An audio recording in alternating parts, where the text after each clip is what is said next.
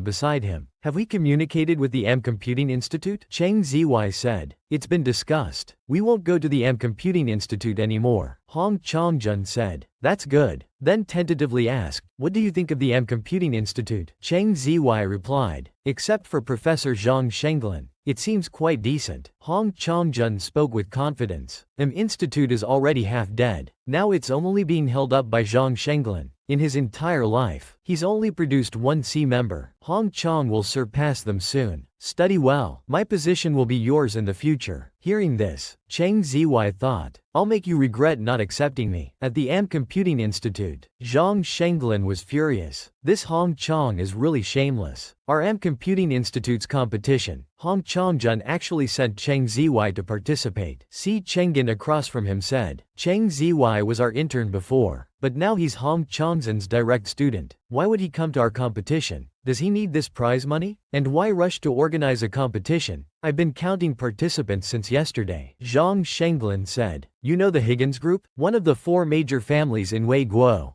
Built on scientific research. All veteran members of Wei Guo Computing Institute came from Higgins. They're here to find their family heir. Si Chenggin was surprised. Coming all the way to Cloud City to find an heir? Zhang Shenglin sighed helplessly. Who knows what's gotten into old Nancy's head?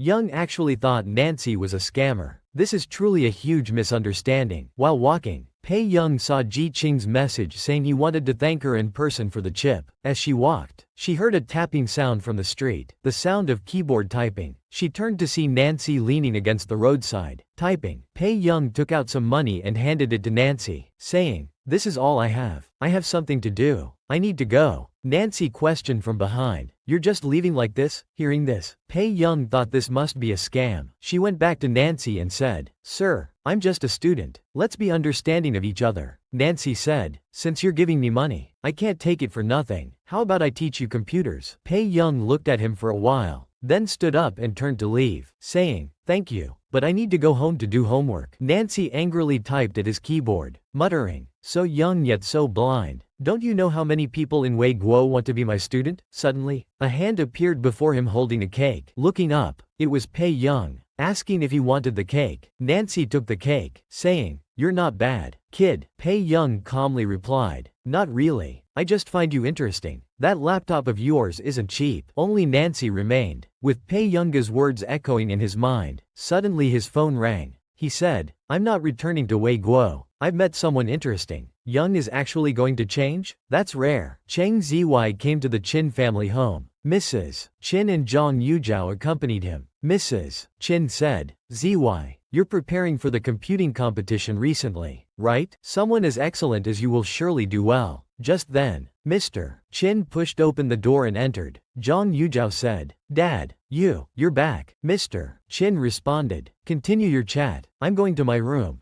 Zhang Yujiao anxiously said, "Dad, are you angry with me because I told you about Young getting first place?" Just as Mr. Qin was about to deny it, Cheng Ziwei interrupted, "Uncle, Yujiao just doesn't want you to be deceived. You shouldn't favor Pei Young so much. Yujiao is being reasonable." But Mr. Qin said, "Young doesn't seem like someone who would lie." Mrs. Qin slammed down a water cup angrily, saying, "Mr. Qin, that's enough. You know what kind of person Pei Young is. How could she possibly have the ability to win first place in the competition?" Zhang Yujiao stepped forward to console Mom. Then she said to Mr. Qin, "Dad, I have something to do, so I'll leave first. Please take care of yourself." Zhao Zhao didn't care about anything else. Wal Luo and Cheng Ziwei walked out hand in hand. Outside, Cheng Ziwei was still saying, "Zhao Zhao, you're too soft. That's why you suffer such grievances." Zhang Yujiao carefully said, "Alright, Ziwei, aren't you preparing for the Computing Institute competition? Don't worry about my matters." Cheng Ziwei smirked. "How can I be the only one participating in this competition? Didn't he say he likes computers? This is a perfect opportunity for him." At Computing Institute, he saw Pei Young's registration materials. The young man asked Professor Zhang confusedly, "Look at this participant." Zhang Shenglin waved his hand saying, "This is all under your management now. No need to ask me. If you think it's good, keep it." The young man wondered what this troublemaker was up to, but still approved the registration. Meanwhile, Pei Young and Ji Qing were at a restaurant when she received a message saying her registration was successful and she would participate in the competition at in 3 days. Pei Young thought these days scammers would send any kind of fraudulent messages. Ji Qing said, "Thank you for helping me contact the undercover agents. It's fine though. Those people escaped back to headquarters." Pei Young said, "It's better they returned to headquarters. You should contact Wei Guo Computing Research Institute. They'll help locate the gang's headquarters." Qi Yiqing asked, "Miss Pei, you couldn't be from Wei Guo, right?" Pei Young's hand suddenly stopped. Cheng Ziwei had secretly registered Pei Young for the computer competition. He wanted to humiliate her publicly, but his plan would fail, or Pei Young wouldn't give him the chance. When Young returned to the computing group, she couldn't open the door, as she was confused. A security guard's voice came from behind. "Here for the competition? Just use face recognition over there." Young explained she wasn't here for the competition. Face recognition wouldn't work. The security guard impatiently pushed Young, "Hurry up. The exam started 15 minutes ago." There was a beep. and the door opened. Young was completely confused. Inside, she saw Si Chengen and couldn't help but ask him what was going on. Why can't I use my card? Si Chengen explained. There's a competition today. We temporarily changed the original IDs. Bear with it. Everyone in the institute is using this system today. Si Chengen added. Sorry, forgot to tell you. But aren't you participating in the competition? You wouldn't even pass up several million. Are you human? Young was even more confused. When did I register for the competition? Suddenly remembering that scam message. Could it not have been a scam message? Hearing this, Si Chengen's smile froze. He hadn't expected someone would pull tricks on Pei Young.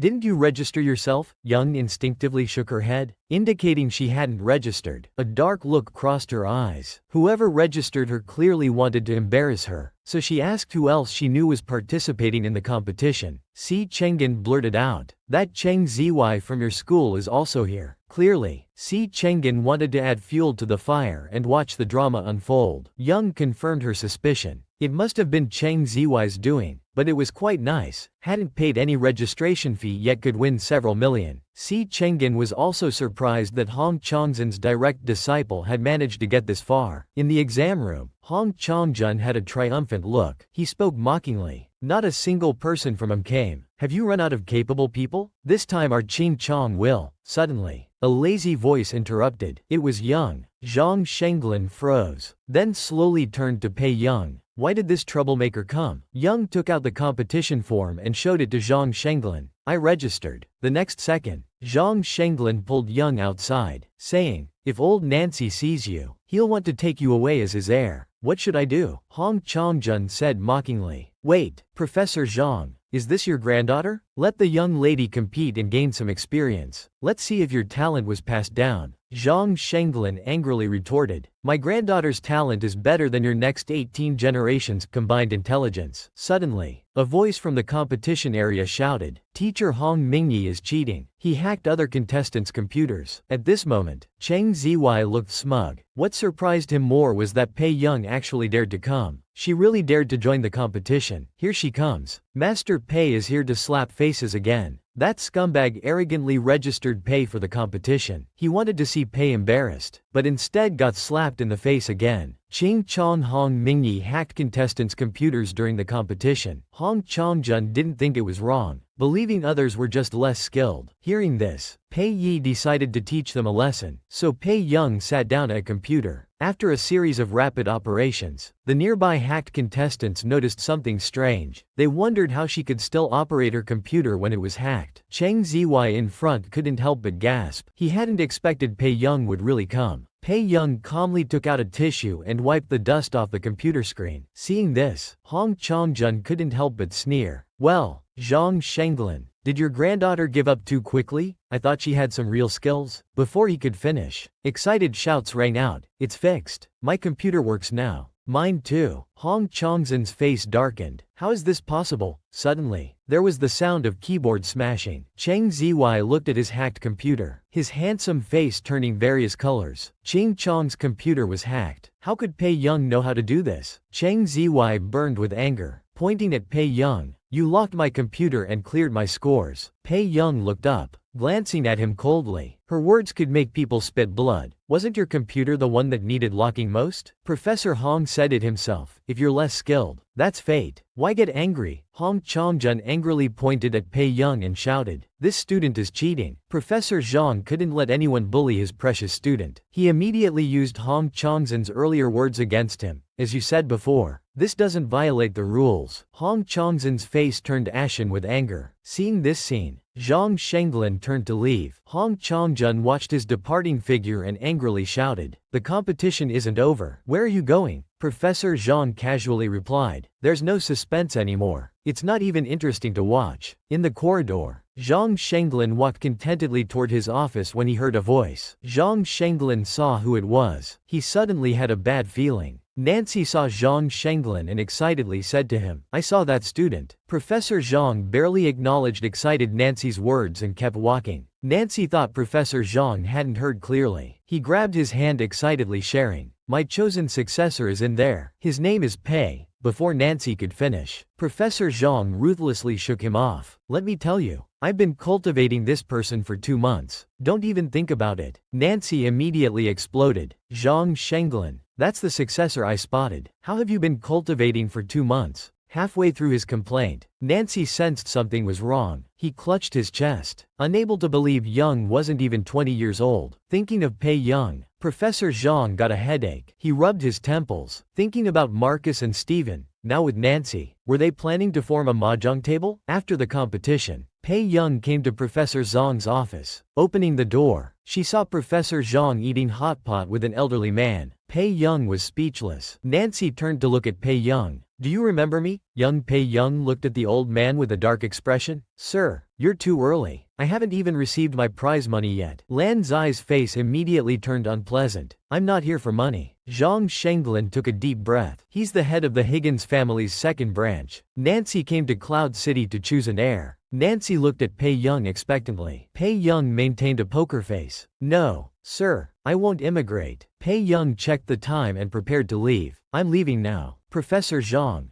Mr. Nancy. Hearing Pei Young's rejection, Zhang Shenglin couldn't hide his satisfaction. Don't worry, even if Young isn't your heir, she'll be mine. You'll have chances to meet in the future. Unexpectedly, Nancy made a surprising statement. Who said Pei Young has to be the one to immigrate? Zhang Shenglin suddenly had a bad feeling. Wait, what are you planning? Higgins is deeply rooted in that country. They won't agree. Before he could finish, Nancy cheerfully interrupted. Why do I need anyone's approval? If the mountain won't come to me, I'll go to the mountain. Higgins' headquarters will be relocated. Everything is ready. We just need Pei Young. Our master Pei is too impressive. Nancy wanted Pei to be his heir so much that he planned to move Higgins' headquarters to Cloud City. Nancy was a man of action. Since he wanted to move the headquarters, he needed to convince one more person. With that person's management abilities captured, YG could secure the heir position. Thinking of this, Nancy quickly took out his phone. He wanted to call Shang Yan, who was currently chatting with Old Master Chin at the hospital. Nancy's call was rejected before it could even ring. Old Master Chin encouraged Shang Yan with a smile. When I was hospitalized, you were sick. I'm discharged now, but you're still here. Young people should look forward. Didn't you work at some computing company before? My granddaughter is also very good at that. You two should chat sometime. Meanwhile, Pei Young, who was being discussed, suddenly sneezed and rubbed her nose. She wondered if someone was plotting against her. Just then, Pei Young's phone rang. It was Marcus calling. As soon as she answered, she heard Marcus's urgent voice. Young, your brother's company is in trouble. After understanding the situation, Pei Young arrived. The secretary in the elevator politely said, Mr. Shane is still handling some matters. Let me take you to his office to rest. I need to see him now. The secretary frowned unconsciously. Miss, your presence might trouble President Chen. The secretary didn't welcome her, thinking she couldn't help and would only disturb President Chen. Indeed, just like a spoiled young lady, Pei Young ignored his resentment and said calmly, if you won't take me there, I'll have to make him come down. She took out her phone to call Chin Luyan. The secretary had no choice but to agree. Pei Young entered, scanned the surroundings, and sat down casually. Can I sit here for a while? Chin Luyan didn't mind Pei Young's behavior, responding gently, yes. The technical department staff wondered why this seemingly helpless spoiled young lady was allowed to stay with them. Suddenly, a staff member nervously called out, President Chen, our company's website is under attack. It's completely paralyzed. Chin Luyan's face darkened. Haven't you found a solution? The technical staff explained helplessly that for the past 2 days, this hacker has been attacking our security system. Today they've started transferring funds. This can't be one person's work. It's likely a hacker organization. We can't handle attacks from so many people. The technical staff suddenly shouted with a pale face. Our computers won't move. Everyone grew more nervous and afraid. Was this really the end of the group? Suddenly, Pei Young casually said, have you all eaten? Why don't you go get some food? Sitting here won't help. People nearby looked at Pei Young playing games and sneered. At a time like this, Miss Chin is playing games. Before they could continue mocking, Chin Luyan scolded them. Enough. If you want to keep working here, mind your own business. You all go downstairs for lunch. After everyone left, Chin Luyan couldn't help telling Pei Young, sister, don't worry about the situation. No matter what happens,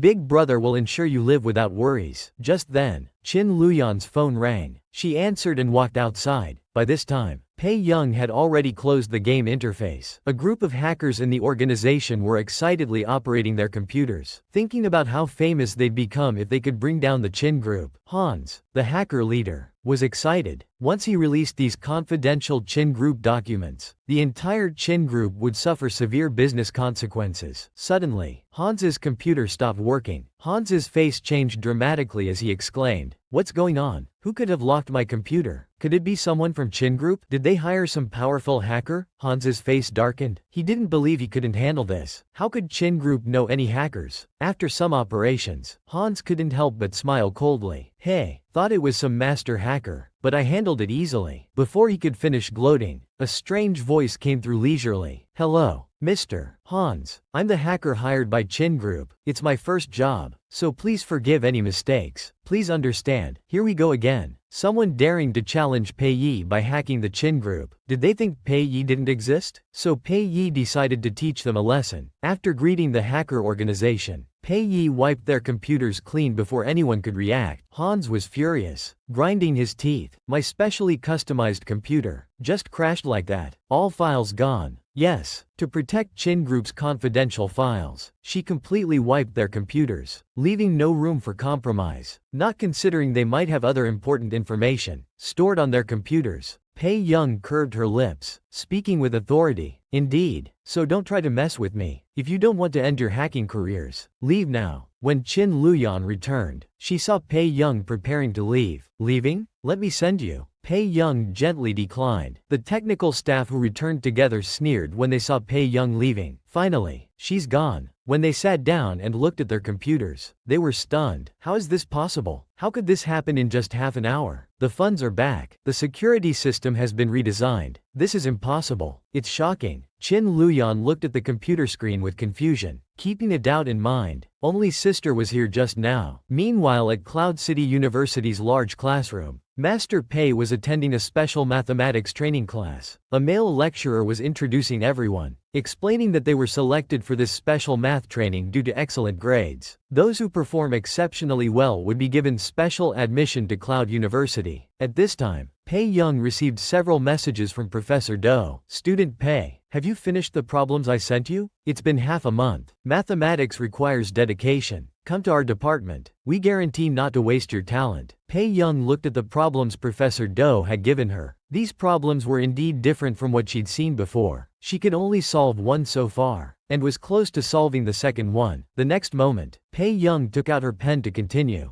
Just then, the lecturer pointed to a portrait and said, "Everyone should recognize this person. This is Mr. Worthington, the world's top mathematician. In the past 1.000 years, only he has solved 8 of the world's most difficult math problems. He also established the highest award in mathematics, the Farisk Prize. These problems are known as the Millennium 8. The other 7 problems remain unsolved." At this moment, Pei Young, who had just finished writing and was about to relax, glanced up and suddenly froze. She looked at the problems on the slideshow, then at Professor Do's problems. After repeated comparisons, Pei Yi realized she'd been tricked. She gripped the paper tightly, her fingertips turning white, her eyes darkened. Pei Young took out her phone and saw Professor Do's message. "How's it going?" Meanwhile, Professor Do was listening to his colleague's complaint. "Old Do, did you really give those 7 problems to that young girl to solve? She'll hate you when she finds out." Professor Do sipped his tea and said meaningfully, "I think that girl has good character. Just needs some tempering. Besides, she might solve them in the future." Just then, Pei Young replied. Seeing the message, Professor Do began to feel inexplicably guilty. In the classroom, Pei Young was preparing to go home when she received a message. "Hello, are you YG? I'm Joss, the new director of the Second National Computer Institute. Looking forward to working with you." Pei Young paused upon hearing this message. She immediately called Marcus. When the call connected, Marcus's tired voice came through. "Hey, what's wrong? Since when did the Second National Computer Institute get a new director?" Marcus carefully said, "It happened about 2 weeks ago." "Is it because of me?" Marcus rubbed his temples and said, "They accused you of academic fraud, and me of using you for malicious competition. They don't even realize your achievements couldn't possibly be faked. But maybe it's for the best. Your contract with the institute is about to expire anyway. You won't be bound by them anymore. They're just jealous of how highly praised you are. Before Marcus could finish, Pei Young suddenly called out, Marcus, startling him a bit. What's the big deal? Just think of it as a vacation. I'll get you back. Pei Young's lazy tone gave off a warm feeling.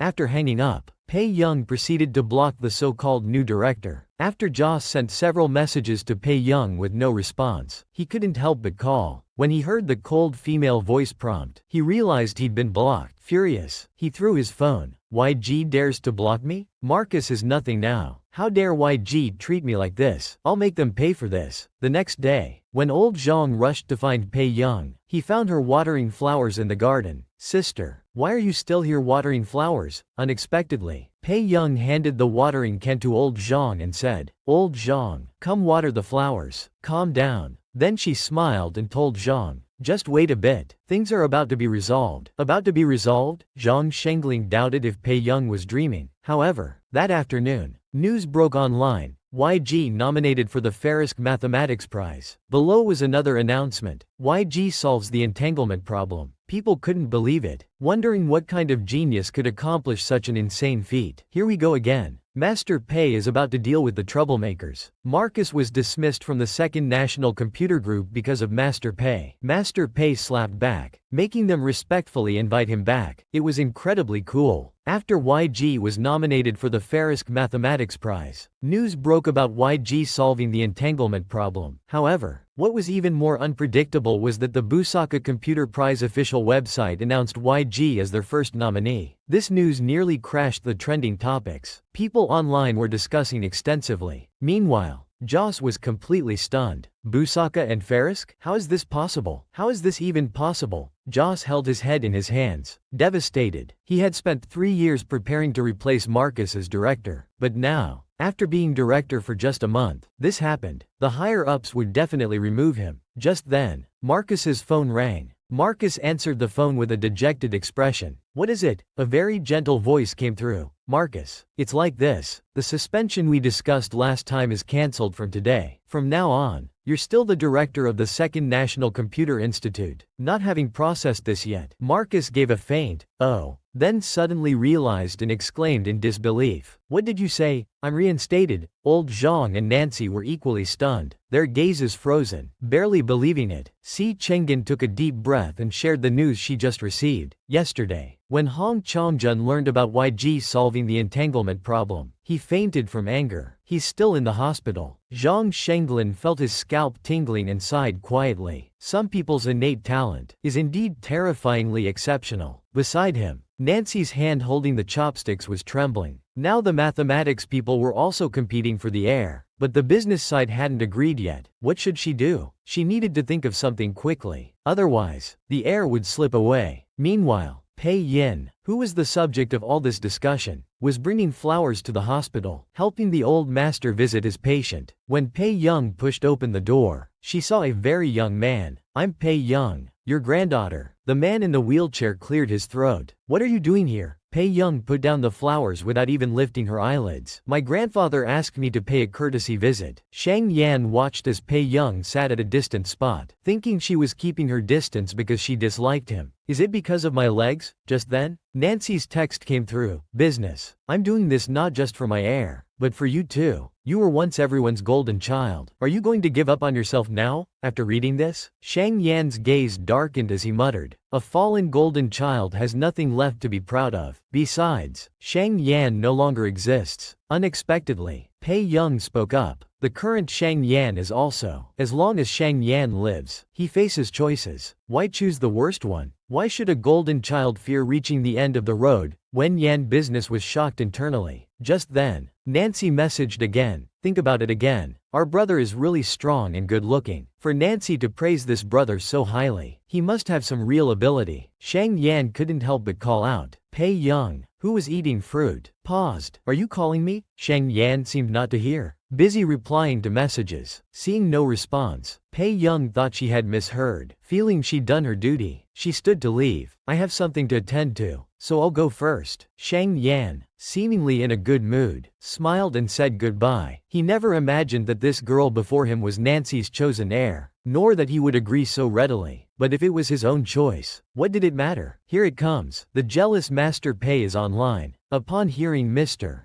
Du was attending the banquet, and would surely bring you along, the usually calm Master Pei couldn't sit still. She immediately had assistant Zheng turn around to head to the banquet. At the banquet, Pei Young wondered if she was being too petty. It wasn't strange to bring a female companion to a business banquet. Why did she rush over like this? Soon, Pei Young found Mr. Du. She also saw the tall woman beside him. Mr. Du seemed unbothered by the woman's proximity. From afar, they appeared to be having a pleasant conversation. This realization made Pei Young hesitate to approach. Just then, Mr. Du looked up and suddenly saw Pei Young in the distance. When Pei Young looked up and clearly saw the woman, she was thunderstruck. Yu Hanren? The woman was actually Yu Hanren in drag. Yu Hanren's face looked particularly uncomfortable, hiding behind a fan. His eyeshadowed eyes filled with anger. Pei Young was completely stunned. Do today's business tycoons all play such games? When Yu Hanren spotted Pei Young, he wanted to curse. Damn it, are you even human? I just lost to you once, and you even brought your girl to laugh at me? Weren't you the one stirring things up with the organizers, insisting I bring a female companion? Our Yunyan is too tired from school today. I couldn't bear to have her accompany me to social events at night. Mr.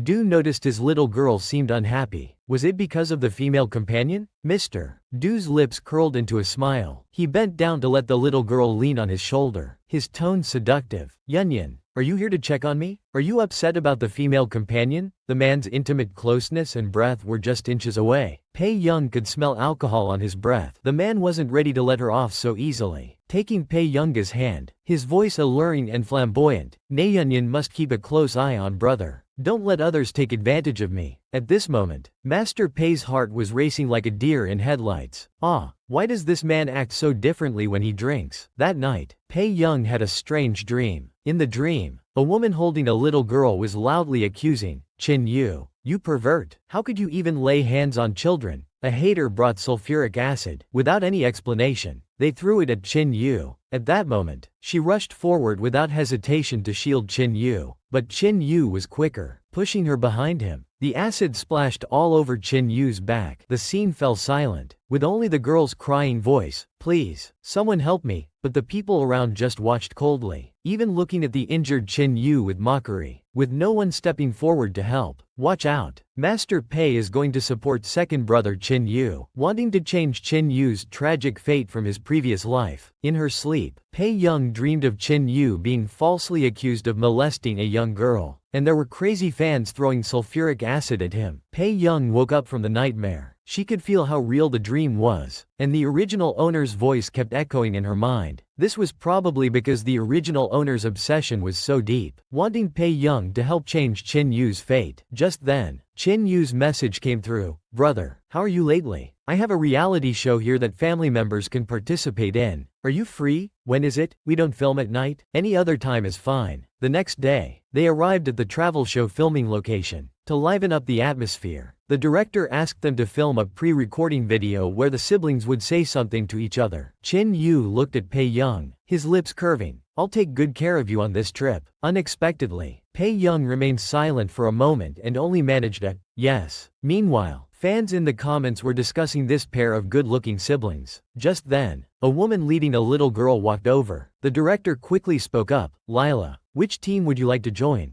Just go hold their hands, okay?" Lila's mother, upon seeing Qin Yu, wanted to choose his team. Qin Yu was so popular. Only by shipping with him would their participation in the show have value. But unexpectedly, Pei Young grabbed Qin Yu's arm. "Second brother, taking care of me alone is trouble enough." At this moment, Lila's mother was furious, somewhat disgusted by Qin Yu's troublesome sister. "You're actually trying to compete with a child?" Before she could finish, Qin Yutiao interrupted. "Why don't Lila come with me?" As Qin Yutiao pulled her along, a smile gradually curved on Lila's lips. "Pei Young, let's see how long you can remain arrogant. After the show, I'll be known as beautiful and kind-hearted, while you'll just be cursed with a black history." The show officially began. Each team started with 100 yuan, and additional travel funds needed to be earned by team members. The siblings arrived at a mall. Qin Yu went to sing for money. asking Pei Young to wait below. In the livestream, fans saw that among the three groups, only Pei Young wasn't contributing, and they felt it was unfair to Chin Yu. Considering Pei Young a burden, they wondered if she was just sitting there eating, waiting to share the money after Chin Yu finished performing. The comments were filled with hate for Pei Young. Just then, the show announced a side mission, using the show's provided account. Compete against professional players in the Divine Path game. Early victory would grant chances to eliminate others and force exchange items. When Pei Young heard this news, her face showed eagerness. Meanwhile, in a room, Xiao Ji complained unhappily, "What's the point of having us wait here? No matter how much these guests hold back, they can't beat professional players." Then Pei Young got matched with an opponent. The opponent turned out to be Xiao Ji. Xiao Ji's eyes showed gloom as he coldly smiled. "Hee, Miss Pei, you haven't played friendly matches with Qingling yet, right? Didn't expect to meet here." However, Pei Young just laughed lightly, lazily adjusting her microphone.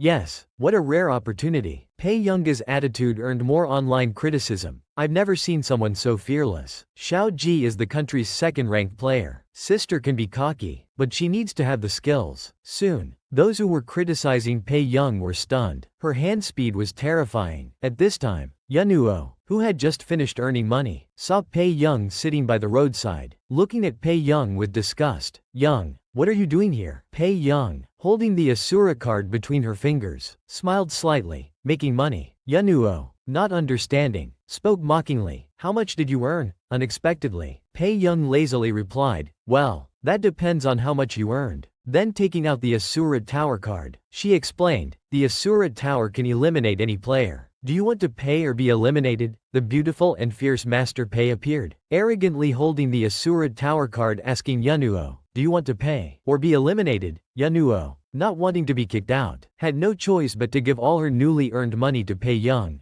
Netizens were shocked by Pei Young's series of skilled moves. Esports technical bloggers even discovered that Pei Young's hand speed while playing against Xiao Ji was faster than Qinglang's. No wonder Pei Young could defeat him in 6 or 7 minutes. Her score even reached 40 points in the fluorescent group's prepared prop cards. In the headlines, Pei Young's successive operations directly rushed to defense. Many people in the comments were typing, "Incredible." Watching all this, Qin Yutiao in the group couldn't stay calm, his expression becoming twisted and vicious. He gritted his teeth, vowing that when he got the chance, he would crush her under his feet. The next day, they suddenly heard the production team announce a new map change. Everyone arrived at a new location. "Welcome everyone to the second map. Have a pleasant journey, everyone." Unexpectedly, the show had brought these people to a military zone. Seeing this, Qin Yutiao and Yunuo's eyes darkened with malice. The livestream had already begun, and online viewers were discussing with schadenfreude. The production team's rushed map change must be because Pei Young was too good, and coming to the military zone was clearly a last-minute arrangement. What was more surprising was that their instructor turned out to be a Hui, who used to be by Ji Qing's side. "Hello, I'm your instructor. I'll be in charge of you during this time. Attention. First, stand at attention for 30 minutes. Ahui noticed Pei Young and a cold glint flashed in his eyes. It was because of her that the captain had suspended him for 2 months. He never expected to run into her here. He was determined to teach her a lesson. While Ahui was lost in thought, he suddenly heard Pei Young's shout, "Instructor, report. This child cannot continue filming the show," Pei Young said, pointing at Lila. As soon as Pei Young finished speaking, Qin Yutiao eagerly picked a fight. "Young, if you don't like Lila, you don't need to drive her away." Ahui turned to look at the director. Lila's mother secretly thought to herself that if the child's mother said it was fine, why was she meddling? Pei Young was really being difficult. Thinking this, Ahui became angry, ready to settle both old and new scores. "Your training attitude isn't serious." Before Ahui could finish speaking, Lila fell to her knees, clutching her stomach. The online viewers watching this unfold were all cursing at Qin Yutiao. Qin Yutiao hadn't expected things to develop this way and looked terrified. Pei Young watched calmly from the side. "I can take the punishment later, but if anything happens to this child, you'll be responsible for a life." Little Lila heard Pei Young's words and couldn't help but look up at her. "Sister, do you hate me?" Pei Young crouched in front of Lila and hugged her, replying, "Can't you tell?" She had sensed that from the previous life's incident. Lila's mother must have been the real culprit. On the way, Lila's mother angrily pulled Lila away. Suddenly, little Lila discovered something in her dress pocket. Taking it out, she found it was a candy. Lila paused, probably knowing where the candy came from. Back at the training ground, Ahui came to pick on Pei Young again. You said you'd take punishment later, right? Pei Young raised her beautiful eyes, seemingly unafraid of punishment. Yes, Ahui thought for a moment. I'm not unreasonable. How about this? Either run 10 laps, or shoot 10 rounds better than me, and we'll let this go. But if you fail, it's 20 laps. Without hesitation, Pei Young chose shooting. Here we go. Here we go. The long-absent Master Pei is back to show them up. Haven't you all been waiting for this? At the training ground, Ahui deliberately tried to punish Pei Young, suggesting that if she could shoot better than him within 10 shots, she'd avoid punishment. If she failed, she'd have to run 20 laps. Pei Young agreed without hesitation, so they went to the shooting range. After both were ready, Ahui looked at Pei Young confidently. My apologies in advance, Miss Pei. He then fired bang bang bang at the target, shooting 10 rounds consecutively. He secretly rejoiced, thinking, 20 laps, she's definitely running those. Soon the results came out. 93 quite good. Ahui proudly said to Pei Young, Miss Pei, while I admire you in other aspects, this time, I hope it will be a learning experience for you. Hearing this, Pei Young just smiled. After taking position, she gazed at the distant target. After aiming, a series of shots rang out. Bang bang bang. Ahui was amazed. Her shooting speed was even faster than his. In an instant, Pei Young put down the gun. Ahui felt uneasy but consoled himself that shooting so fast must mean random shots. But when the results came out, Ahui was thunderstruck. 100. It was actually 100. Had the world gone mad? So this Pei Young wasn't just good at fighting, she was also skilled with guns. Just then, a man suddenly appeared and politely said to Pei Young, Miss Pei, someone wants to see you. Please come with me. The scene changed. It turned out the person looking for her was the military zone's commander, Old Lang. Pei Young looked at the elderly man across from her and said helplessly, I don't plan to enroll in military school. Old Lang was very displeased upon hearing this. No, think about it. Think carefully, whether you want to or not. Holding a teacup and sitting in the air-conditioned room, Pei Young's eyelid twitched. I have other important matters. What could be more important than contributing to your country? Look at these schools and see if you like them. He righteously took out a stack of school brochures. After failing to convince Pei Young, she decided to seek outside help. How about this? I'll call someone. If you can convince them, I'll agree to enroll in military school. Old Lang thought she was going to call her parents. He agreed immediately. About half an hour later, there was a bang as Old Lang's office door was kicked open. Old Zhang burst into the office with a group of people, looking furious. It was the first time Old Lang had seen Zhang Shenglin like this. What are you doing?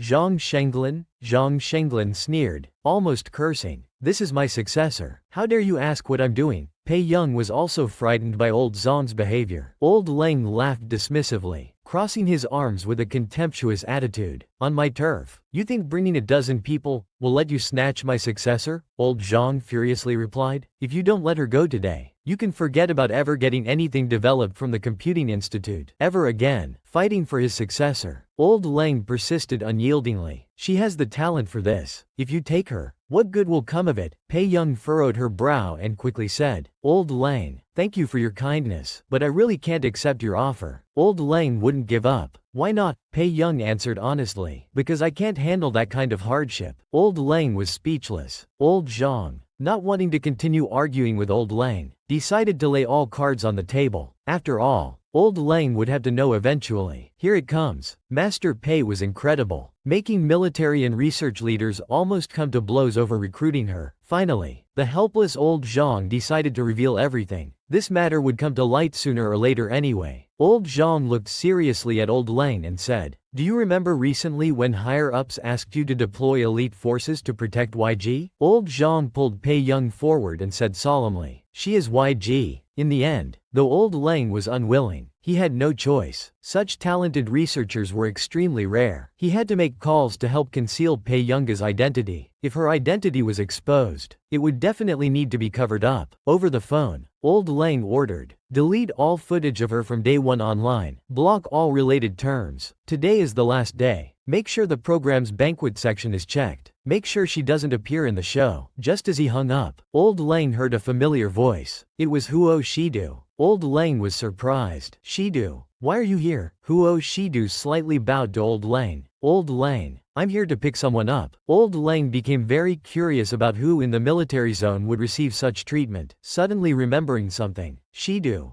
Do you have a girlfriend? Would you like to come in first? Shidu checked the time and agreed, then followed Old Lang inside. Just as they reached the hall, Lord Du heard a familiar name from a nearby room. Pei Young. I have something to tell you. Lord Du walked in and saw a handsome, delicate-looking young man approach Pei Young and block her path. The young man was nervous and didn't notice someone watching them from afar. Stammering, he said to Pei Young, Pei Young, I like you. Hearing this, Pei Young maintained a neutral expression and said, I'm sorry. Before she could continue, a familiar voice came from behind. Yun, is this your friend? Pei Young turned around to see the man walking towards her, and inexplicably felt guilty. The young man, seeming to have made up his mind, tentatively asked, This gentleman is. Lord Du heard the young man's question and coldly glanced at him. He pulled Pei Young into an embrace and said carelessly in a low, seductive voice, Yun, is this about me looking for a female companion last time? Are you upset with me? The young man realized the situation, his face turning pale. He quickly ran out while apologizing. I'm sorry. I didn't know you had a boyfriend. When only the two remained in the room, Pei Young looked at him and asked curiously, Why did you come today? Lord Du looked at her and said with a smile, To pick you up. Pei Young laughed lazily. Is that so? Pei suddenly pinned Lord Du against the wall. Looking up at the noble and elegant man, she felt her heart flutter. Brother Du, I thought you came specifically to spread rumors about me. Here it comes. Lord Du started being romantic. He had specially come to the military zone to pick up Pei Young, and happened to witness a confession scene. How could Lord Du tolerate that? He immediately drove the young man away, but unexpectedly, Pei suddenly pinned him against the wall. Lord Du looked at the charming person before him, his thin lips curving up, his Adam's apple moving sensually. He let out a low laugh. Then the man grabbed her hand, and with a swift move, Pei Young found herself pressed against the corner. Before Pei Young could cry out, Lord Du kissed her. The slight touch made Pei Young's whole body tremble, her mind going blank, as if electrified. The dazed Pei pushed Lord Du away. She fled in panic. Outside, Pei Young's heart ached, strange emotions rising, touching her recently kissed lips. She wondered, did Lord Du just kiss me? But I don't seem to dislike his closeness. Pei Young composed herself and walked back. On the way, she met the variety show staff. Pei Young, what's wrong? Why is your face so red? Pei Young didn't want to continue this topic. Changing the subject, she asked, What's up? There's a live activity for you next. The staff handed her a program schedule. It read, Truth or Dare Performance, Pei Young. At that moment, the host on stage was calling out, Please welcome Pei Young to the stage. As Pei Young walked onto the stage, the host held up 3 cards and said, These are question cards prepared for Young. As Pei Young walked onto the stage, Qin Yujiao had just returned, sitting beside Yun Nuo. Where did you go? Qin Yujiao asked. Yun Nuo laughed, his gaze passing over Pei Young in front, somewhat meaningful. Isn't it about to end? Since we're here, we should do something more. At this time, backstage was in chaos. Deng Shu looked at the program in surprise. This isn't right. There wasn't supposed to be this segment. He hurried to report to Lord Du about issues with the host and question cards. At that moment, the host heard the director's angry roar through the earpiece. There's no segment for Pei Young to come on stage in the program. What are you doing? The host, who had acted on his own, was now trembling in fear. Pei Young, seeing all this, understood clearly. Someone must be deliberately targeting her. Just as Pei Young took the microphone to speak, she saw Du Yan slowly walking up. The host looked at the man before him and tentatively asked, Are you a fan? Lord Du walked forward, embraced Pei Young, his lips curving up, and said in a deep voice, I'm pursuing this lady beside me. The host responded with a smile. Oh, you're Pei Young's fan? Then please, audience friend, draw a question card and ask our Pei Young. Lord Du reached out and drew a card from the host's hand. After looking at the content, Lord Du's eyes filled with a deep coldness. There was indeed a problem. The show would never prepare such questions. Lord Du held the card, staring directly at Pei Young. His reddish lips curved up as he asked, What type of men does our Miss Pei like? Do you like me? As soon as he finished speaking, almost all the fangirls in the audience couldn't help but scream excitedly. At this time, Qin Yujiao said, The recognition rate on stage is going crazy. Can the Huo family's young master really go this far for a Pei Young? Harming others while harming oneself. Yun Nuo tried to frame Pei Yin on the variety show. Lord Du immediately discovered it and would teach him a lesson in an instant.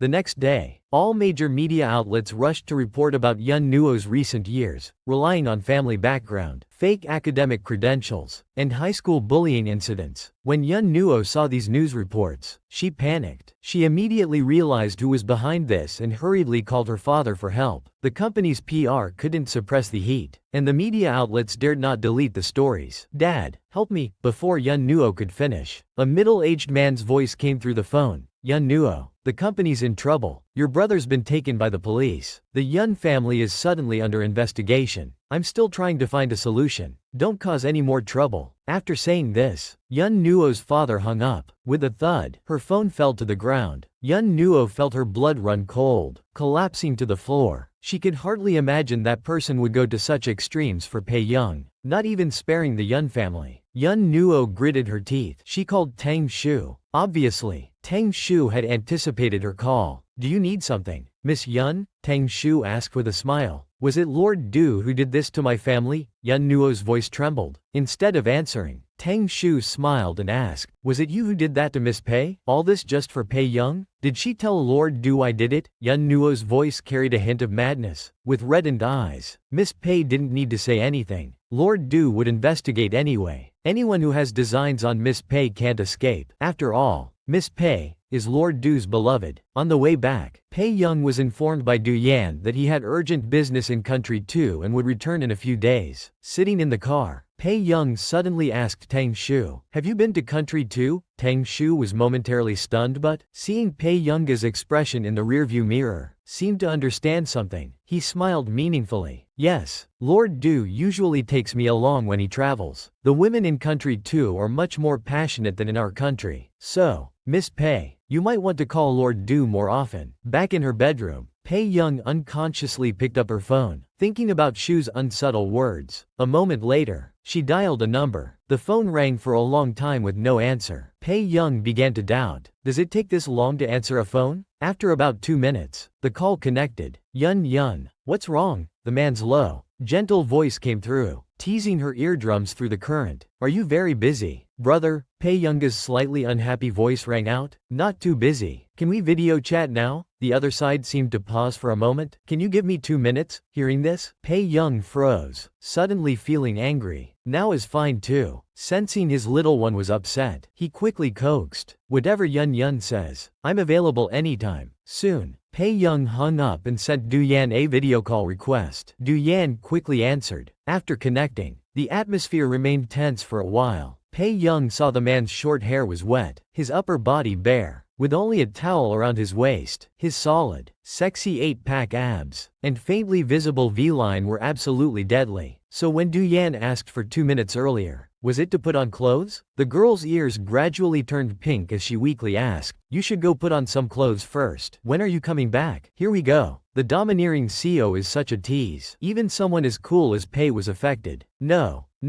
When Pei heard about Du Yan going to Country 2 and about how passionate the women there were, she couldn't take it and hurried to video call Du Yan. But she didn't expect Lord Du had just finished showering and wasn't dressed. So Pei saw the sensual sight before her, those sexy 8-pack abs, and the faintly visible V-line. Looking at this, Pei instantly blushed and her heart raced. She quickly changed the subject. "When are you coming back?" Lord Du turned to the closet to get clothes while saying, "About a week." "Miss me?" At this moment on screen, Pei Young saw the man's lazy yet clean aura, and his strong physique, making her heart itch with desire. Couldn't he avoid the camera? The man curved his thin lips, his magnetic voice saying, "I miss you too." At this moment, Pei Young's face grew redder, her heart beating wildly out of control. "I'm hanging up." Looking at the man's flawless back, Pei Young's mind was in chaos. The impact was simply too great. Watching Pei Young flee in panic, Du Yan's lips curved into a smile. The next day, while writing a report, Pei Young suddenly noticed she had written, Du Yan, all over half the report. She was stunned. Had this man poisoned her? Just then, Nan Shi walked in. "Young, how's your second project going?"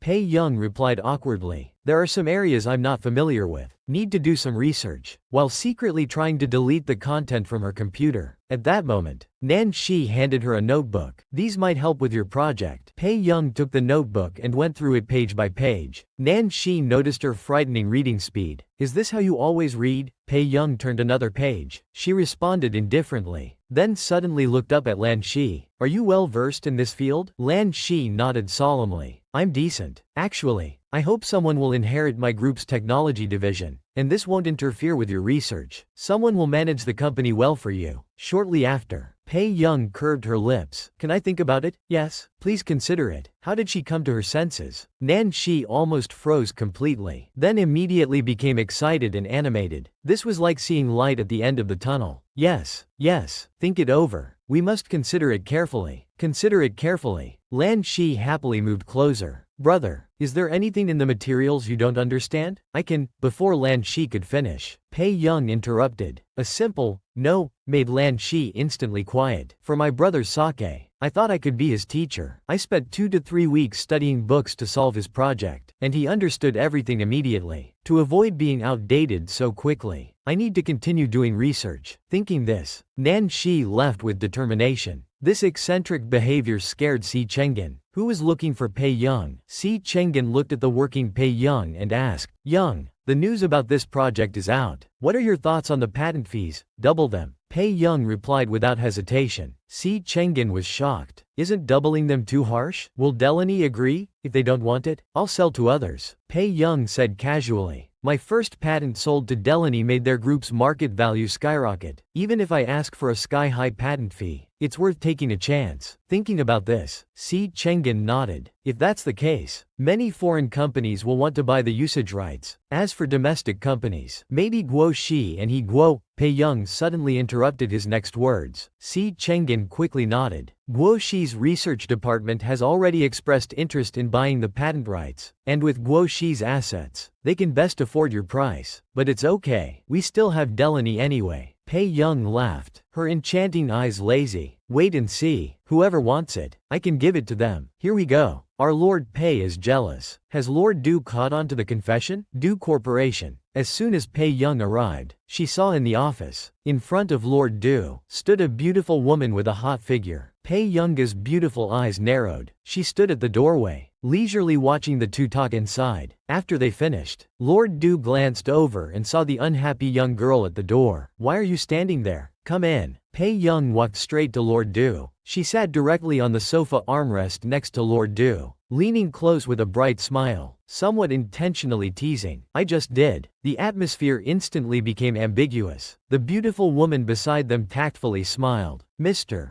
Du, please continue with your work. See you at the meeting. She kindly closed the door before leaving. Lord Du looked at Pei Young with an ambiguous smile. I've been too lenient with you. At this moment, Pei Young also sensed a strange, dangerous atmosphere. Are you angry? Lord Du remained silent. Pei Young took his attitude as confirmation. So he likes women who look like that. The next moment, Pei Young stood up from the sofa and walked towards the door. I understand now. Before Pei Young could finish speaking, her wrist was suddenly grabbed. Before she could react, a strong arm wrapped around her waist, and she fell directly into the man's embrace. Pei Young, do you know what you're doing? Lord Du's deep voice resonated near her ear. The girl's ears turned red, unconsciously nervous. For the first time, Pei Young was speechless, unable to speak. The man placed Young on the desk, leaning down over her, his gaze fixed directly on the young girl. Answer me, Yun, are you trying to seduce me? 10 minutes later, Zheng Shu came in to report and glimpsed Pei Young at the CEO's desk. She was propping her chin with one hand and holding a pen with the other, as if solving problems. Lord Du, Professor C from the Computer Institute has arrived. Pei Young moved slightly. Professor C is coming today? Pei Young's question made Zheng Shu pause. Oh yes, Miss Pei knows him, while secretly amazed at how much Lord Du pampered Miss Pei, letting her use his desk while he sat on the sofa.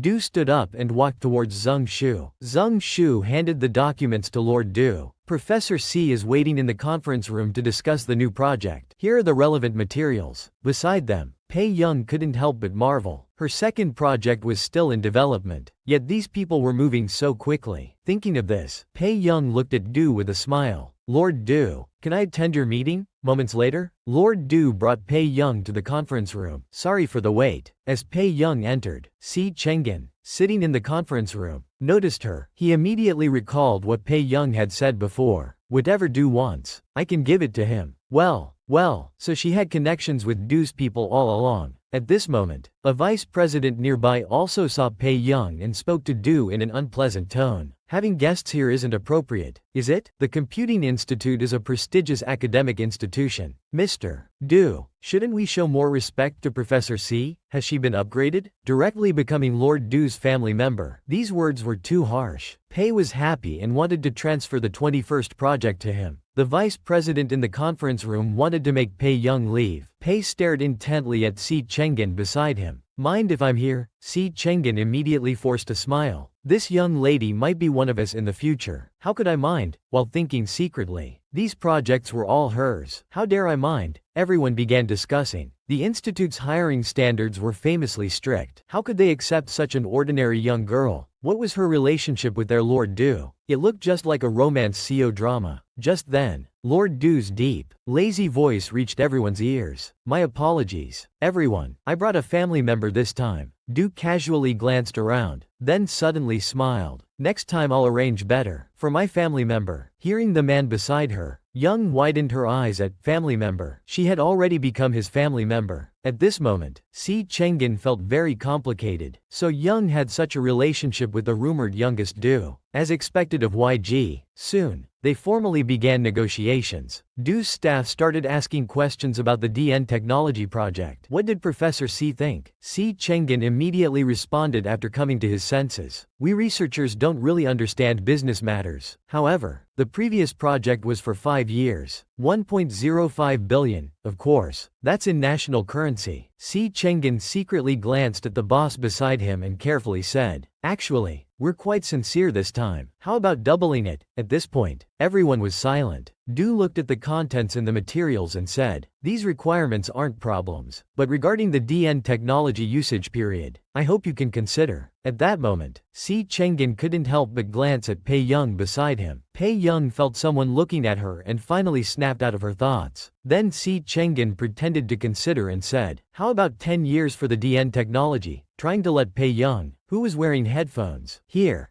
Pei Young took off her headphones and smiled brightly at Lord Du. Isn't 10 years at this price a bit much? At this moment, Si Chengen wanted to scold Pei Young. What kind of lovesick behavior was this? Young seemed to understand Si Chengen's hint but dismissed it casually. This is my patent fee. I make the decisions. The vice president who spoke earlier, fearing Si Chengen would be angered by Pei Young's words, quickly stood up to apologize to Si Chengen. The professor was jealous of the young girl at parting. He then shouted at Pei Young, Miss Pei, you should just listen to company matters. YG's patents can be sold at any price. Pei Young's casual gaze fell on the old master. Lord Du, seeing the girl's silence, thought she was unhappy. A warm, dry palm suddenly grabbed her hand, naturally comforting, as if trying to cheer her up. Pei Young's long, curled eyelashes trembled violently as she looked up at the handsome person before her. Si Chengen watched this scene and quietly said to everyone, about the price, we can negotiate further. Here it comes. Lord Du was backing Yun Yun again, instantly slapping Chin's mother's face. After the meeting, Lord Du coldly told Deng Shu, Vice President Sun has done well at headquarters. Arrange for him to go to the branch company in the theater district. Hearing Du's words, Deng Shu understood clearly. Vice President Sun was being exiled by Lord Du because of his attitude toward Miss Pei earlier. Zhang Shu understood. Watching Pei Young's back, he nodded in response. In the hallway, Cheng Yan said frustratedly, Lord Du hasn't even thought it expensive, yet you're already worried about it. Looking at Pei Young's expression, Si Chengen sighed. Let's not talk about this. However, you'll need to properly appease Delaney's side this time. The next day, Delaney looked at Pei Young with a pitiful expression. Teacher Pei, did I do something wrong? Is our previous friendship not as important as profit? Pei Young's eyelid twitched as she rubbed her forehead in slight headache. For the previous project, I can extend the usage period by 5 years. As soon as Pei Young finished speaking, Delaney was overjoyed. Really, Pei Young? Not wanting to stay longer, quickly turned to leave. Yes, go register it quickly. I'm leaving first. However, while Pei Young was buying a drink at the airport convenience store, she suddenly heard someone calling her. Turning around, it was actually Chin's father. Pei Young's hand paused imperceptibly. Who was that man just now? Chin's father immediately asked. Even the Chin family wouldn't dare to mess with that man. How could Pei Young be associated with such a person? Young ignored his question completely. Continuing to eat her meatballs, she turned to leave. At this moment, Chin's mother came over, holding Chin's father's arm, looking at him joyfully. Chin Yan, Zhao Zhao is about to debut. Who are you chatting with here? Zhao Zhao is waiting for us over there. She needs to go for 3 months of training this time for the Yin Association performance. We won't even be able to see her then. When Chin's mother mentioned Chin Yuzhao, her eyes were full of pride. Now that our Zhao Zhao has become an official member of the Yin Association, it's completely our Chin family's honor. She glanced meaningfully at Pei Young. You think these are things others could get for you? Chin's father, afraid Pei Young would get angry hearing this, pulled his hand away from his wife's grip. Whatever happens to the children is fine. But Chin's mother found it ironic. Everything is fine? Is it also fine that she sent Zhao Zhao to a mental hospital? Chin's father couldn't bear to hear this. Is this how a mother should talk about her daughter? Enough. That was all a misunderstanding. Pei Young watched the couple arguing and couldn't help but sneer. Does it matter whether I pushed her or not? Mr. and Mrs. Chin, if you're really hung up on this, why not have Chin Yuzhao come here now? I'll give you evidence right here. Chin's mother's face instantly changed, turning dark as ink. Pei Young, you think having Du backing you means I can't deal with you? But unexpectedly, at this moment, a man's low, casual voice sounded from nearby. How interesting. Who does Mrs. Chin want to deal with? They saw Lord Du in a white suit, walking over slowly. He naturally took the skewer from Pei Young's hand and started eating the odin. Pei Young was stunned. Why are you here? Lord Du looked at the young girl and naturally explained his schedule. Suddenly have business in country too. At this time, Mr. Chin couldn't help but speak up. Mr. Du. Lord Du turned his head, the smile in his eyes completely vanishing. Almost forgot. Mr. Chin, if I heard correctly, your wife's words just now were targeting my girl. The green tea bitch was speaking ill of Pei Young. Lord Du dominantly defended his wife and slapped the green tea bitch's face. Mrs. Chin encountered Pei Young at the airport. She went to pick a fight, not expecting Lord Du to arrive and back her up. Mrs. Shane, since you know the Du family supports Yun Yun, you'd better behave yourself. Mrs. Chin's face changed. She truly regretted letting Pei Young get close to this man. Mrs. Chin instinctively retorted, Mr. Du, with your status, you could have any woman you want. Before she could finish, Mr. Chin immediately pulled her back, looking displeased. Stop talking nonsense. Just then, Chin Yuzhao walked over from afar. Mom, Dad, who are you talking to? Seeing Chin Yuzhao, Mrs. Chin's face immediately softened as she gently took her hand. Chin Yuzhao also noticed Pei Young and Lord Du, quickly greeting Pei Young with affected sweetness. What a coincidence. Young is here too. Teacher Arn from Country 2 has officially accepted me as his student. I could introduce you to the teacher sometime. Chin Yuzhao turned to look at Lord Du with some infatuation. I believe Mr.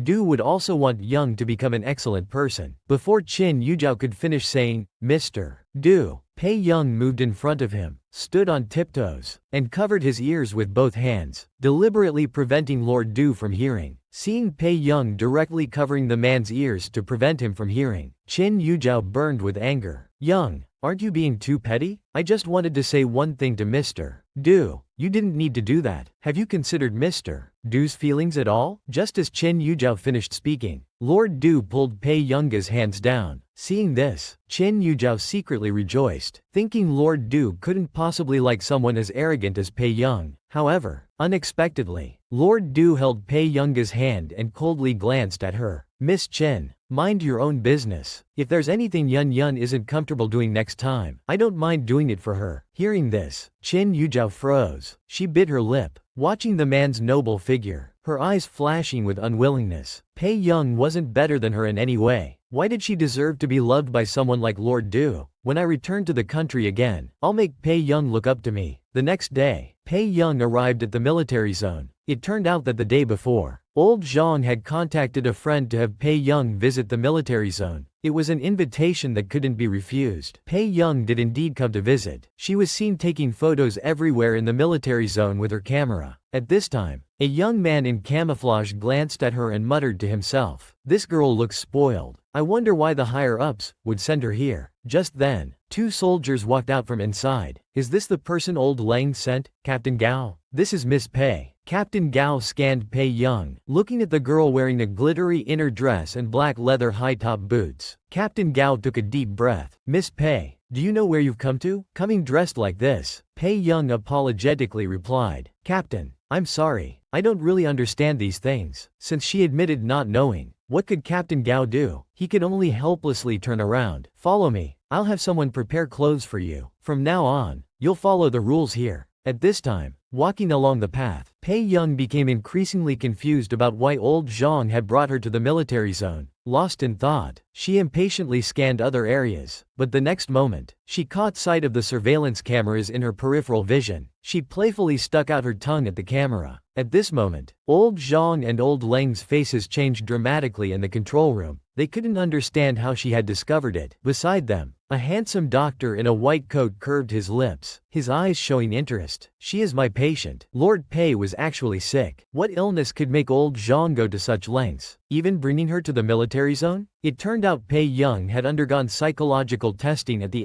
Computer Institute. The test results showed she had serious psychological issues, and since she was very resistant to conventional psychological counseling, that's why I brought her here. Convenient for your observation and treatment. So the doctor observed Pei Young's behavior while taking notes. In all these years, old Zhang has never lent me out. Looks like this girl must be quite important. Dr. Kui watched the girl in the video for a while and became puzzled, wondering why such a girl would have this psychological state. At this moment, old Zhang saw through the surveillance that Pei Young was being led away by the military zone personnel. Old Zhang instantly became extremely nervous. Where are your people taking her? Seeing how nervous he was, old Lang was speechless. It's our practical training here. Meanwhile, at the training ground, Captain Gao held a red badge in his left hand and a blue badge in his right. Even numbers in one line, odd numbers in another. I want you to split into 2 teams for practical training in the jurisdiction. I'll give you 2 flags. Your mission is to protect them. Whoever protects their flag until the end wins this exercise. Everyone immediately split into 2 teams, leaving only Pei Young alone, standing lonely in the middle. Captain Gao looked at Pei Young. Pei Young, you're now on the red team. After giving these instructions, Captain Gao looked at everyone. Everyone board the aircraft. Exercise begins. When everyone reached the destination, some team members became dissatisfied, completely disregarding Pei Young's presence. They angrily said, "What's this about? Our red team already has fewer people than the blue team. Now we have to protect a burden too." Pei Young casually glanced at the young man, knowing well that the burden referred to her. The squad leader then reprimanded, "Enough. When you're executing missions in the future, are you also going to refuse to protect hostages?" Seeing everyone else staying quiet, the troublemaker could only coldly glance at Pei Young and nod. "Fine. We'll protect the hostage then. I just hope this pampered hostage won't cause us too much trouble." At this moment, Pei Young, who was being mocked, looked up at the 1.9-meter tall muscular man nicknamed White Bear. "White Bear, can I borrow your computer?" White Bear thought Pei Young wanted to play games and felt conflicted. Before he could decide what to say, suddenly they heard the guard's warning. "Everyone attention.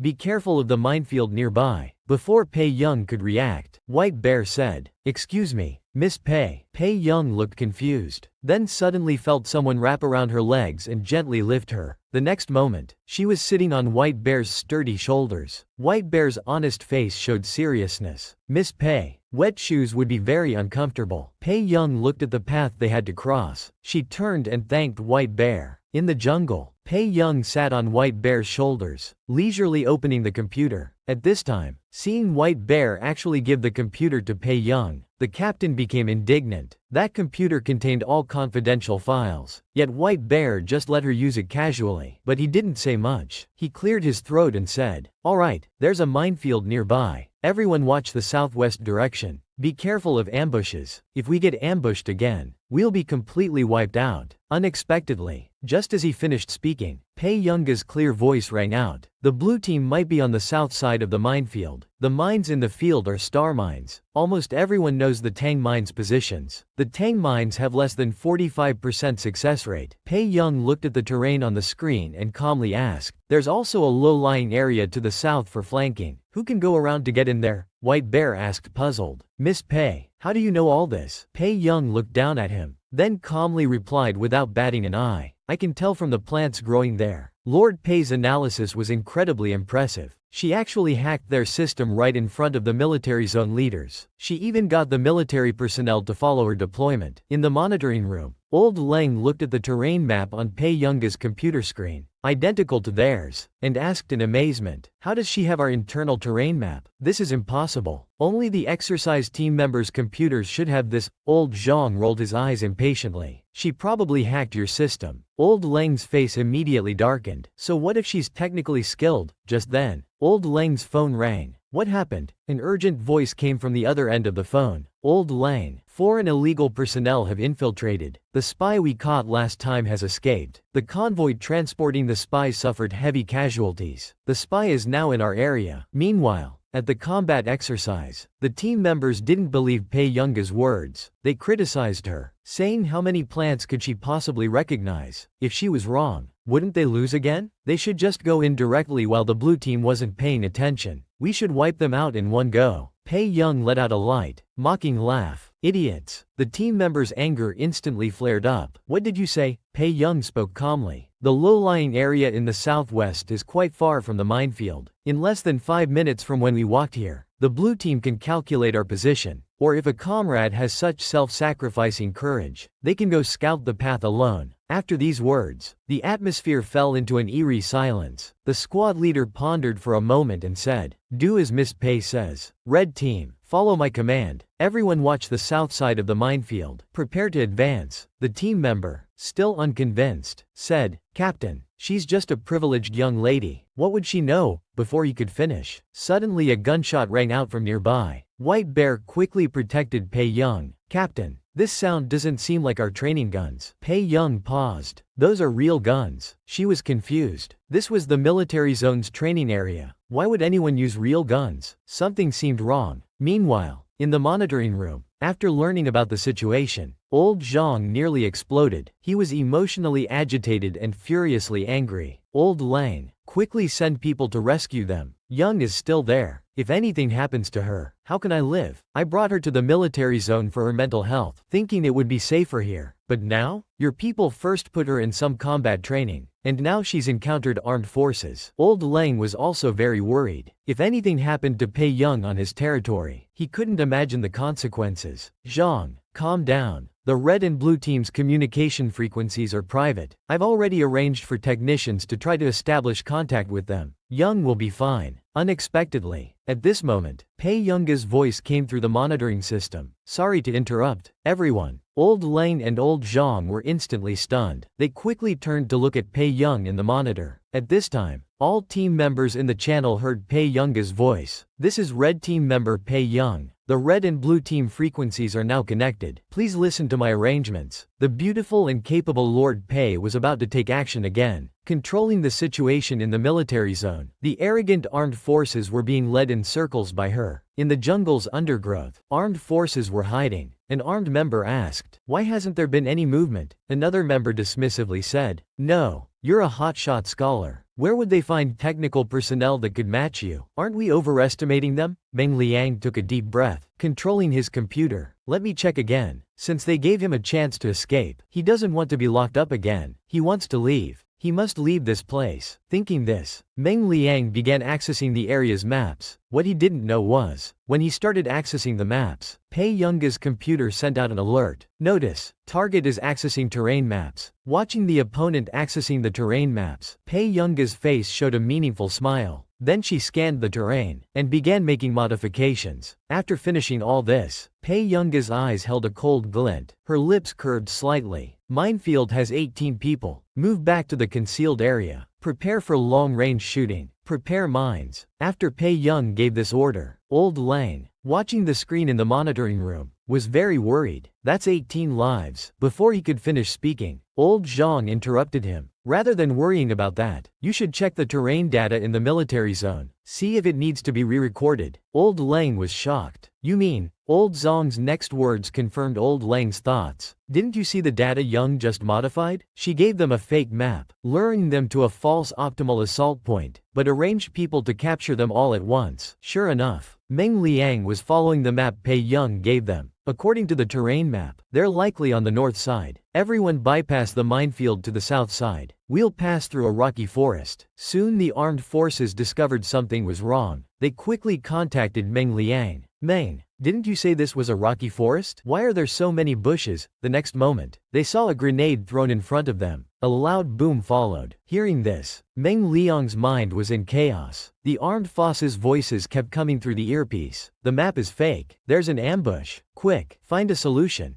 Meng Liang was sweating. He completely couldn't believe it. This map was obtained from the military zone system. How could it be fake? Thinking this, Meng Liang took out his computer again. But no matter how he tried to decrypt, it kept failing to connect. Just as he was about to give up, suddenly the computer made a beeping sound. Meng Liang was overjoyed. Finally connected. Before he could react, a contemptuous yet pleasant voice rang out. Hello, Mr. Meng. Stealing our country's important information. Killing soldiers. Have you prepared your last words, Mr. Meng? Upon hearing this, Meng Liang was thunderstruck. They had completely controlled the communication system. A sinister glint flashed in Meng Liang's eyes as he quickly removed his headphones. At least I still have a backup plan. Looking at the files being transferred, Meng Liang's brow relaxed, as long as he could send these files out. But his joy lasted no more than 3 seconds when he saw, transfer failed, on the computer screen. Meanwhile, in the monitoring room, old Zhang saw Pei Young transmitting the files and hurried to receive them. When he saw the contents, his expression changed. His face turned ashen as he gritted his teeth. This bastard deserves to be executed. This is information about our country's underground nuclear engineering laboratory. Fortunately, Young intercepted the address. If this had been transmitted out, the consequences would have been unimaginable. This guy is incredibly audacious,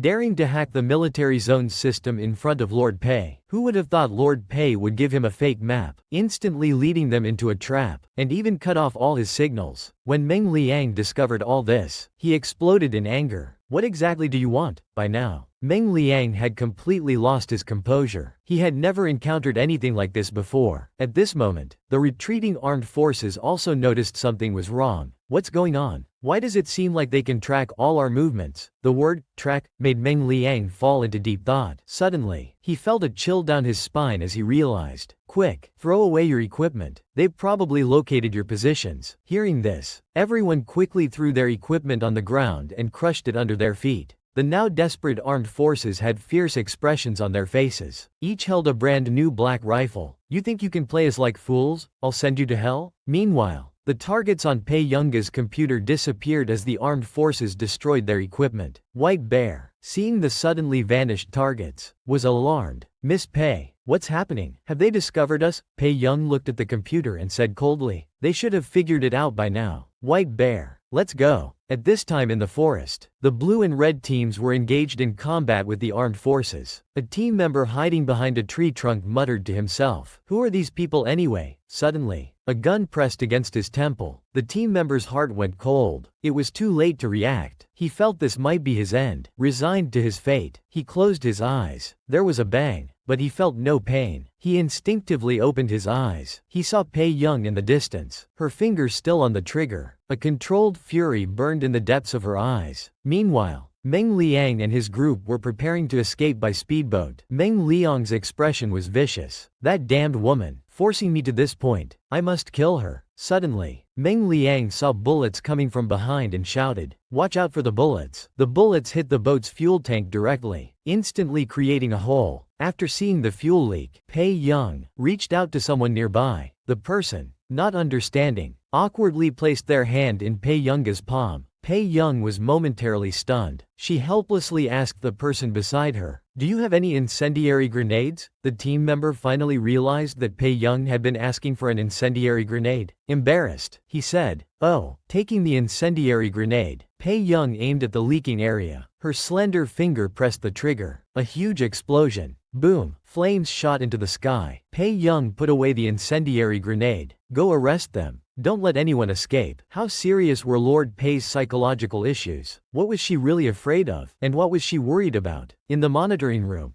Dr. Kui had been observing Pei Young's behavior, constantly taking notes. His refined and gentle features showed intense concentration. Seeing this situation, old Zhang couldn't help but step forward to ask Dr. Kui, "Have you discovered something?" Dr. Kui continued taking notes, absorbed in his work. "Nothing." After old Zhang left, the doctor couldn't help but take out a photo of Pei Young. In his mind, he recalled the emotions that had flashed across Pei Young's eyes, an unprecedented coldness and some kind of triggered emotion, though well controlled. Shortly after, instead of adding the photo back to the medical record, he put it in his white coat pocket. Soon, Pei Young returned. Old Zhang hurriedly examined her up and down, even making her turn around to check for injuries on her back. Pei Young obediently turned in a circle. "Old Zhang, I'm really fine." Just as old Zhang was feeling distressed and wanting to express his emotions to Pei Young, a low, gentle voice spoke up. "Miss Pei, I'm honored to meet you for the first time today." Pei Young raised an eyebrow and turned to face a handsome, gentle-looking man in a white coat. The man curved his thin lips. "I'm Kui Hengchuan, a doctor. I hope Miss Pei can meet with me tomorrow afternoon." Pei Young shifted slightly and said leisurely, "I don't like dealing with people I'm not familiar with." Before she could finish, the man handed her a file. Pei Young casually flipped through one page and immediately knew what it was. "This is my medical record." Old Zhang, also concerned about Pei Young's condition, hoped Kui Hengchuan could help treat her. He quickly persuaded, "Come on, Young. Dr. Kui just wants to chat with you." Young could only nod reluctantly in agreement. "See you tomorrow." The next day, just as Pei Young left Kui Hengchuan's office, her beautiful eyes showed faint traces of blood vessels. Thinking about her previous conversation with Kui Hengchuan, Pei Young's breathing became somewhat irregular. Kui Hengchuan had asked, as if able to see through people's hearts, "Miss Pei, I can see you're controlling yourself. What exactly are you afraid of? And what are you worried about?" Pei Young thought of her mother from her previous life. A red glint flashed in her eyes. She worried about not being able to be like normal people, about not being accepted by others. Just then, a low and gentle voice called out, "Yun Yun." Hearing the familiar voice, Pei Young looked up in delight. It was Master Du. Pei Young happily asked, "Why are you here?" Master Du stroked Pei Young's loose hair and smiled, saying, "To take you home." Pei Young looked at the man beside her, her expression somewhat serious. "Master Du, have you ever thought about dating?" Pei Young continued playfully, "The kind without marriage. Here we go. Player Lord Pei is online." Lord Pei was flirting, wanting to date Master Du but without marriage. Hearing this, Master Du was silent for a while. Even the light in his eyes dimmed. "No plans. We older men are more conservative, preferring relationships that lead to marriage." Master Du lifted his eyelids and glanced at her. "It seems Yun Yun is planning to be irresponsible." Suddenly, Master Du stepped forward and embraced the young woman. Looking into her eyes, he slowly spoke, "In that case, I guess I won't be able to marry either." Inside a villa, an old man's roar suddenly rang out. "What did you say? You have someone you like, but they don't want to marry? And now you won't marry either? Did that girl pressure you about marriage?" On the phone, Master Du's noble features showed no surprise. Instead, his tone was casual. "If they're against it, I can't force marriage. And don't try to arrange any more fiancés." The man glanced at his watch. "I have a meeting coming up. That's all. Don't try to cause them trouble, or nobody will be happy." The old gentleman stood up angrily. "Are you threatening me? You think I'm afraid?" Before he could finish, the line went dead. Master Du didn't want to waste words. He had already hung up. The old gentleman was furious and smashed his phone. The old gentleman knew that Shi Du had never liked the Fernandez family, which was why he took his mother's nationality and surname. Just then, the butler approached and tentatively asked, "Sir, what should we do now? Your conversation with Mr. Huo just now." He heard everything clearly. The old gentleman suddenly brightened up. "Right, I should go talk to that girl." At the Huo residence, Pei Young was reading a message from old Zhang, asking her to attend an academic conference at Lin University's conference hall at 2 p.m. Just then, her phone rang. Pei Young picked up the call. "Hello, Pei Young." An elderly voice came through the phone, filled with displeasure. "I'm Huo Shiju's grandfather. You should know why I'm calling you." Although Pei Young hadn't visited the Huo family residence much, she knew that old Master Huo had passed away long ago. How could someone make such a scam call? Thinking this, she laughed casually. Hello grandfather. Are you calling to give me my living expenses? Living expenses? Pei Young became interested and continued to tease the old man. Yes, it seems you don't know. I've been kept by the Huo family for quite a while. The old gentleman's eyes widened in disbelief. How could Shidu do such a thing? The girl he liked was actually being kept by him? If this got out, it would be disastrous. Then he heard Pei's voice saying softly, if you don't want anything to happen, I think you'd better take some action. The old gentleman was startled. Are you blackmailing me for hush money? Don't you want to gain my approval? Pei, now addicted to the game, curved her lips and continued. We young people are only interested in making quick money. Think it over carefully. Grandfather. After saying this, Pei Young hung up. The next second, she received a text message from the other party. Give me your bank account number. Pei Young laughed, lazily leaning back in her chair, and slowly sent over the account number. Pei Young put down her phone, somewhat surprised. Are scammers this persistent nowadays? But moments later, her phone started beeping continuously. Pei picked up her phone impatiently and saw several messages from the same unknown number. How much are your living expenses for a year? I'll pay in advance for my grandson. This much should be enough for a year. Right below were several transfer notifications, with shocking amounts. Suddenly, Pei felt like she had taken the joke too far. Oh no. Oh no. Pei had gone too far, actually extorting Master Du's grandfather, shamelessly telling him she was being kept by Master Du and asking for hush money. After sending the money, the old gentleman was still uneasy. He couldn't help asking the butler beside him, do you think this amount can help keep this girl for Shidu? Is it too little for our Fernandez family's status? The butler, holding his phone, couldn't help but frown. I don't think that's the issue.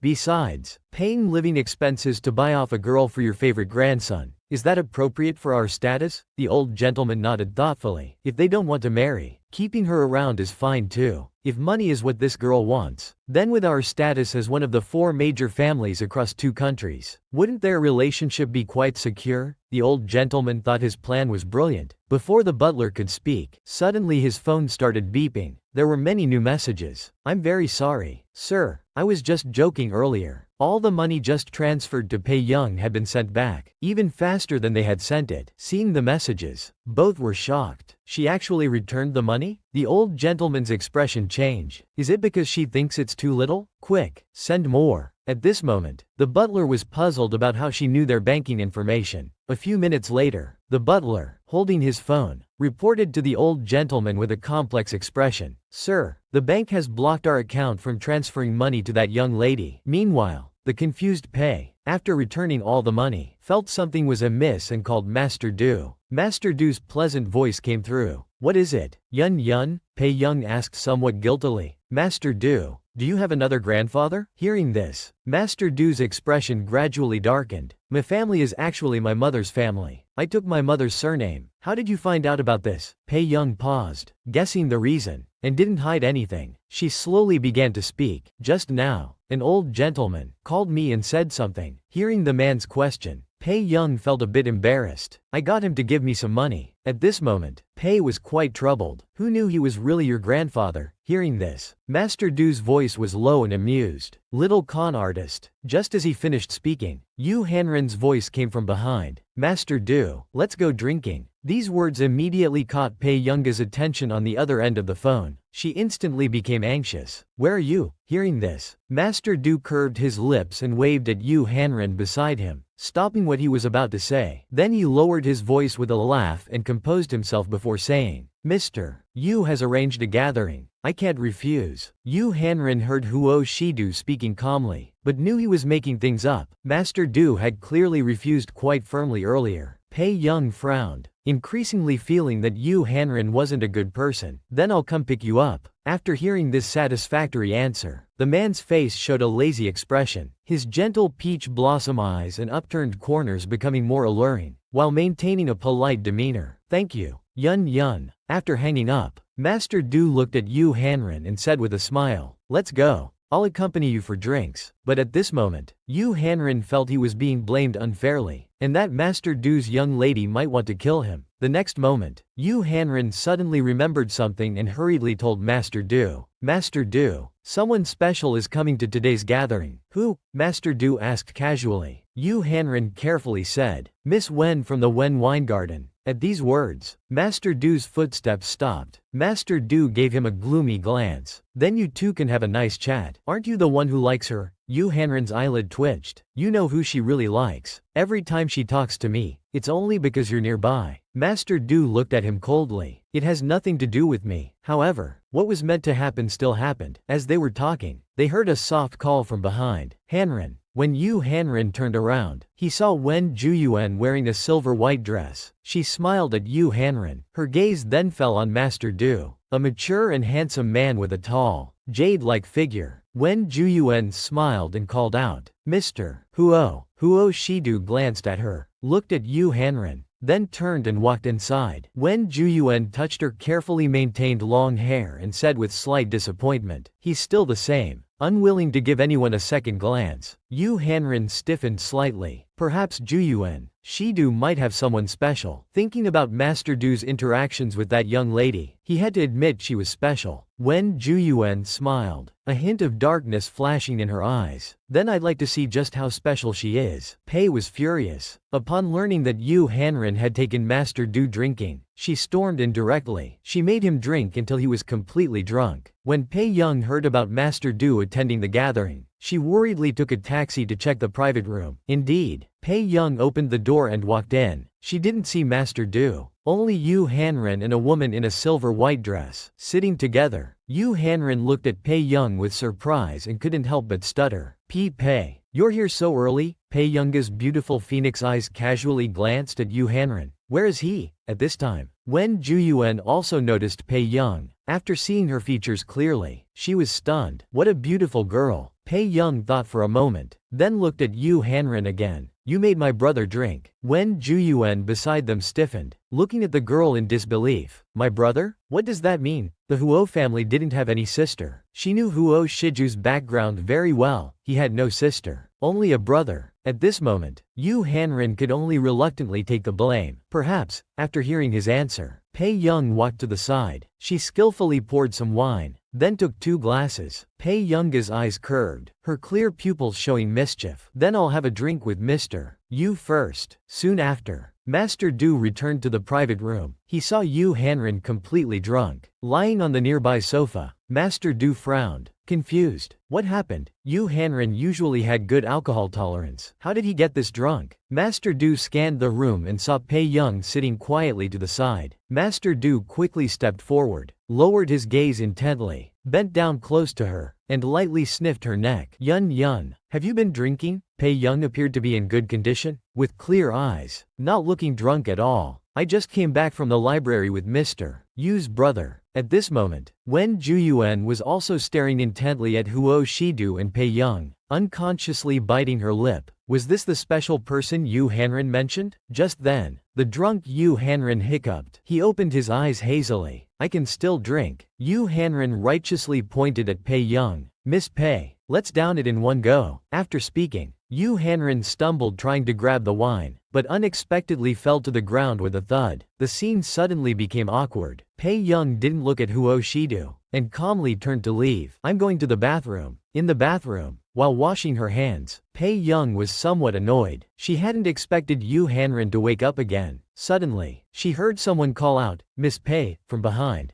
Pei Young turned to look at the person. She responded lazily. Wen Juyuan crossed her arms and spoke somewhat disdainfully. Aren't you curious about my relationship with them? Pei Young glanced at Wen Juyuan again. You want to say? Wen Juyuan hadn't expected the girl before her to be so young yet so composed. Wen Juyuan smiled. I'm Wen Juyuan, Hanren's schoolmate, and also Mr. Huo's schoolmate. Hearing this, Pei Young's face showed no unusual emotion. At this moment, Wen Juyuan realized she knew nothing about this girl, and in just this short time, she had already lost the upper hand. When Miss Pei remained silent, Pei Young laughed, her lazy eyes bright and alluring. So Miss Wen likes my brother so much. Having her feelings exposed so directly, Wen Juwan's body stiffened. Pei Young didn't expect an answer and turned to leave. At this moment, Pei Young's expression was casual, but with lowered eyes. She wondered silently what he was like at 18. She had never seen him then. Sweet moments ahead. Master Du got drunk again and wanted to teach Yun Yun how to kiss. He even acted spoiled, wanting to teach Yun Yun how to tame him. When Yun Ge returned from the bathroom, she found someone had touched her glass. It was empty. Before she could react, she was embraced from behind by the man, his voice low and seductive. Yun Yun. Yun Ge immediately smelled alcohol on him, so Master Du had drunk from her glass. Yun Ge instantly got a headache. That was vodka. Master Du was too flirtatious when drunk. Pei Young could barely keep her composure. She quickly pulled Master Du toward the exit. Watching their interaction, Wen Juyuan was trembling all over, her face unsightly. This was the first time she realized this man wasn't forever unreachable. Wen Juyuan had to admit Yu Hanren was right. Huo Shidu had someone very special by his side. In the car, Master Du was holding Yun Ge's hand tightly. Yun Ge had already turned on her phone's video recording mode. If he acted up again, she'd record it to show him when he sobered up tomorrow. At this time, Shidu also casually took out his phone and started playing with it. Yun Ge couldn't help but feel relieved. Thankfully, this man was behaving, but unexpectedly, the next second she received a message from him. Yun Yun, shall I teach you how to kiss? After reading it, Yun Ge's face quickly heated up. She instinctively looked up and saw the man's pleased expression. Even the tempting mole on his Adam's apple trembled as he laughed. He was hopelessly sexy. Pei Young cooled down her face and looked at the lazy man beside her. With a slight smile, she opened the video mode again, flipped the camera, and held the man's hand while facing the lens. In the frame, the girl's eyes were bright and proud, while the elegant and noble man beside her maintained a slow and lazy posture. Come, Master Du, what do you want to say? Pei Young was determined to let Huo Shidu see a new side of herself. Don't miss the chance. Think carefully about Yun Yun. Suddenly, the man gently held her slim waist, one hand gripping her hand that held the phone. Her slightly reddened lips curled up as he gently sucked on her snow-white earlobe. The ticklish warm breath on her sensitive skin, combined with gentle bites, was devastatingly sensual. The man's seductive voice was particularly enchanting, flirtatious and ambiguous. Don't be afraid. I'll teach you how to tame me. Pei Young's heart seemed to skip a beat. Her heart was racing uncontrollably, and her phone fell to the ground. At that moment, the phone captured this scene perfectly. The next afternoon, Young was looking at the photo with a blushing face. She wanted to delete the video but was hesitant. It was quite pleasing to look at. After admiring the photo, Young put away her phone. Professor Zhang had asked her to attend an academic conference, and she was about to look for the conference hall. Then she heard a familiar voice from behind. Pei Young. She turned around to hear Cheng Ziwai's sarcastic voice. What are you doing here? I don't know what methods you used to achieve some small success, but you think anyone can come to Cloud University? Pei Young casually glanced at Cheng Ziwai. Defeated opponent. You're quite nosy. She turned and left, not bothering to waste words. Cheng Ziwai was furious, his handsome face contorting uncontrollably. Just then, a male student suddenly appeared behind him. Hey, didn't you get the notice? There's an important meeting in the conference hall today. Students should avoid this area. Hearing this, Cheng Ziwai was startled. Pei Young had just gone in that direction. The student continued with admiration. For this meeting, only the top experts from various academic fields can enter. Zhang Moping, the Dean of Engineering Academy, our former principal Bai Mingjung, and Professor Yu Guang, who just won a world prize in engineering. They've all arrived. At this moment, everyone in the conference room was staring at Pei Young. The next second, someone began introducing. This is really YG herself. Genuine. She's not an outsider. Young is Lan Jun's granddaughter. Then they heard the old professor's gossip. Old Bai, you've pursued Lan Jun for so long. Surely you must know his granddaughter. At these words, Bai Mingjung instantly became embarrassed. Young was also surprised and gave him a meaningful look. To ease the awkwardness, Bai Mingjung quickly changed the subject to business. Today, besides introducing YG to everyone here, there's another matter. This year's Felisky Mathematics Prize ceremony invites you to attend in Country B. Young understood. It must be because of the signature. Sweet moments ahead. Master Du got drunk again and wanted to teach Yun Yun how to kiss. He even acted spoiled, wanting to teach Yun Yun how to tame him. When Young returned from the bathroom, she found her glass had been touched. It was empty. Before she could react, she was embraced from behind by the man, his voice low and seductive as he called, Yun Yun. Young immediately smelled alcohol on him, so Master Du had drunk from her glass. She instantly got a headache. That was vodka. The drunk Master Du was too flirtatious. Pei Young could barely keep her composure. She quickly pulled Master Du toward the exit. Watching their interaction, Wen Juyuan was trembling all over, her face unsightly. This was the first time she realized this man wasn't forever unreachable. Wen Juyuan had to admit Yu Hanren was right. Huo Shidu had someone very special by his side. In the car, Master Du was holding Young's hand tightly. Young had already turned on her phone's video recording mode. If he acted up again, she'd record it to show him when he sobered up tomorrow. At this time, Shidu also casually took out his phone and started playing with it. Young couldn't help but feel relieved. Thankfully, this man was behaving, but unexpectedly. The next second she received a message from him. Yun Yun, shall I teach you how to kiss? After reading it, Young's face quickly heated up. She instinctively looked up and saw the man's pleased expression. Even the tempting mole on his Adam's apple trembled as he laughed. Hopelessly sexy. Pei Young cooled down her face and looked at the lazy drunk man beside her. With a slight smile, she opened the video mode again, flipped the camera, and held the man's hand while facing the lens. In the frame, the girl's eyes were bright and proud, while the elegant and noble man beside her maintained a slow and lazy posture. Come, Master Du, what do you want to say? Pei Young was determined to let Huo Shidu see a new side of herself. Don't miss the chance. Think carefully. Yun Yun. Suddenly, the man gently held her slim waist, one hand gripping her hand that was holding the phone. Her slightly reddened lips curled up. He gently nibbled her snow-white earlobe, his warm breath tickling her sensitive skin, the gentle bites making her lose all reason. The man's seductive voice was particularly enchanting, flirtatious and ambiguous. Don't be afraid. I'll teach you how to tame me. Wa Luo. Pei Young's heart seemed to skip a beat, her heart racing uncontrollably. The phone fell to the ground. At that moment, the phone captured this scene. The next afternoon, Young was looking at the photo with a blushing face. She wanted to delete the video but was hesitant. It was quite pleasing to look at. After admiring the photo, Young put away her phone. Professor Zhang had asked her to attend an academic conference, and she was about to look for the conference hall. Then she heard a familiar voice from behind. Pei Young. She turned around to hear Cheng Ziwai's sarcastic voice. What are you doing here? I don't know what methods you use to achieve some small success, but you think anyone can come to Cloud University? Pei Young casually glanced at Cheng Ziwai.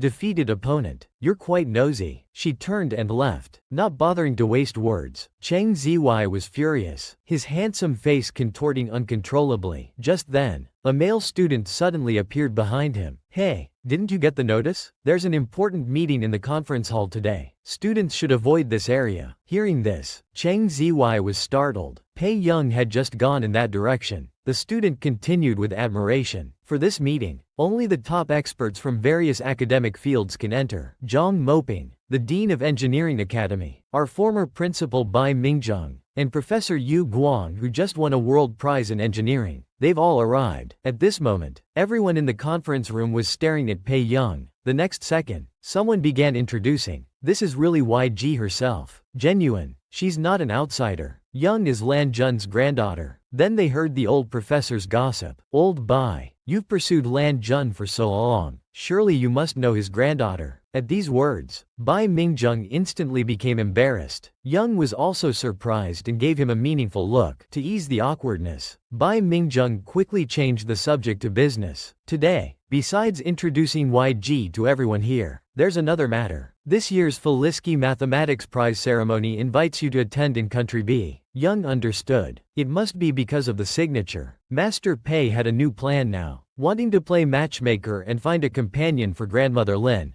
Young accepted the old professor's invitation to attend the meeting at Cloud University. The meeting's content was about inviting Young to Country B to attend the Felisky Mathematics Prize ceremony. In her previous life, when she first won this kind of award, Meng Ying accompanied her. She was quite happy then, but after winning many awards, she no longer felt much joy. Young looked at everyone and interrupted their excitement. I won't go. I'm busy. Bai Mingjung was shocked and hurried to persuade her. Don't worry. The authorities have already signed confidentiality agreements with the prize committee. They won't reveal your identity. Just go this once. Consider it a parade of honor. This wouldn't do. Their task was to convince Pei Young to attend the award ceremony. Pei Young frowned. I'm not interested in Country B, Young thought to herself. From what she heard last time, Huo Shiju's grandfather was from Country B. Bai Mingjung suddenly thought of something and looked at Young with a smile. Young, when your grandmother won the biology prize before, some old mathematics fellow humiliated her on the award stage. He'll be at this year's Felicity Prize ceremony too, along with his son. The old professor beside them was confused. This happened so many years ago. Why bring it up now? Besides, didn't she already punch that guy on stage back then? Why mention this now? This seemed quite vindictive. While everyone was puzzled, Pei Young raised her eyebrow and calmly said, "Fine. When is the award ceremony?" Well, she was planning to crash their party. After the meeting, in the hallway, Professor Zhang seriously asked Young, "Do you have any plans later? Nancy wants you to meet with people from the Higgins group." Young agreed, but just then her phone rang unexpectedly. Young took out her phone and saw that she had been added to their group chat from the meeting. Bai Mingjung was tagging grandmother Lan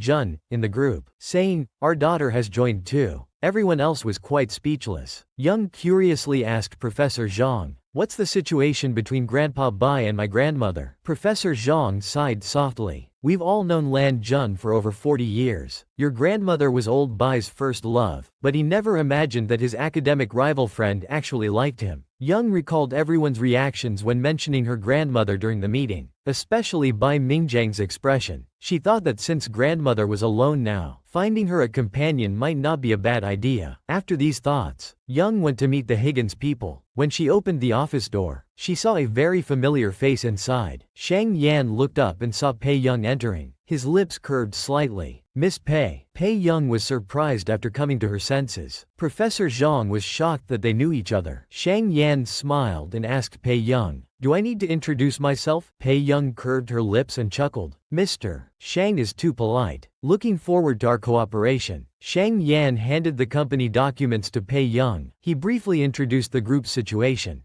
giving her an initial impression of the Higgins group. Then he asked Young, "We'll need you to come to Country B later. When are you free?" Young thought for a moment before telling Shang Yan she'd go next week. Hearing this, Shang Yan immediately thought of the Felicity Mathematics Prize. Young nodded. "Yes, and I have some other matters to handle there." Pei Young looked at Shang Yan with interest. "Did you already know I was the one for cooperation? Or rather that I was YG?" Shang Yan didn't hide it, confirming he knew beforehand. Young smiled and extended her hand. "Then, here's to pleasant cooperation." Shang Yan, with his gentle and refined expression, smiled and took her hand. Pleasant cooperation. They exchanged smiles, sharing an unspoken understanding. Master Pei sure has a big heart. Seeing his love rival arrested, he still tried to save him, not worried about him becoming competition again. After finishing the talk with Mr. Du and Shang Yan, Young left alone. On her way back, she was worried about how to tell Mr. Du about going to Country B. Suddenly, she looked up and saw a familiar face, Wen Juyuan. Wen Juyuan was struggling with two men. Eventually, unable to resist, he was dragged into a club. Young looked up at the sign, confused. What did NH mean? She overheard two passing men discussing. Night Hunter is Cloud City's largest themed club. The other man asked, puzzled. What theme? The first man replied. Hee. Of course it's that kind of exciting theme, though the rest wasn't said aloud. The meaning was clear. Understanding the situation, Young slowly walked in. The male attendant who had dragged Wen Juyuan in earlier looked at Pei Young with obvious interest. Miss, are you here to play too? Pei Young asked casually. What's the person in white who just went in doing here? The attendant smiled and shook his head. Sorry miss, customer information is confidential. He then took out a half-face mask and handed it to Young. But miss can go in and find him. He's wearing a blue bracelet. Young was surprised. Blue meant submissive. Pei Young was now certain that Wen Juyuan had been tricked into coming. With this in mind, Young reached for a red fluorescent bracelet, which surprised the attendant. Pei Young raised her beautiful eyebrows, her eyes containing a mix of mockery and cold detachment. The attendant felt a chill down his spine. Please enter. Meanwhile, Young, who had already gone in, was internally complaining. This awful place even takes away phones. How could Wen Juyuan be tricked into such a place? How could someone this stupid attend the same university as Huo Shidu and the others? Suddenly, a magnetic, pleasant voice spoke up.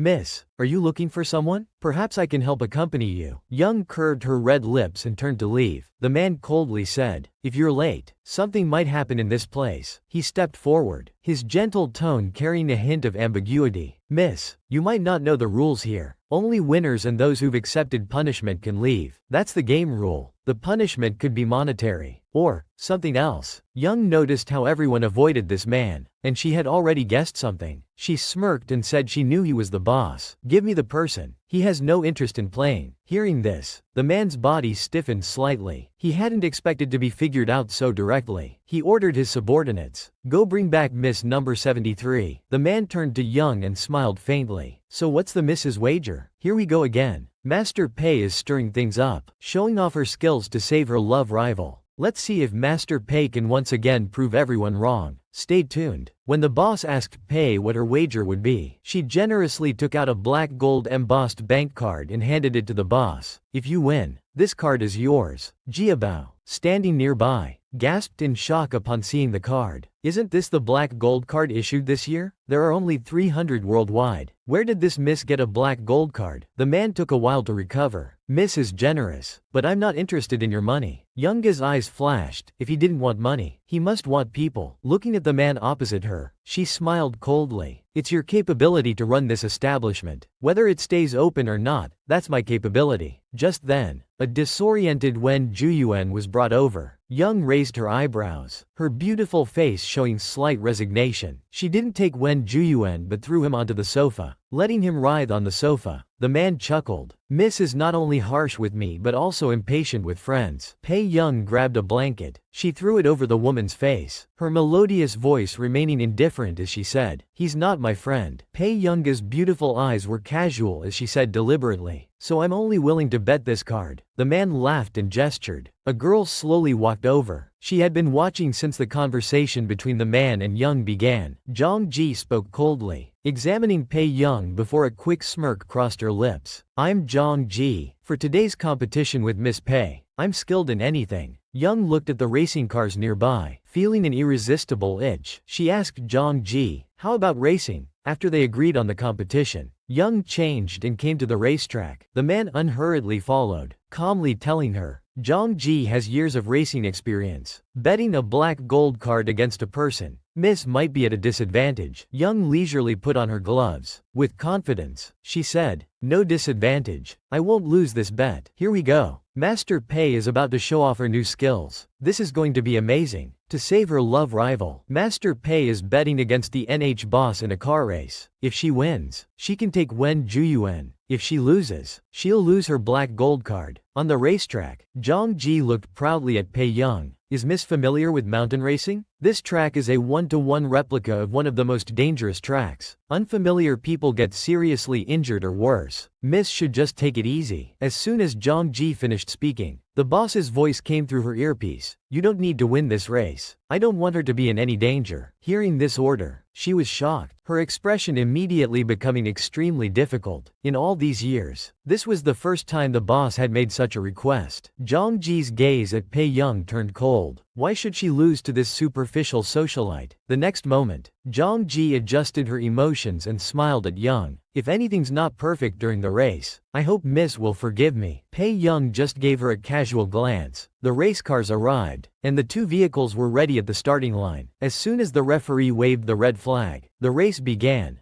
Zhang Ji's yellow race car sped away. This time, she decided to go against that person's wishes. She wanted to show the boss that Pei Young was inferior to her in every way. Meanwhile, Pei Young's car hadn't moved at all. The staff watching from above were confused by Pei Young's stillness, wondering what she was doing. They wondered if she didn't know how to drive at all. They watched as Pei calmly took out a Bluetooth earpiece and put it in her ear. This confused the staff even more. A Bluetooth earpiece? Her phone was hundreds of meters away from the track. How could it receive a signal? What kind of powerful Bluetooth device was this? Once everything was ready, Pei's lips curved into a mysterious smile. Then she stepped on the gas. The car instantly shot forward onto the track. By now, Zhang Ji had lost sight of the white car in her mirror. The mockery in her eyes became more apparent as she smirked, deciding to end this race quickly. Suddenly, Zhang Ji heard another sound and glanced back instinctively. Unexpectedly, the white race car had caught up and was about to overtake Zhang Ji's vehicle. Young immediately noticed that Zhang Ji's car seemed to slow down, as if deliberately waiting for her to get closer. Pei Young's beautiful eyes gleamed with interest as she carelessly pressed the gas pedal all the way down, speeding forward. Seeing this, Zhang Ji gripped the steering wheel tightly, biting her lip white. Going at full speed in this situation, was she trying to get herself killed? Aiming carefully, she swerved towards the other car. Sparks flew as the rear ends collided, causing severe damage to both vehicles. The boss's gaze turned cold from the viewing platform, his fists clenched. Just as he was about to go down to help, the white car used its higher speed to drift around the curve, catching everyone by surprise. Zhang Ji's face changed color, losing her concentration. She didn't notice the small hill ahead. She accidentally hit the hill, but fortunately turned the steering wheel in time to avoid any life-threatening danger. Master Pei is amazing. After putting on a show of speed and fury, she finally won the race. Outside the track, Pei calmly asked, "I've won. Can I take the person now?" The man looked at her for a moment and smiled. Of course. Miss Pei Young's gaze darkened as she looked up at the man. She felt this man was strangely familiar, but she hadn't seen these eyes before. The man's eyes were deep brown, and she couldn't recall anyone she knew with such eye color. The man didn't let her dwell on it, turning to instruct his subordinates to escort this lady out. After Pei Young left, Zhang Ji was rescued. Holding her head, she was helped to the man's presence, but the man didn't even look at her, coldly questioning, "Who told you to act on your own?"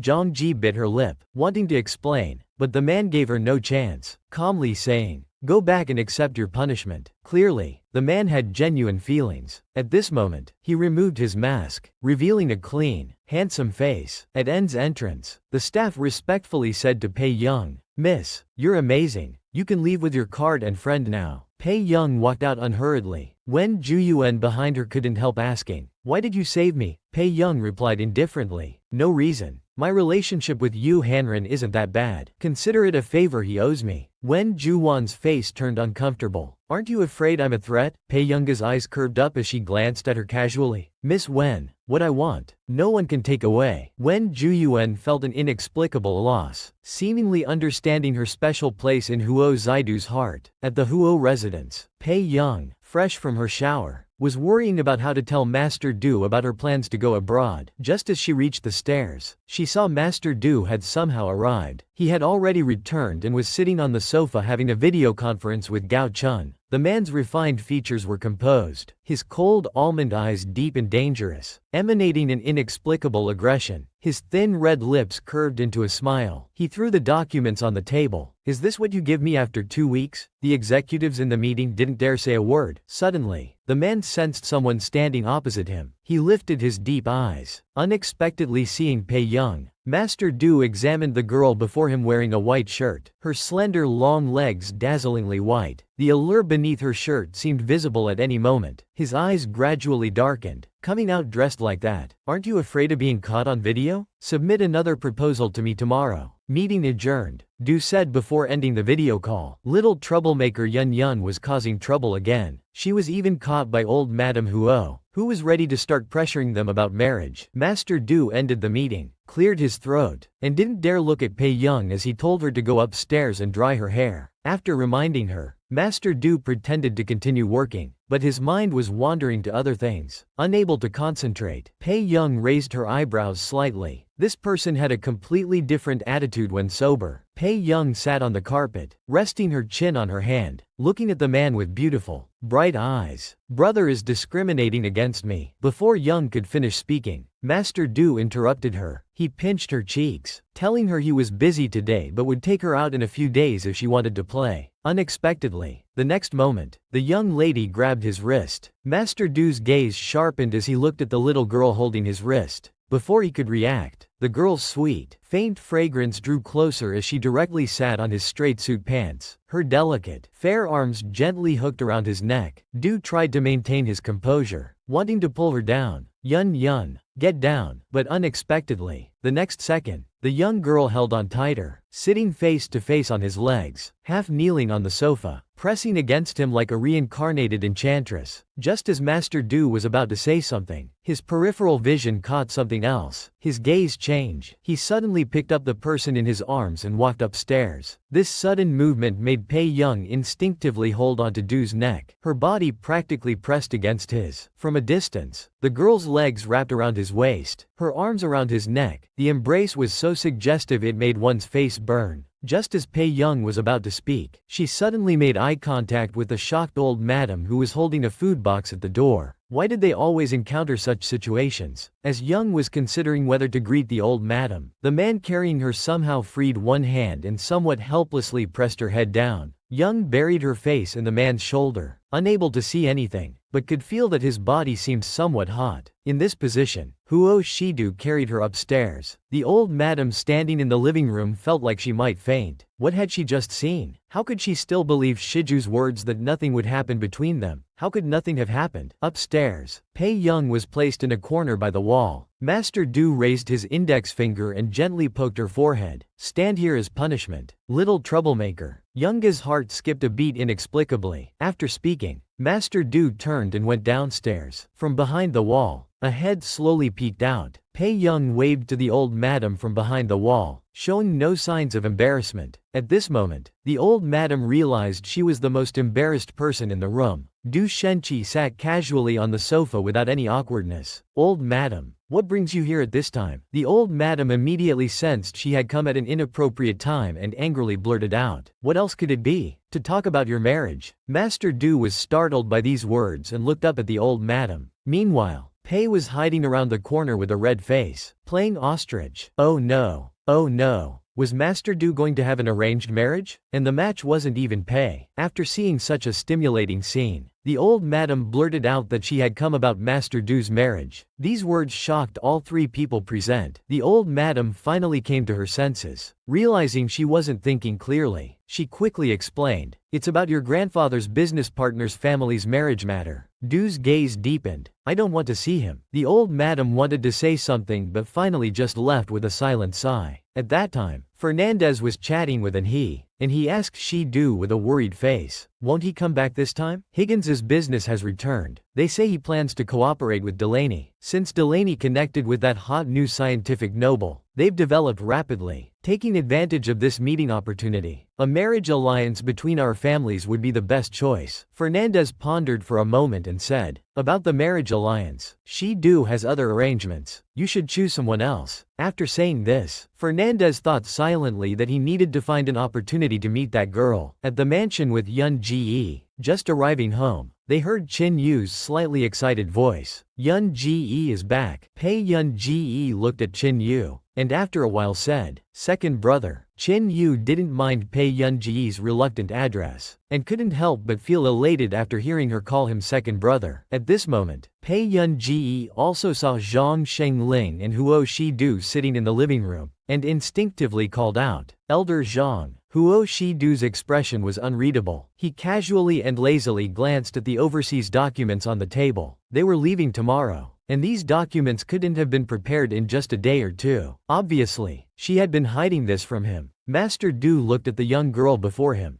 deep in thought, but Qin Yu beside them was extremely excited. Yun Ji, we're discussing Elder Zhang's arrangement for you to study abroad. Pei Yun Ji was stunned, but quickly realized that Zhang Shengling was helping her get permission. Thinking of this, Pei Yun Ji unconsciously turned to look at the silent man beside her. Do you agree? At this moment, Pei Yun Ji was very worried, not knowing if Master Du would be angry that she had hidden her plans to leave. Qin Yu was confused, looking at Pei Yun Ji, then at Du Yu, not understanding why Master Du wouldn't agree. Then he happily told her, I'll be shooting an MV there for half a month. Second brother will accompany you. Okay? But Pei Yun Ji ignored him, only looking at Du Yu. Huo Shi-Du methodically fastened his collar button, the loose yet sexy collar, and said, Elder Zong's suggestion is good. It will benefit Yun Ji's future development. Only after getting Huo Shidu's approval did Pei Yun Ji look at Qin Yu and speak faintly. Seeing this, Qin Yu began to wonder if Master Du had brainwashed his sister. Why was she listening to him so much? Early the next morning, Qin Yu was on the phone with his manager discussing the schedule. Yes, I'm going with my sister. She's going for an exchange program, and I'm accompanying her. Meanwhile, Pei Yun Ji, who had packed her luggage, looked unhappy because Master Du hadn't spoken to her since yesterday. He must be angry. Thinking this, she saw Master Du in formal wear. She dragged her suitcase forward and asked, Brother, are you seeing me off today? Huo Shidu slowly glanced at her bright, smiling eyes, knowing well what was in her heart. This child was afraid he was angry. He imperceptibly curved his lips, then just gave a faint response. Not noticing the man's mood, Pei Yun Ji muttered to herself, really cold, while Qin Yu, who had been watching Pei Yun Ji, remained very quiet, couldn't help but approach Huo Shidu to probe. Master Du, don't you think something's wrong with Yun Ji? Huo Shidu sat down and carelessly glanced over. What's wrong with her? Xing Yu said somewhat sadly. Why is she so clingy to you and not to me? Hearing this, Master Du's eyes darkened. How clingy do you want her to be? Oh no. Oh no. Master Du is angry. Miss Pei was going abroad and hadn't told Master Du. He only found out when Elder Zhang came. This had made Master Du quite angry, yet he still reluctantly sent her to the airport. Unexpectedly, as soon as they got in the car, Pei Yun Ji started flirting. Master Du locked the car door as soon as he got in, to prevent Qin Yu from following them and interrupting their private moment. Pei Yun Ji didn't hesitate, immediately moving forward to link arms with Master Du. Smiling, Brother, I think the zipper on my back isn't done up. Huo Shidu raised his eyebrows, feeling that this little girl was about to start again. Sure enough, the next moment, Pei Yun Ji said teasingly, it's actually fine to go out like this, just showing a little skin. After speaking, Pei Yun Ji naturally rested her head on the man's shoulder. Brother, I'll be alone abroad. The girl's hair touched his sexy Adam's apple as it bobbed. Master Du's gaze grew increasingly intense as he tried to maintain his composure. Her long, slender fingers touched the zipper on his back. Without looking at his back's glaring wound, her hand gently pulled up. Shidu remained silent. Pei Yun Ji deliberately whispered in his ear, wanting to see the man's reaction. Sure enough, his movements paused. Before the man could react, Pei Yun Ji pulled away from his embrace, dramatically flipping her long hair. Let's drive, Pei Yun Ji thought, remembering how this man had teased her when drunk before. She felt quite pleased about getting even this time. When Pei Yun Ji turned her head, the man had already moved half a step closer, his low, lazy laugh echoing. His warm breath fell on her face, making her involuntarily shiver. His handsome features showed a casual yet mischievous expression, seductively enticing, making her cheeks burn. Be careful. After speaking, he lazily raised his hand and fastened Pei Yun Ji's seatbelt. Pei Yun Ji's heart skipped a beat, secretly admitting she couldn't outflirt him. They soon arrived at the airport. Although Qin Yu's trip was decided last minute, fans had learned of his schedule and gathered at the airport waiting for him. Qin Yu had no choice but to let Yun Ji go ahead with Elder Zhang and others. The slow-to-react Qin Yu suddenly realized that while Hengda's resources were good, it was unusual for someone of Elder Zhang's caliber to lead a simple exchange student program. In the car, Elder Zhang was about to explain their itinerary to Pei Yun Ji. The car suddenly stopped. Elder Zhang asked what happened, and Si Cheng Yan's expression changed. More than 10 cars have blocked the road ahead. Elder Zhang felt extremely nervous. Is this setup targeting us? But your itinerary was strictly confidential. Quick, hide her. Pei Yi had just arrived in the country and already ran into trouble. They were surrounded and blocked. Had their identity been exposed? Just as Elder Zhang was about to hide Pei Yun Ji, a young man came to the car and politely asked, Is Miss Pei Yun Ji here? Pei Yun Ji raised an eyebrow. Someone was looking for her, not trying to dig up anything. Looking at the dozen impressive black sedans outside, Pei Yun Ji probably knew who had come for her. With this strong noble family aura, she turned to the gritting Elder Zhang and said, It's fine, I know who it is. After explaining, Pei Yun Ji left with them. In the car, she heard the old man ask, "So this is the troublemaker She-do raised? The first time we talked, she scammed several billion." Fernandez left quite an impression on this family, but Pei Yun-ge lazily curved her lips and denied it. "Where did you get that information, sir?" The old man maintained his aloof expression, smirking. "How do you know She-do didn't tell me?" Pei Yun-ge raised her eyebrows. "So this was Master Do's grandfather. Can I go now?" She didn't want to chat more, knowing her brother wouldn't even want to see him, let alone discuss this matter. Hearing this, the old man became angry. "How dare you be so disrespectful? Oh my." Pei Yun-ge suddenly thought of something and curved her lips, saying lazily, "Have you ever seen a troublemaker who respects elders? We in this business like to take the money and run." These words left the old man speechless, staring at Pei Yun-ge in shock. Fernandez was at a loss for words, but unexpectedly, the next second, Pei Yun-ge asked innocently, "Grandfather, I'm hungry. Can I come over for a meal?" Fernandez was completely thrown off by her behavior. He unconsciously agreed, and Pei Yun-ge took out her phone to inform Elder Zhang.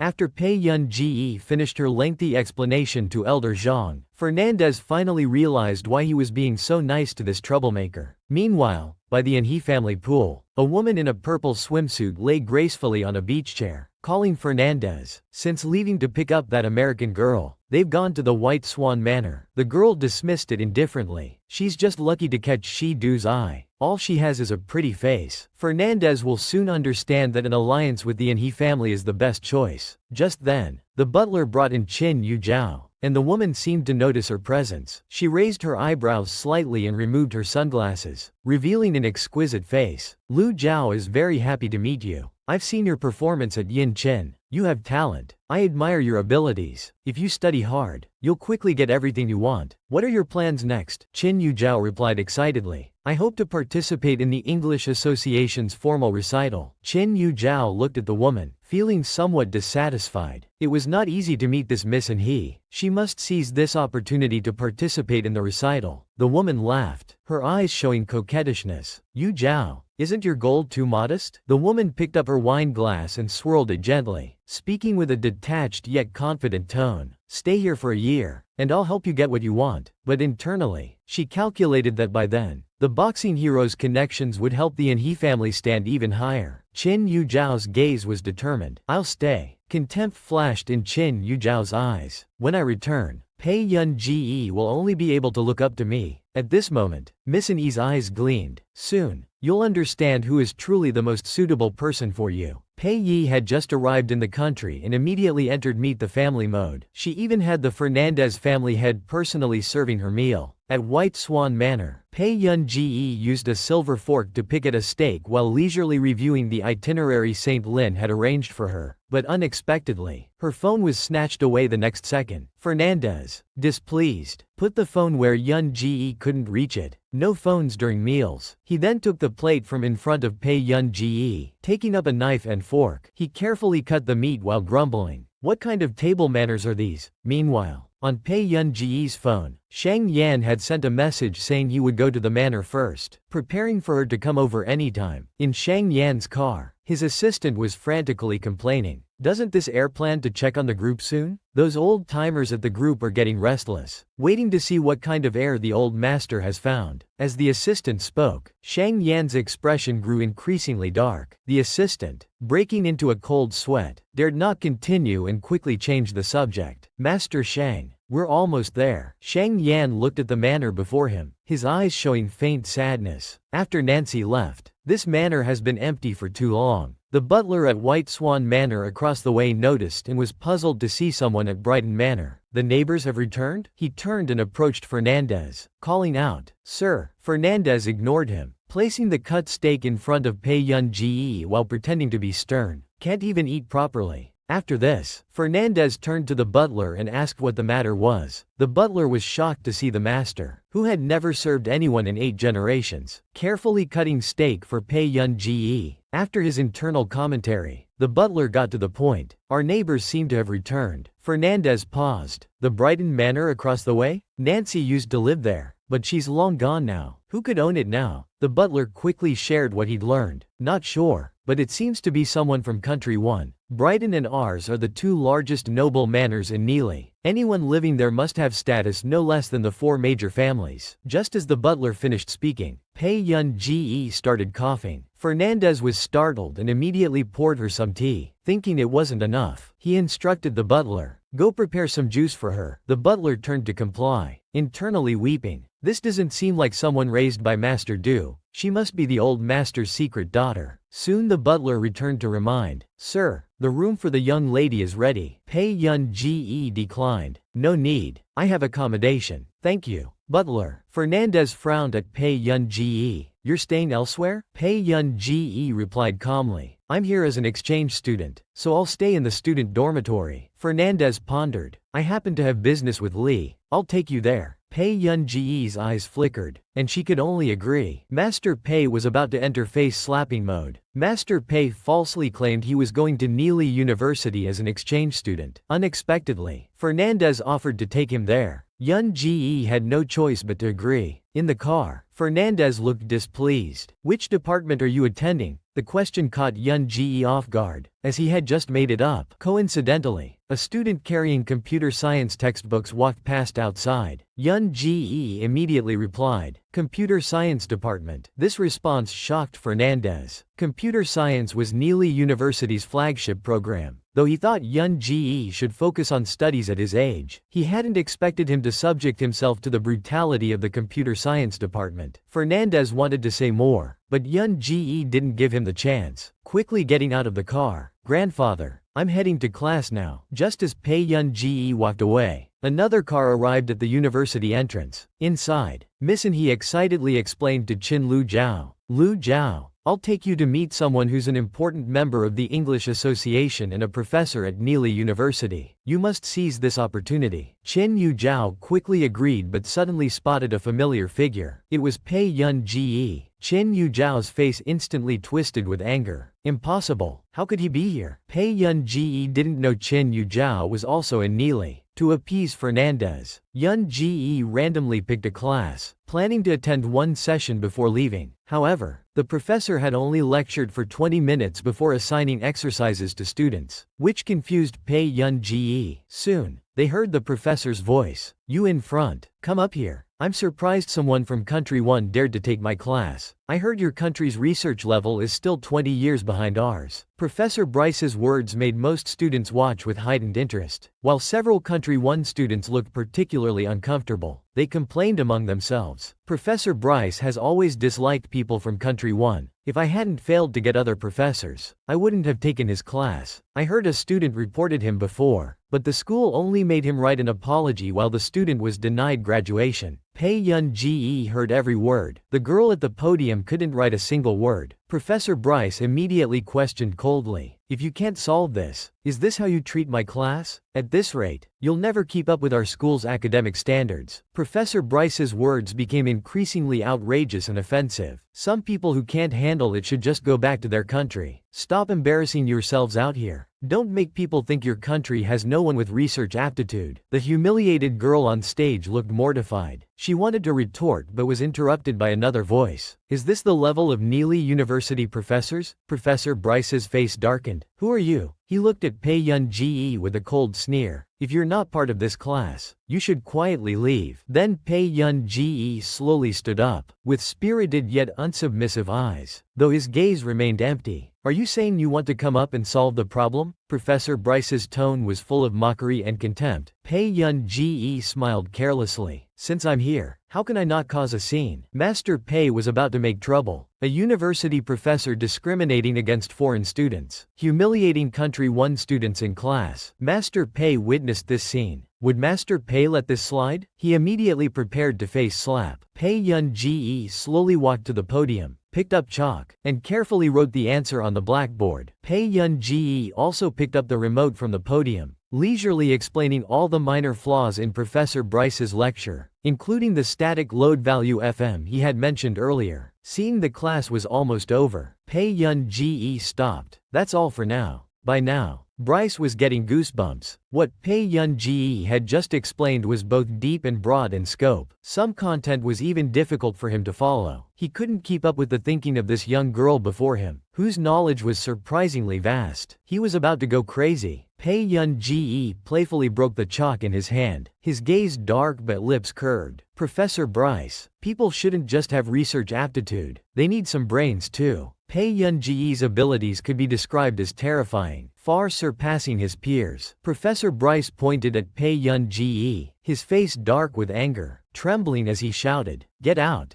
of here." Hearing this, a cold light flashed in Yun-ji's eyes. He slowly walked out of the classroom. Meanwhile, in the Linyi University president's office, Si Cheng-yan repeatedly assured the president, "I will definitely come." Then he ran to the corridor with an unpleasant expression and called Pei Yun. "Pei Yun, where exactly did you go?" In the corridor, Pei Yun-ji answered Si Cheng-yan's call. Upon hearing Pei Yun-ji's voice, Si Cheng-yan almost lost it. "Pei Yun, where did you run off to?" "I attended a class at Neely University," Pei Yun-ji replied. Si Cheng-yan fell silent for a while. Then he tentatively asked, "You didn't cause trouble there, did you?" After Si Cheng-yan's question, Pei Yun-ji remained silent. Si Cheng-yan had a pretty good idea what that meant. "Are you still at Neely University?" Yun-ji responded affirmatively. Si Cheng-yan immediately said, "Yun-ji, I've already prepared your exchange student ID card. Come to the president's office to get it," he replied without hesitation. "Okay." In the president's office, the president excitedly began adjusting his sleeves and tie. "We're going to meet YG in person. By the way, Professor C, how old is YG? In their 30s? Such an accomplished young person. Just turned 19. Si Cheng-yan had barely finished speaking when Pei Yun-ji pushed open the door and entered. Looking up, they saw an exceptionally beautiful girl walk in. The president was completely stunned. Young and accomplished? This was way too young. If this got out, it would definitely be explosive news. Then Si Cheng-yan handed some documents to Pei Yun-ji. Opening them, she found some papers and an ID card. After accepting them with thanks, the president, having recovered, immediately said, "I'd like to specially appoint you as a professor at our university." Pei Yun-ji's eyes showed no emotion, slightly curved in a polite but distant manner. "But I'm not very satisfied with your school. I'm sorry, but your school's teaching atmosphere is quite inappropriate for a university with international first-class status." Si Cheng-yan rarely heard Pei Yun-ji reject something so directly. A thought crossed his mind. Master Pei was impressive, causing trouble at Neely University, and even got their president to fire a professor. In the president's office, Master Pei directly rejected the president's recruitment. Si Cheng-yan rarely heard Pei Yun-ji reject something so directly. A thought crossed his mind. Then he looked at the president and asked, "Which professors are teaching computer science classes this afternoon?" As soon as he said this, the president's face changed as if remembering something. "Computer science classes? Professor Bryce has a class this afternoon." Si Cheng-yan looked at him. YG seems to have attended a computer science class earlier. Doesn't seem too happy about it. The president's face immediately darkened. It must be Bryce causing trouble again. "We finally got YG to come to our school. He didn't discriminate against foreign students in front of YG, did he?" The president took a deep breath and calmly said, "I'll handle this matter." Si Cheng-yan relaxed slightly and said warmly, "Thank you. We hope to cooperate with your school in the future." After Si Cheng-yan left, the president immediately called Professor Bryce to come to his office. When Professor Bryce was called to the president's office again, he thought it was just those foreign students reporting him again. He sneered internally. They still didn't understand that the school wouldn't do anything to him. But he guessed wrong this time. Professor Bryce nonchalantly pushed open the president's office door. "President, you wanted to see me?" The next moment, a teacup smashed near his feet. Professor Bryce's face changed dramatically. It was the first time he'd seen the president this angry. The president stood up angrily. "What class were you teaching this afternoon?" Professor Bryce's smile froze. "Computer science class. What's wrong? I was just joking with those kids." "President, why are you so angry?" The president nearly fainted from anger. "Joking, huh? If you want to joke, find someone suitable to joke with.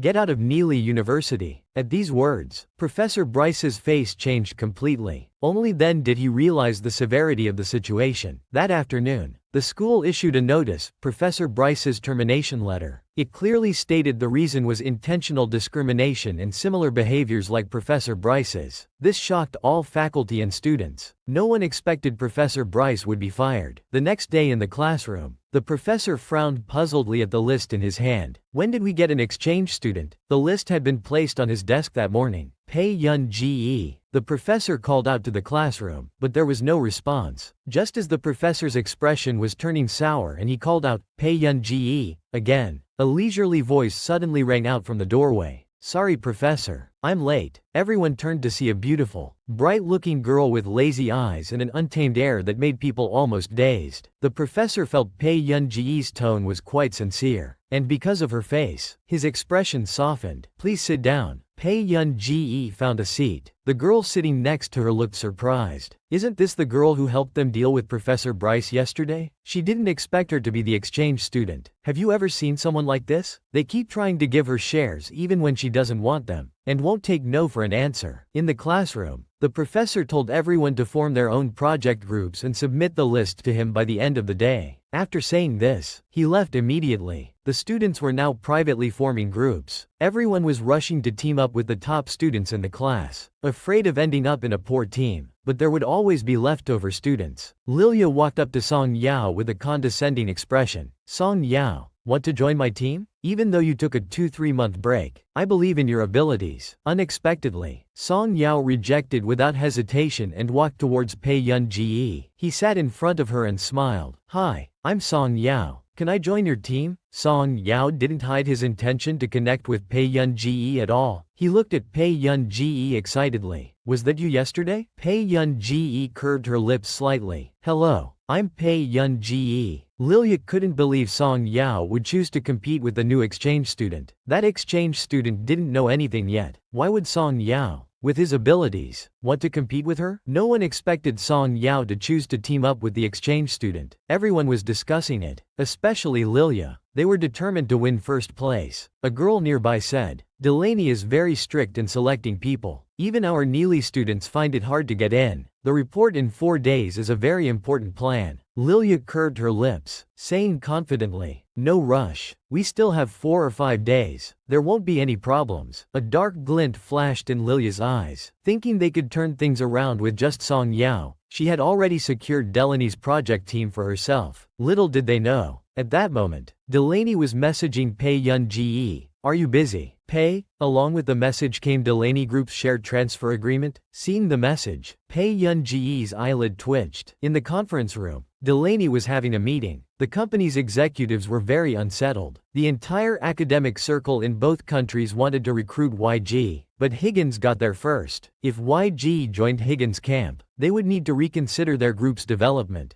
Just as everyone was caught in the tense atmosphere, Delaney's phone rang. Seeing the contact name, Delaney immediately gestured to end the meeting. As soon as he answered, he heard Pei Yun Ge's impatient tone. Didn't I say I don't need your group's shares? The Higgins group is already enough to handle. Sensing Pei Yun Ge's annoyance, Delaney immediately smiled placatingly. Master Pei, let me explain. He walked outside and explained quietly. I heard you're helping Higgins with products. Aren't we old friends? Can Higgins care for you as much as I do? Saying this, Delaney felt bitter. Higgins had been stagnant for so long, and now those executives only knew how to fight internally. He wondered how they managed to recruit her. Pei Yun Ge felt a headache coming on. She understood now. Delaney was competing with Higgins. I'm helping Higgins because Higgins is mine. Hearing this, Delaney was shocked. You're the future heir Higgins group mentioned. Delaney was stunned, never expecting Pei Yun Ge to be Higgins' future heir. Yet Higgins executives were still spreading rumors outside, saying the new heir was Nancy's illegitimate daughter and a useless person who knew nothing. Who dares to call YG useless? Delaney could already imagine how Pei Yun Ge would deal with those troublemaking executives. Delaney made up his mind. Yun Ge, just signed this agreement. I hope Delaney Group and Higgins Group can maintain friendly cooperation. Pei Yun Ge's thin eyelids twitched. She knew Delaney had helped her a lot. She could only helplessly say, you're giving me too many shares. Reduce it and send a new version to my email. Delaney suddenly felt happiness came too abruptly. He was too excited to speak. Yes, I'll have someone send you the agreement right away. At Higgins Group's business office, a document was slammed down in front of Shang Yan. Mei Wei's upturned eyes were filled with anger as she looked at Shang Yan. Why won't you change this project? I'm the head of Higgins Research. I want to change this project. Shang Yan's tone was coldly indifferent. It's his project. Only he has the final say. Mei Wei bit her red lips, her eyes full of sarcasm. I heard it's some young girl. You're helping her with all this. Surely there must be some other reason? The man in his tailored suit gave her a cold glance. She was chosen by Higgins. Mei Wei dismissed it. So you'll accept anyone Nancy chooses? She laughed mockingly at Shang Yan. But what does it matter? Who knows who will actually end up in that position? Meanwhile, Pei Yun-ji returned to the classroom after finishing her call with Delaney, wanting to ask what she needed to do. Unexpectedly, the other group members waved her off. You weren't here when we divided the work. Song Yao was called away by the professor. You're new to the exchange program. Just familiarize yourself with the books for now. Pei Yun-ji obediently found a seat and flipped through the book listlessly. Suddenly, she felt her phone vibrate in her pocket. When she opened it, it was a message from Huo Shi-du. What to call brother? Seeing this, Pei Yun-ji's eyes curved as she lazily replied. Class is about to start. Can brother manage 3 minutes? In Ling City, the man looking at his phone was stunned for a moment. He hadn't expected the little girl to suddenly flirt like that. Soon after, Pei Yun-ji received his message. Study well. Pei Yun-ji raised her eyebrows, lazily resting her chin on her hand. This man was really cold, except when he was drunk. Thinking of the scene when Master Du was drunk last time, Pei Yun-ji couldn't help blushing, her heart racing. She quickly came to her senses and put her phone in her pocket. At dawn, Deng Shu came in to report to Master Du. Master Du, the plane tickets have been booked. In the bedroom,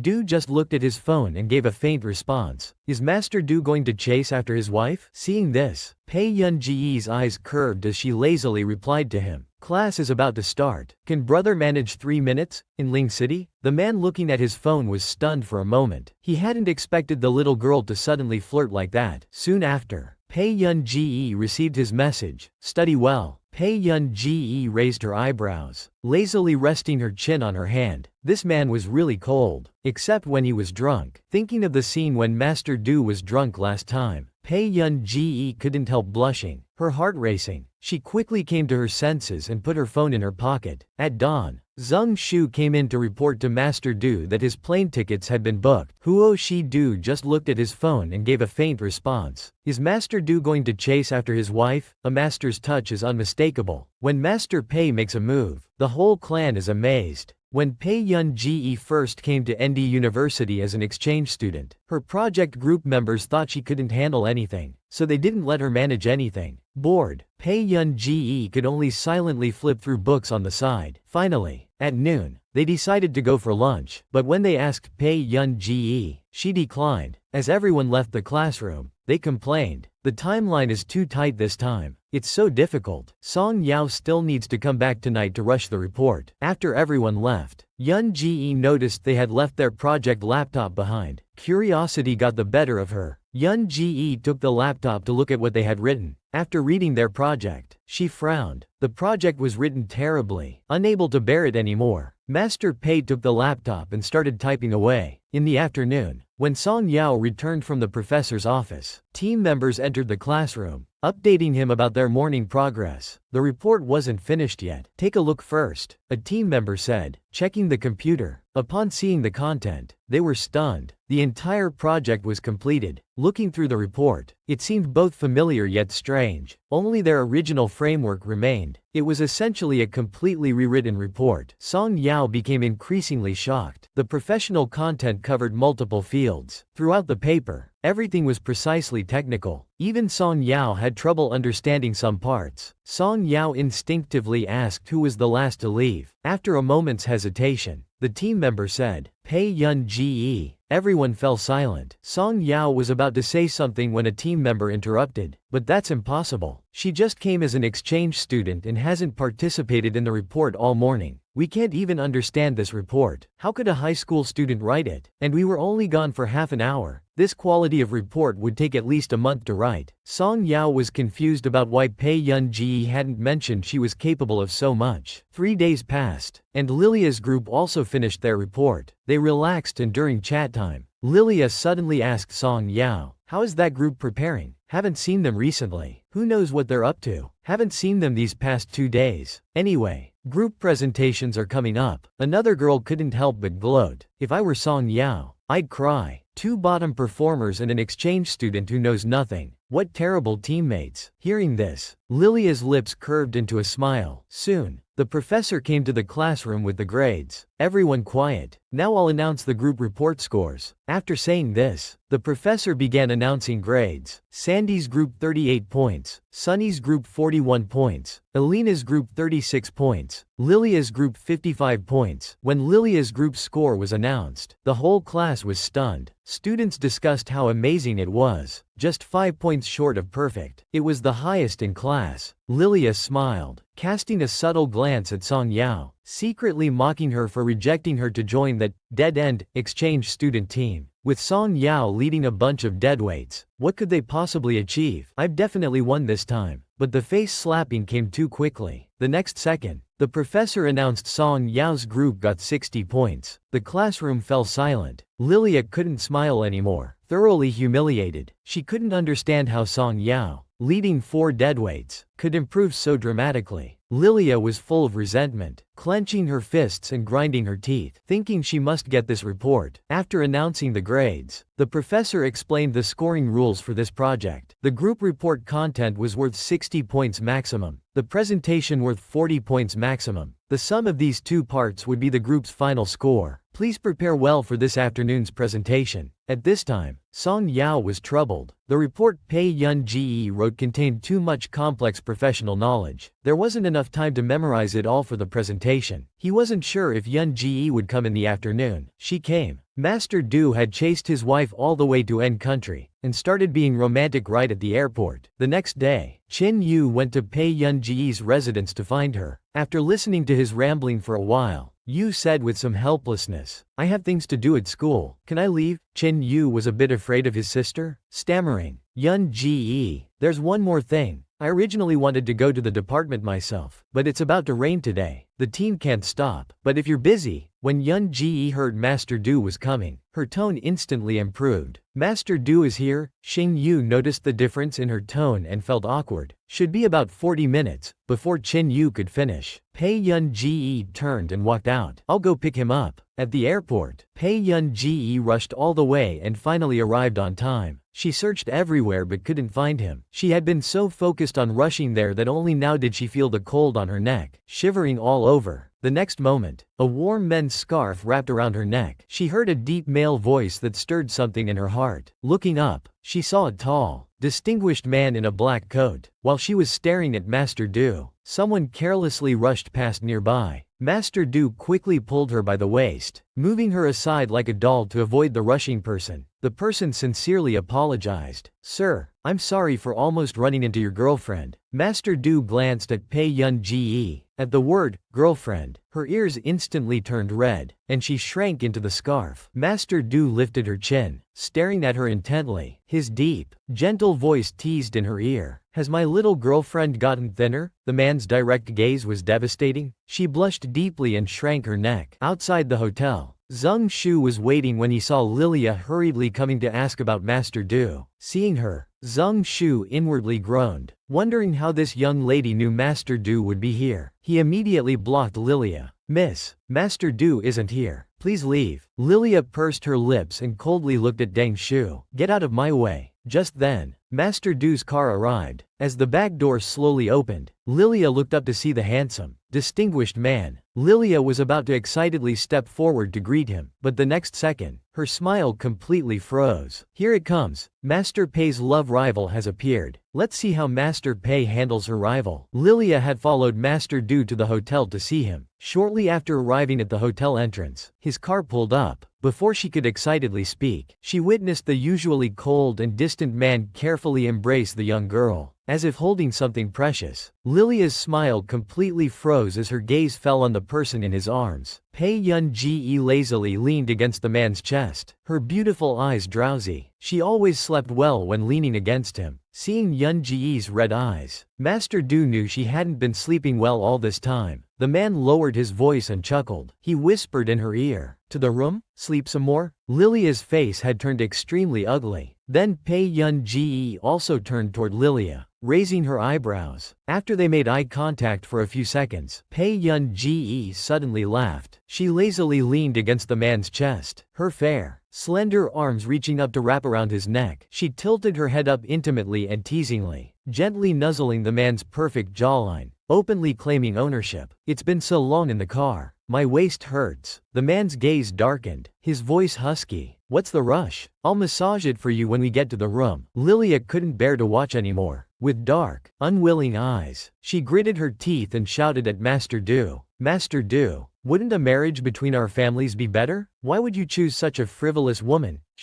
Before Lilia could finish, the man's voice interrupted her, his usually gentle tone turning cold. Get out, Miss Anhee. Do you really think the Anhee family can protect you? Lilia froze. Du's meaning was clear. If she continued, he wouldn't show mercy to the Anhee family. Watching their retreating figures, Lilia was trembling with anger. Deng Shu, who had watched the whole scene, secretly thought to himself, he didn't understand why Lilia wasn't being sensible. What was the point? When Miss Pei was by Master Du's side, he had eyes for no one else. The rain outside the presidential suite gradually stopped. From the top floor, they could see the city view through the window. Pei Yun-ji looked out for a while. She couldn't help but complain internally about why Zheng Shu had only booked one room. Yun-ji turned her head to see the man taking off his suit jacket, and was instantly shocked. After watching for a while, she narrowed her beautiful eyes and curved her lips. Who's afraid of teasing whom? Then, looking at the man's back, she said, you'll have to be gentle, or it'll leave marks. The man's gaze subtly darkened. After speaking, Pei Yun-ji really took off her coat, revealing a sleeping camisole underneath. With her coat removed, the girl's black hair cascaded down, and the wine-red silk nightgown made her skin appear jade white. Still not satisfied, she pulled up the dress to expose her back. Her slender fingers pulled at the zipper in the back of the dress. Brother, do you need help with the zipper? The girl half turned her head, one hand lightly lifting the dress, while her other delicate white hand reached for the zipper. When an expert makes their move, it's all or nothing. Pei Yi's performance amazed the whole group. When Pei Yun-ji first came to N University for exchange, the project group members thought she knew nothing and wouldn't let her handle anything. Bored, Pei Yun-ji could only quietly read books on the side. Finally, at noon, they decided to go for lunch, but when they asked Pei Yun-ji, she declined. As everyone left the classroom, they complained, the timeline is too tight this time. It's so difficult. Song Yao still needs to come back tonight to rush the report. After everyone left, Yun-ji noticed they had left their project computer behind. Curious, Yun-ji took the computer to see what they had written. After reading their project, she was completely disappointed. The project was terribly written. Unable to bear it anymore, Pei Yi took the computer and started typing away. In the afternoon, when Song Yao returned from the professor's office, team members entered the classroom, updating him about their morning progress. The report wasn't finished. Take a look first, the team member said and looked at the computer. Upon seeing the content, they were instantly dumbfounded, frozen in shock. The project was completed. Looking through the report, it seemed both familiar yet very different. It had kept only their original framework. It was essentially a completely rewritten report. Song Yao became increasingly shocked. The professional content covered multiple fields. Throughout the paper, everything was precise technical content that even Song Yao had trouble understanding. Song Yao instinctively asked who was the last to leave. After a moment's hesitation, the team member said, Pei Yun-ji. At this, everyone fell silent. As Song Yao was about to say something, a team member interrupted. But that's impossible. She just came as an exchange student and hasn't participated in the report all morning. We can't even understand this report. How could a high school student write it? And we were only gone for half an hour. This quality of report would take at least a month to write. Song Yao was confused, not understanding why Pei Yun-ji didn't say anything when she clearly knew everything. 3 days passed, and Lilia's group also finished their report, allowing them to relax. During a chat, Lilia suddenly asked Song Yao, how is that group doing? Haven't seen them recently. Who knows what they're up to? Haven't seen them these past 2 days. Anyway, the group presentation is coming up soon. Another girl couldn't help but gloat. If I were Song Yao, I'd cry. 2 bottom performers in the team, and an exchange student who knows nothing. What terrible teammates. Hearing this, Lilia's lips curled into a smile. Soon, the professor came to the classroom with the grades. Everyone quiet. Now I'll announce the group report results. After saying this, the professor began announcing scores. Sandy's group, 38 points. Sunny's group, 41 points. Yelena's group, 36 points. Lilia's group, 55 points. When Lilia's group's score was announced, the whole class was stunned. Students discussed how amazing it was. Just 5 points short of perfect. It was the highest in the class. Lilia smiled, casting a subtle glance at Song Yao, secretly mocking her rejection. I should have gone to find that exchange student to team up. What could Song Yao achieve with those deadweights? This time I'll definitely win. But the slap in the face came too quickly. The next second, they heard the professor announce Song Yao's group got 60 points. As the words fell, the classroom went silent. Lilia could no longer smile, her face stinging from the metaphorical slap. She couldn't understand how Song Yao, carrying 4 deadweights, could possibly improve so dramatically. Lilia was filled with unwillingness. Her fists clenched as she thought through gritted teeth. No. This report, after announcing the scores, the professor explained the scoring rules for this project. The written report was worth 60 points maximum, and the presentation 40 points. The sum of these 2 parts would be the group's final score. Please prepare well for this afternoon's presentation. Meanwhile, Song Yao was troubled. The report Pei Yun Ge wrote contained too much complex professional knowledge. With so little time, she couldn't possibly memorize all the presentation content. She wondered if Yun Ge would come in the afternoon. Master Du had followed his beloved all the way to another country, and started being sweet right at the airport. One day, Qin Yu ran to Pei Yun Ge's residence to find her. After listening to his rambling for a while, she said with slight resignation, I have things to do at school. Can you leave now? Qin Yu was somewhat afraid of his sister and stammered, Yun Ge, there's one more thing. I originally wanted to go meet Du myself, but it's about to rain, and the team can't stop. But if you're busy. When Yun Ge heard Master Du was coming, her tone instantly improved. Master Du is coming? Xing Yu noticed the change in her tone and felt awkward. Should be about 40 minutes. Before Qin Yu could finish, Pei Yun Ge turned and walked out. I'll go pick him up. At the airport, Pei Yun Ge rushed all the way there, finally arriving on time. But after searching for a while, she couldn't find him. She had been so focused on rushing there that only now did she feel the cold on her neck, shivering all over. The next moment, a warm men's scarf wrapped around her neck. Yun Ge heard the man's deep voice that struck a chord in her heart. She looked up to see a tall, distinguished man in a black coat. While she was gazing at Master Du, someone carelessly rushed past nearby. Master Du quickly pulled the young lady by her waist, moving her aside like a doll to avoid the rushing person. The person sincerely apologized. Sir, I'm sorry for almost bumping into your girlfriend. Master Du looked at Pei Yun Ge. Girlfriend? Pei Yun Ge's ears instantly turned red, and she buried herself deeper into the scarf. Master Du lifted her chin, his gaze fixed on her. His deep, magnetic voice, both flirtatious and gentle, whispered in her ear, Has my little girlfriend gotten thinner? The man's direct gaze was devastating. She immediately blushed and shrank her neck. Outside the hotel, Zheng Shu was waiting for Master Du when he saw Lilia rushing over to ask, Where is he? Seeing her, Zheng Shu internally groaned. He didn't know how this young lady had learned about Master Du's arrival. He immediately blocked Lilia. Master Du isn't here. Please leave. Lilia pursed her lips and coldly stared at Deng Shu. Get out of my way. Just then, Master Du's car arrived. The back door slowly opened, and Lilia looked up to see the handsome, distinguished man. Lilia excitedly wanted to step forward to greet him, but the next second, Lilia's smile completely froze. Here it comes. Master Pei's love rival has appeared. Let's see how Master Pei handles this rival. To see Master Du, Lilia had chased him to the hotel. Shortly after arriving at the hotel entrance, Master Du's car arrived. Before she could joyfully speak, she witnessed that usually cold and distant man step forward and carefully embrace the young woman in his arms, as if holding something incredibly precious. Lilia's smile completely froze as her gaze fell on the person in his arms. Pei Yun Ge lazily leaned against the man's chest, her beautiful eyes drowsy. She always slept well when leaning against him. Seeing Yun Ge's red eyes, Master Du knew she hadn't been sleeping well all this time. The man lowered his voice and chuckled. He whispered in her ear, Want to sleep more in the room? Lilia's face had turned extremely ugly. Then Pei Yun Ge also moved closer to Lilia. She raised her eyebrows, and after they made eye contact for a few seconds, Pei Yun Ge suddenly laughed. She lazily leaned against the man's chest, her fair, slender arms reaching up to wrap around his neck. She tilted her head back slightly, intimately and teasingly nuzzling the man's perfect jawline, openly declaring her ownership. It's been such a long time in the car. My waist is sore. The man's gaze softened as he rubbed her chin. What's the rush? Let's go to the room and I'll massage it for you. Lilia couldn't bear to watch anymore. With dark, unwilling eyes, she gritted her teeth and shouted at Master Du. Master Du, wouldn't a marriage alliance between our families be better? Why would you choose such a frivolous woman? Before Lilia could finish, the man's voice interrupted her. His pale eyes lost their warmth, and his usually cultured voice turned cold. Miss He, do you really think the He family can afford your arrogance? Lilia froze. Du's meaning was clear. If she continued, he wouldn't show the He family any face. Watching their retreating figures, Lilia was trembling with anger. Deng Shu, who had watched the whole scene, secretly thought to himself, I don't understand why Lilia would cause trouble at this time. What's the point? When Miss Pei is by Master Du's side, he has eyes for no one else. Outside the presidential suite, the rain gradually stopped. From the top floor, they could see the city view through the window. Pei Yun-ji looked out for a while. She couldn't help but complain internally about why Zheng Shu had only booked one room. Yun-ji turned her head to see the man taking off his suit jacket, and was suddenly shocked. After watching for a while, she narrowed her beautiful eyes and suddenly smiled. Who's afraid of who when it comes to flirting? Then, looking at the man's back, she said, you'll have to be gentle, or it'll leave marks. The man's gaze darkened imperceptibly. After speaking, Pei Yun-ji really took off her coat, revealing a sleeping slip dress underneath. With her coat removed, the girl's black hair cascaded down, and the wine-red silk nightgown made her skin appear jade white. Still not satisfied, she brushed her hair aside to expose her back. Her slender fingers touched the zipper at the back of her dress. Does brother need help unzipping? The girl half turned her head, one hand lightly brushing her hair, the other delicate white hand reaching for the zipper. Here we go. The night's teasing has begun. Master Du was already tempted enough to need a cold shower. Intimate sounds came from the hotel room. Brother, a little harder. Then you could see Master Du's precious hands massaging Yun-ji's waist. The soft feeling under his hands made his Adam's apple bob. Does it feel that good? Yun-ji was lying on the sofa with her chin resting on her arms, her beautiful eyes lazy and clearly very comfortable. Hearing Master Du's question, the young lady looked up at him. Brother can go a bit harder. The cultured man's eyes unconsciously deepened, turning completely dark. He couldn't help but lean down towards Yun-ji, looking straight into her eyes. But I need to be careful. What if you cry? Pei Yun-ji instinctively placed a hand against his firm chest, feeling the burning temperature beneath his thin shirt, his beating heart. But unexpectedly, the next moment, the man turned over her clean white palm and gently kissed it. The warm sensation on her palm, accompanied by a tingling feeling, spread up to her neck. Her ears burned hot. A simple palm kiss from him was enough to make her blush. It was enough to make one's legs weak. Just as Yun-ji was about to sink into the moment, a harsh ringtone broke through. She instantly came to her senses and quickly withdrew her hand. Getting off the sofa, she picked up the phone and fled while answering. On the other end, a businesslike voice spoke. Yun-ji, your designed computer prototype is complete. We're bringing it to the school now. Yun-ji quickly replied. Okay, got it. I'm coming right now. The man sitting on the sofa watched the little lady's flustered appearance and secretly worried. She teased and ran. He definitely needed that cold shower now. At the school entrance, Yun-ji arrived. Shang Yan handed her the newly developed computer and asked, somewhat puzzled. Just now, when Yun-ji heard Shang Yan mention what had just happened, her heart started racing and her face burned hot. She internally criticized herself for always running away when facing Du. But seeing Shang Yan's questioning look, she suddenly wanted to escape. I have something to do. Carrying the computer to the classroom door, she worried she might be late. The presentation should have started already. But unexpectedly, she heard a familiar voice from the classroom. If you can't keep track of your own things. In the classroom, her group mate was looking angrily at Lilia. Our USB drive with the presentation PPT was left in the classroom this morning, and now it's gone. You were the only ones here during that time. Are you saying you had nothing to do with it? Lilia looked at the group mate with a smirk. Tisk tisk. If that report was really your work, just present it. What's so hard about that? Behind Lilia, Song Yao said firmly. Don't you know this is theft? Can you sue us? Lilia was confident and unafraid. The hallway cameras were broken before. So what evidence do you have? She arrogantly said to Song Yao. Go ahead, sue us. Suddenly, a cool voice calmly spoke up. Do you have any evidence? Is no one going to confess? Lilia looked up, startled for a moment, then snapped back at Yun Ji. What does this have to do with us? You lost your own stuff. Yun Ji walked up to Lilia, her beautiful eyes curved up with a smile that was sweet yet filled with hostility. Very well. You're keeping your mouth shut now, but I hope you'll have less nonsense to say when we find proof. A major showdown was about to unfold. Is this how the big shots play in the lab school? In the classroom, Lilia burned with anger hearing Yun Ji's arrogant words. Who do you think you are? Targeting us without evidence? I'm going to report your group's work for being suspicious. Lilia's eyes darkened as she smirked. Then not just you, but all your team members will have their grades invalidated. Pei Yun Ji raised an eyebrow, her eyes cold. What if I find evidence? A cold glint flashed in her eyes. Your entire group will be finished. Lilia looked up at the girl before her but was intimidated by the coldness in her eyes, unconsciously getting goosebumps. 5 minutes later, the presentations were to begin. The professor came in and asked the first group to prepare. Pei Yun Ji darkly licked her red lips. Let me handle this. Song Yao was surprised to hear this. Not wanting to embarrass Pei Yun Ji, he chose to go up himself and apologetically said to the professor below, our group's PPT has some issues. Delaney had also arrived. Hearing Song Yao mention PPT problems, he sighed and shook his head. Delaney needed professional technicians, but unexpectedly, the next second, Pei Yun Ji lazily placed her computer on the podium and connected it to the projector. Soon, everyone heard a mechanical voice from the notebook. Presentation mode activated, generating presentation slides. When Delaney saw this familiar figure, he spat out his water in shock, not understanding why this troublemaker was here. After realizing what was happening, Delaney felt a chill down his spine from the big shot's eerie voice. Meanwhile, in the principal's office, the atmosphere was tense. The principal couldn't help but ask, "What are you doing here?" The butler calmly said to the principal, "Principal Huo, we heard Lee University plans to build a new laboratory. Furnance is willing to provide full support, but hopes the exchange students can receive some appropriate rewards." Principal Huo suddenly paused, falling into silence. Donating a building for education. Could there be someone from the Furnance family among the exchange students? While the principal was deep in thought, Furnance spoke with natural authority. A large group of exchange students is too hasty. My girl is only in her 3rd year of high school but was placed in your 3rd year computer science program. Have you considered the pressure on students? Principal Huo laughed, casually picking up his teacup. We don't have any 3rd year high school students in our 3rd year university program. Suddenly, Principal Huo realized something was wrong. Isn't that YG? He immediately spat out his tea, a ridiculous thought forming. Who are you trying to donate a building for? He couldn't believe that the research prodigy could be connected to this unreasonable old man's family. Principal Huo stubbornly asked again, what relation is she to you? Furnance cleared his throat pretentiously and said, my future granddaughter-in-law. Principal Huo froze in shock. How did this guy get so rich and manage to bring a research genius like YG into his family? Principal Huo didn't want to say more to Furnance, thinking he must be seriously ill. Why would you think YG needs you to donate a building for her education? He secretly suspected that YG hadn't let Mr. Furnance know her true identity. Furnance thought Principal Huo was looking down on Pei Yun Ji and immediately boasted, what's wrong with donating a building? Our bad girl's studies are poor. Is it important to be ordinary? Here it comes. Pei Yi arriving to start the face-slapping mode. Pei Yi was about to get thoroughly face-slapped. In the classroom, since their PPT was missing, Pei Yi had no choice but to take the stage herself. Below, when Delaney saw Yun Ji, was utterly shocked. On stage, Yun Ji began her presentation. As she covered important points, the projection screen automatically highlighted key areas below. It even followed along with case analyses. This was a fully automated slideshow. Team members were stunned by Yun Ji's seemingly ordinary computer. Only Delaney, who knew the truth, was unhappy. Looking at Pei Yan's computer on the podium, he felt bitter inside. This must be the computer YG developed with Higgins. He couldn't help but feel like crying. Soon, Yun Ji's presentation was reaching its end. Yun Ji paused, making the professors below think it was over. They hurriedly praised her, but before they could finish, Yun Ji lazily continued. What I want to discuss next is, when the professor heard Yun Ji's content, he checked his materials and became confused. Their group's presentation should have ended. Watching Yun Ji speak confidently on stage, even Delaney beside him was very curious. What was this troublemaker up to? The next second, someone explained his confusion. it was Lilia's team members. The content Yun Ji was now presenting was actually their presentation. Lilia's team member couldn't take it anymore. Judy stood up and angrily shouted, "Yun Ji, how could you do this?" Lilia couldn't hold back either, pointing at Yun Ji with an extremely ugly expression. "You're stealing our group's report." At this moment, Lilia's team members also discovered their computer. Pei Yun Ji raised her eyebrows and lazily played with the word theft. A cold glint flashed in her eyes. "Then what do you call stealing another group's PPT?" At this point, the professor's face turned extremely ugly and started to scold Yun Ji. But before he could finish, Delaney interrupted him. Delaney smiled and held back the professor who wanted to mediate, looking like he enjoyed the drama. "Well, if students have misunderstandings, they should clear them up right here. Stealing others' PPT is really unethical. The Delaney group wouldn't dare hire such people." Lilia panicked instantly, clenching her fists in hatred and deciding to deny everything. She couldn't let Pei Yun Ji block her path. She sharply said, "Your group's PPT was lost. What does that have to do with us? If you suspect us, show the evidence." Lilia wasn't worried about being exposed because the hallway cameras couldn't catch anything. The next second, Lilia smiled coldly and declared confidently, "If you can't produce evidence, apologize to us, and your group's grades should be cancelled." Pei Yun Ji lightly licked her small fang and lazily said to Miss Lilia, "Before you speak, think about who you really are." After saying this, Yun Ji ignored her and just lowered her head to operate the computer. Below, Lilia was so angered by her attitude she almost fainted. Then the computer's mechanical voice sounded, "Data recovery in progress." Pei Yun Ji glanced at Lilia's tense face, her dark eyes filled with interest, watching these people who didn't know what was good for them. As soon as she finished speaking, two faces appeared in the projection background video. One was Lilia, the other was her teammate Wendy. Soon everyone heard Wendy's voice. "Do we really have to do this?" Then the video showed Lilia turning her head, clearly showing her jealousy twisted face. "Why should those useless people get first place? Their USB drive is right here. Isn't this heaven-sent opportunity?" The short video quickly ended. Everyone's looks at Lilia changed, and they started discussing. They couldn't believe someone would destroy others' work and still boldly try to invalidate Pei Yun Ji's grades, thinking there was no evidence. Suddenly Lilia screamed shrilly, completely losing her composure, "Turn it off! Turn it off!" At this moment, Yun Ji paused the video. The frame stopped perfectly on Lilia taking the USB drive with a smug expression. To say Pei Yi didn't do this deliberately would be unbelievable. Pei Yun Ji raised an eyebrow. "Now we have evidence. So, is your whole group ready to drop out?" But at the next moment, someone ran in through the door, panting. "Lilia and Pei Yun Ji, please come with me." The vice principal of Lee University was so bold, actually wanting to expel Pei Yi and even planning to contact Hongdu High School to have her expelled. In the classroom, when Song Yao heard the vice principal was looking for Yun Ji, he became worried. Yun Ji, Professor Blaze, who was fired before, has a good relationship with the vice principal. He just returned from his business trip to find you. He might be targeting you because of us. Before Song Yao could finish speaking, Yun Ji had already walked up to him and gently patted his head, comfortingly said, "It's fine." Then Yun Ji turned and walked outside. In the vice principal's office, the man brought the two before the vice principal. "Vice principal, Pei Yun Ji and Lilia are here." Lilia stood before the vice principal, somewhat at a loss. She glanced at Yun Ji's direction, but Yun Ji carelessly sat down on the sofa behind. The vice principal's expression soured. Ignoring Yun Ji, he asked, "Student Lilia, tell us what happened today. The Delaney talent selection is very important to us. The school will not tolerate behavior that disrupts order in public." Hearing this, Lilia was overjoyed. The vice principal's meaning was clear. He wanted to use this chance to deal with the situation. With the vice principal's backing, Lilia wasn't worried. Sitting on the sofa, she started talking nonsense. Pei's team members lost their project materials, so during the presentation, he stole our group's report. In the hallway, seeing Delaney's uncomfortable expression, the professor quickly said, "Mr. Delaney, trust me, the school will handle these two students internally. No need for you to."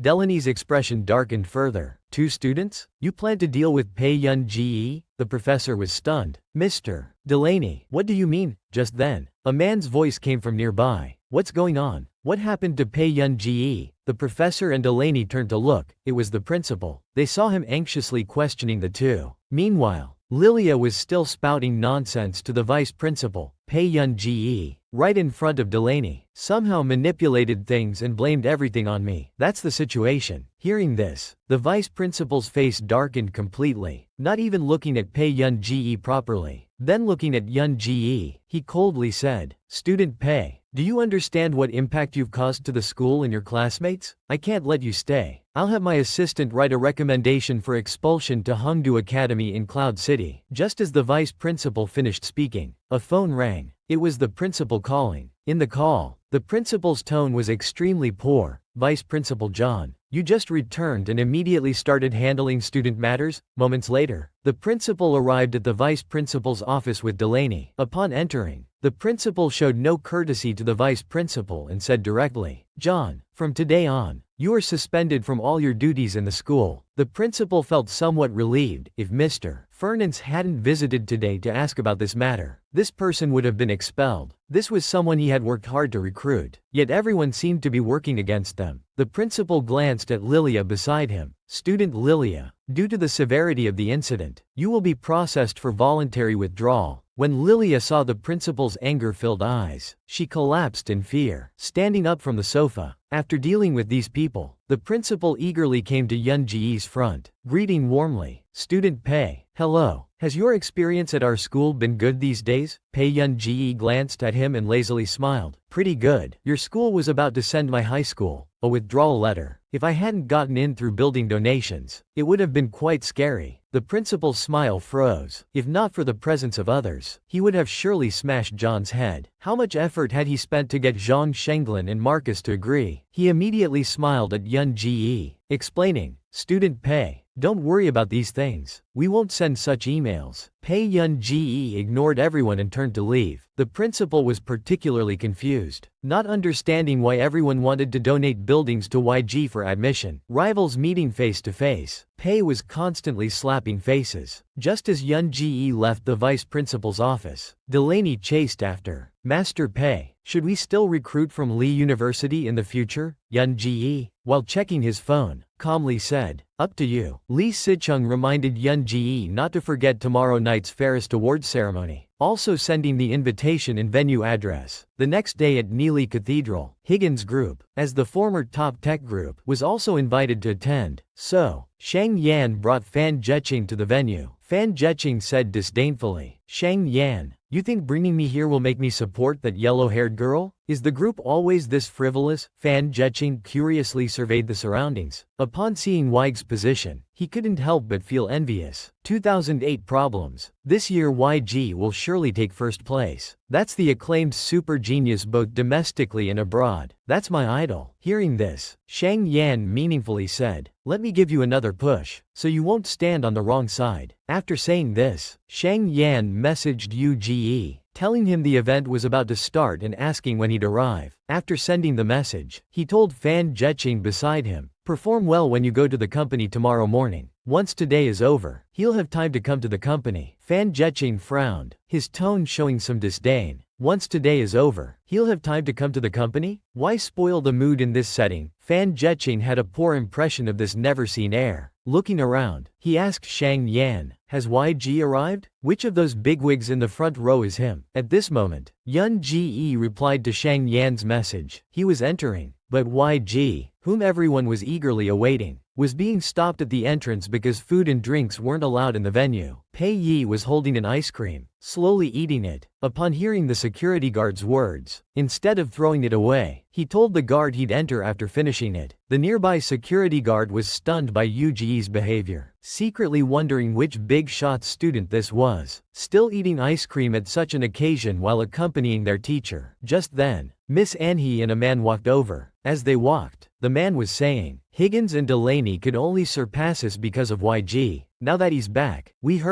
must seize this opportunity." As soon as the man finished speaking, Miss Anhee saw Ying Ji and frowned, showing strong displeasure and coldness. "Why is he here?" The accompanying man was confused. "Who?" Ane's eyes flashed coldly. "Huo Shidu." The person beside her coldly laughed. "Farisk, is this the kind of casual occasion?" Seeing Ane's angry face, the man's eyes showed contempt as he walked towards Yun Ji. Ge. Today's ceremony is for renowned scholars and important figures. How can we let random people in? The man then looked at the security guard and said sternly, "If that's the case, don't let me attend this ceremony." Hearing this, the guard inwardly groaned. How did this person offend the Anhe family? This was too difficult. He quickly went to comfort the man. "Mr. Anhe, please don't be angry." Then he went to Yun Ge, arrogantly asking, "Miss, do you have an invitation?" If not, Yun Ge stuffed the remaining ice cream into his mouth, then slowly took out the invitation from his pocket. He handed it to the security guard. The guard's eyes fell on the name. His expression changed instantly. After recovering, he immediately said respectfully, "Please enter." Miss Anhe hadn't expected this outcome. She thought Yun Ge would be driven away, but under their pressure, the guard not only let him in but showed great respect. This made Anhe's face even darker. Yun Ge took back his invitation and smiled at Anhe. "I thought you were going to throw me out, trying to teach me a lesson." Master Pei continued to show them up. "It's not that YG lacks awards, but that your awards lack a YG. It's always at your Master Pei's door." Anhe pressured security, not wanting to let Yun Ge enter, not knowing Yun Ge was today's ceremony's main character. Anhe's face twisted as she questioned security about who Yun Ge really was, and to her surprise, Yun Ge was the one everyone wanted to connect with. Inside the venue, Yun Ge sat down beside Old Zhang. Seeing him, Old Zhang sighed in relief. "Yun Ge, why are you so late? I was thinking I'd have to go on stage for you." Yun Ge lounged casually in his seat, lazily replying, "Nothing much. The ceremony's about to start." Then they heard the award presenter slowly saying, "Now, let's welcome our Farisk Mathematics Award winner, YG, to receive the award." Then casually added, "Everyone, applause please. Let's welcome the American scholar, rare to get on stage once." As the words fell, the atmosphere turned completely silent. Marcus, hearing this, was furious. He stood up abruptly and coldly warned, "This is academic circle, not a political stage. Such comments are inappropriate." Meanwhile, Pei Ying, lounging below with one hand propping up his head,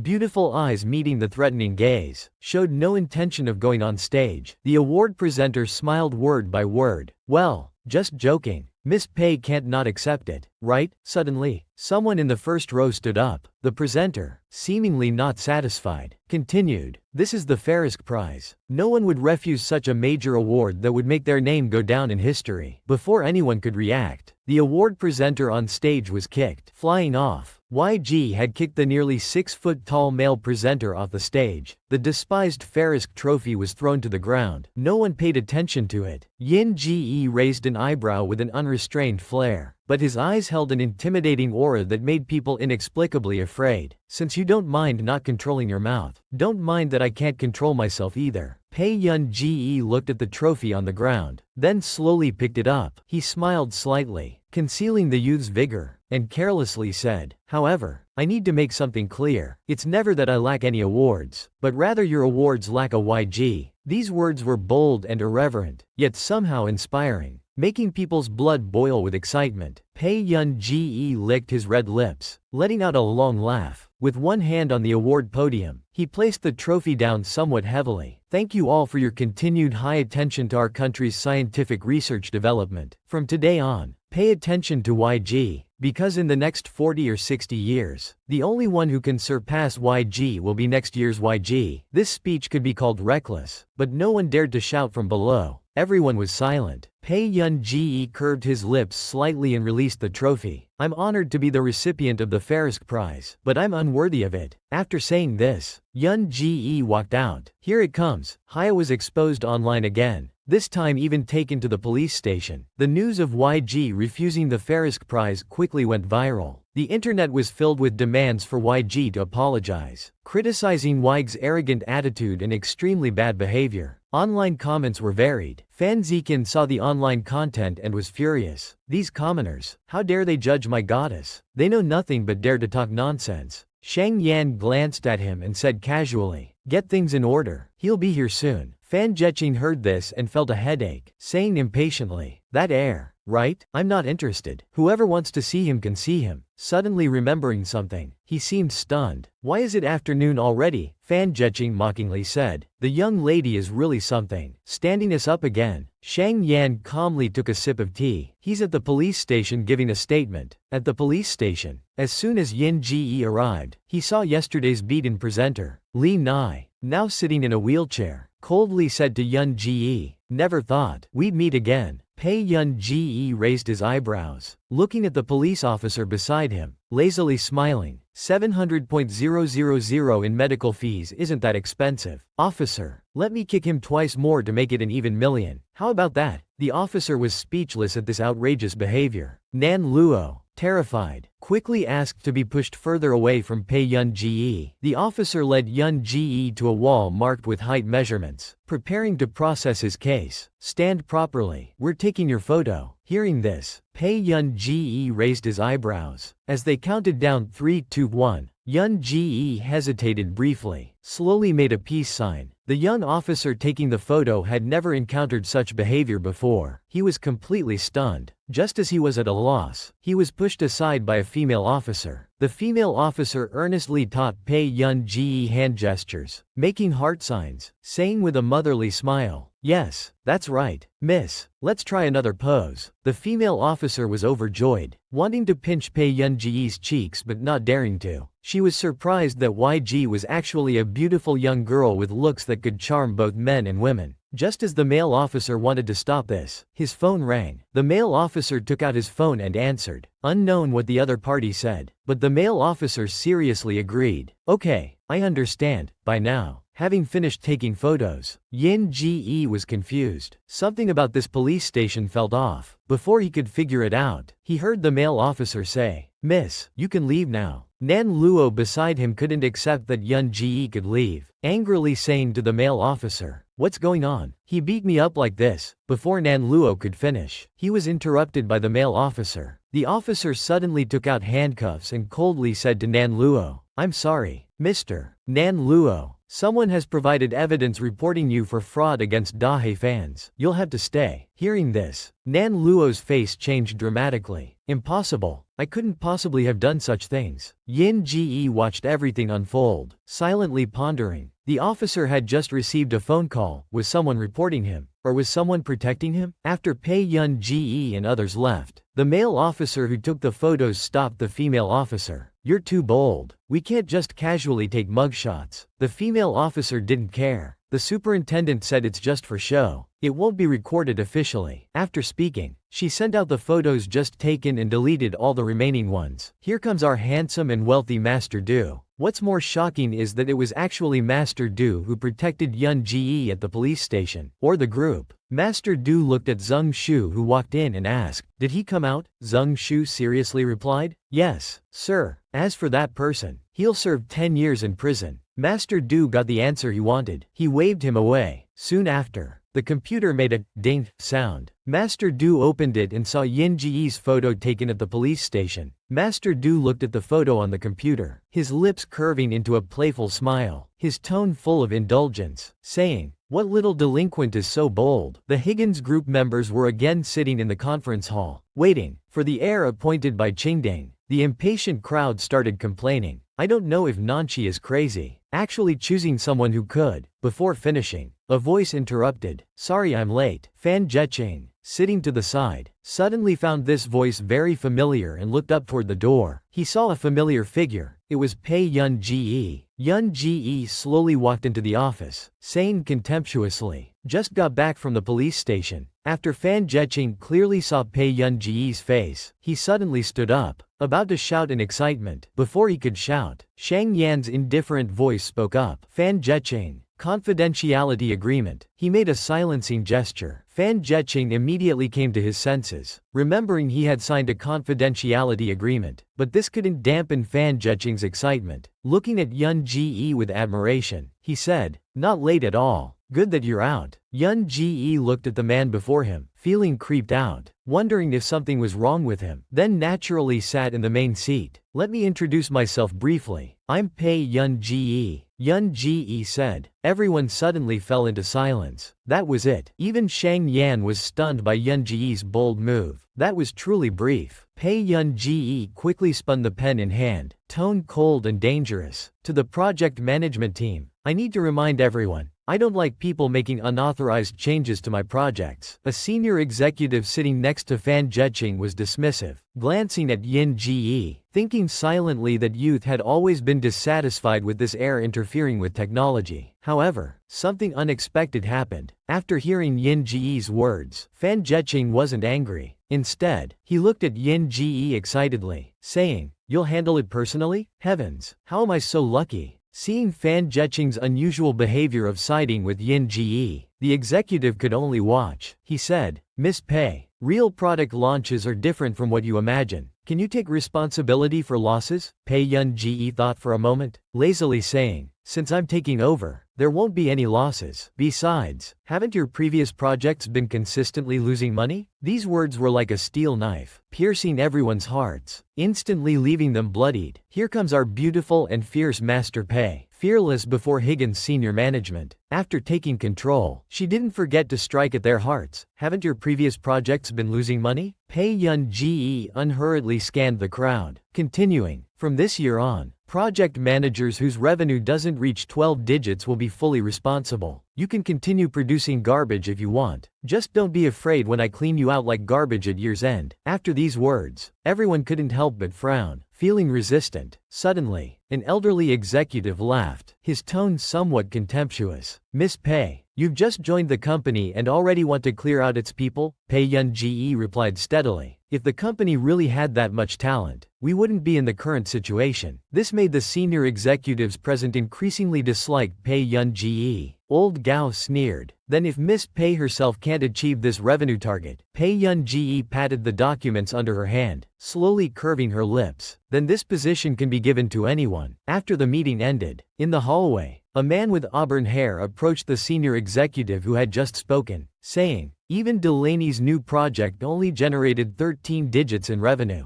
This newcomer talking like that is clearly incompetent." The senior executive's eyes darkened, his tone filled with hatred. "But Shang Yan is backing her." The auburn-haired man gave a cold laugh. "How about we discuss a cooperation?" In the conference room, Pei Yun Ji handed a document to Shang Yan. "Project proposal. Take a look." Shang Yan took the document and read it carefully. Fan Zheching beside them couldn't help but lean in closer. After seeing the document's contents, his eyes instantly lit up. This was the double joy that the second country's computer group had mentioned. Meanwhile, Shang Yan, who was pushed aside, looked at Fan Zheching with disdain. Before Fan Zheching could contain his excitement, he made eye contact with Pei Yun Ji. The boss's gaze was somewhat intimidating. He immediately recalled the scene of this boss dealing with people at the awards ceremony. Fortunately, Shang Yan spoke up to explain, "This is Fan Zheching. He saw you at the Ferrisk Awards ceremony before. He's been a big admirer of yours." Fan Zheching's eyes sparkled at these words, watching Yun Ji nod frantically. Thinking of the morning's events, Fan Zheching asked somewhat nervously, "About this morning?" Pei Yun Ji glanced at him, casually saying, "Just call me by name. I hit someone yesterday. Went to file a case today." Hearing this, Fan Zheching couldn't help but exclaim, "He deserved to be hit. I saw it myself. But now it's all over the internet. What are you going to do? Many people online are demanding you apologize to him." Pei Yun Ji laughed lightly, saying lazily, "That'll have to wait until after he serves his prison time." When Fan Zheching checked the internet again, he finally understood what Pei Yun Ji meant. The headlines were dominated by Nan Luo. Former science prodigy Nan Luo suspected of fraud and smuggling, arrested. There was also a video from the Ferrisk ceremony. The internet exploded again. The way Yun Ji kicked him was absolutely savage. The energy was palpable even through the screen. Master Pei is just too beautiful. After the video of her at the Ferrisk Awards ceremony was posted online, her statement, "It's not that YG lacks any awards, but your awards lack a YG," was electrifying even through the screen. Absolutely savage. In the office, Qin Yujiao was watching the online videos. Suddenly, he felt this person seemed somewhat familiar. Before he could think further, the door opened and a young man walked in. "Miss Qin, sorry to keep you waiting." Upon seeing the man, Qin Yujiao quickly put away his phone and stood up, looking at him pleasantly. "Teacher Alne, You're the youngest A-level member of the music association. I'm grateful that you're willing to guide me. Alnay sat down slowly, saying confidently, "You're talented. Miss Anhee thinks highly of you too. I'll help you pass within a year." Chin Yujiao was overjoyed at these words. The exams were strict, and many members couldn't advance for years. Yet Alnay was so confident in guaranteeing he'd pass the D level within a year. Before Chin Yujiao could respond, Alnay continued, "After passing D level, you can participate in the second country's annual International Music Association concert. Only the top elite from each country can attend that concert." Chin Yujiao was elated hearing this. Once he returned with the Music Association's honor, Pei Yun-ji would forever only be able to look up to him. Thinking about rising higher and higher, Chin Yujiao became more excited and quickly thanked him. "Thank you, Teacher Alnay." Meanwhile, Yun-ji, who was on his mind, suddenly sneezed heavily. Chin Yu, who was nearby, immediately asked with concern, "Yun-ji, what's wrong? Did you catch a cold? Should we stop here for today? I'll take you home first." Just as Chin Yu finished speaking, the manager brought in a woman. "Yu-ji, producer Zhu Liming is here." Yun-ji, not wanting to disturb Chin Yu's work, sat down on a nearby sofa. "I'm fine." Chin Yu, knowing there was still work to do, turned to the woman and called out, "Teacher Zhu." The woman looked over with gloomy eyes. "Mr. Chin, let's discuss your arrangement." If she didn't think Chin Yu truly had talent, she wouldn't want to work with him given his attitude. The manager looked at Chin Yu, suddenly remembering something. "Oh right, Yu-ji, is your ear okay? If not, don't wear the headphones, just use speakers instead." As soon as the manager finished speaking, the woman nearby shouted loudly, "No." Chin Yu froze for a moment, then picked up the headphones, saying, "I'll wear them." But before he could put them on, a voice spoke up nearby. Everyone looked at Pei Yun-ji instinctively. While playing with her phone, she said leisurely, "Grandfather asked me to watch over you. If anything happens to you, I won't be able to explain." Xing Yu was overjoyed hearing this. "Yun-ji, are you worried about second brother?" Pei Yun-ji was momentarily stunned by her second brother's logic. Nearby, Zhu Limin sneered at seeing a rich kid with no real skills daring to meddle in her professional affairs. "Mr. Chin, I respect you, but you should understand what benefits and opportunities our collaboration could bring you. Are you sure you want to let others interfere?" Zhu Limin's tone carried an arrogant air. "You've been in a bottleneck for a long time, only sustained by your previous film works and your face. Meanwhile, my arrangements have won several major awards." Before Zhu Limin could finish, a light sip was heard. Pei Yun-ji picked up the cappuccino brought by her assistant and said lazily, "When you lack something, you just see what others have." The next moment, Zhu Limin stood up angrily, slamming the table. Just then, the assistant came over with coffee for Zhu Limin.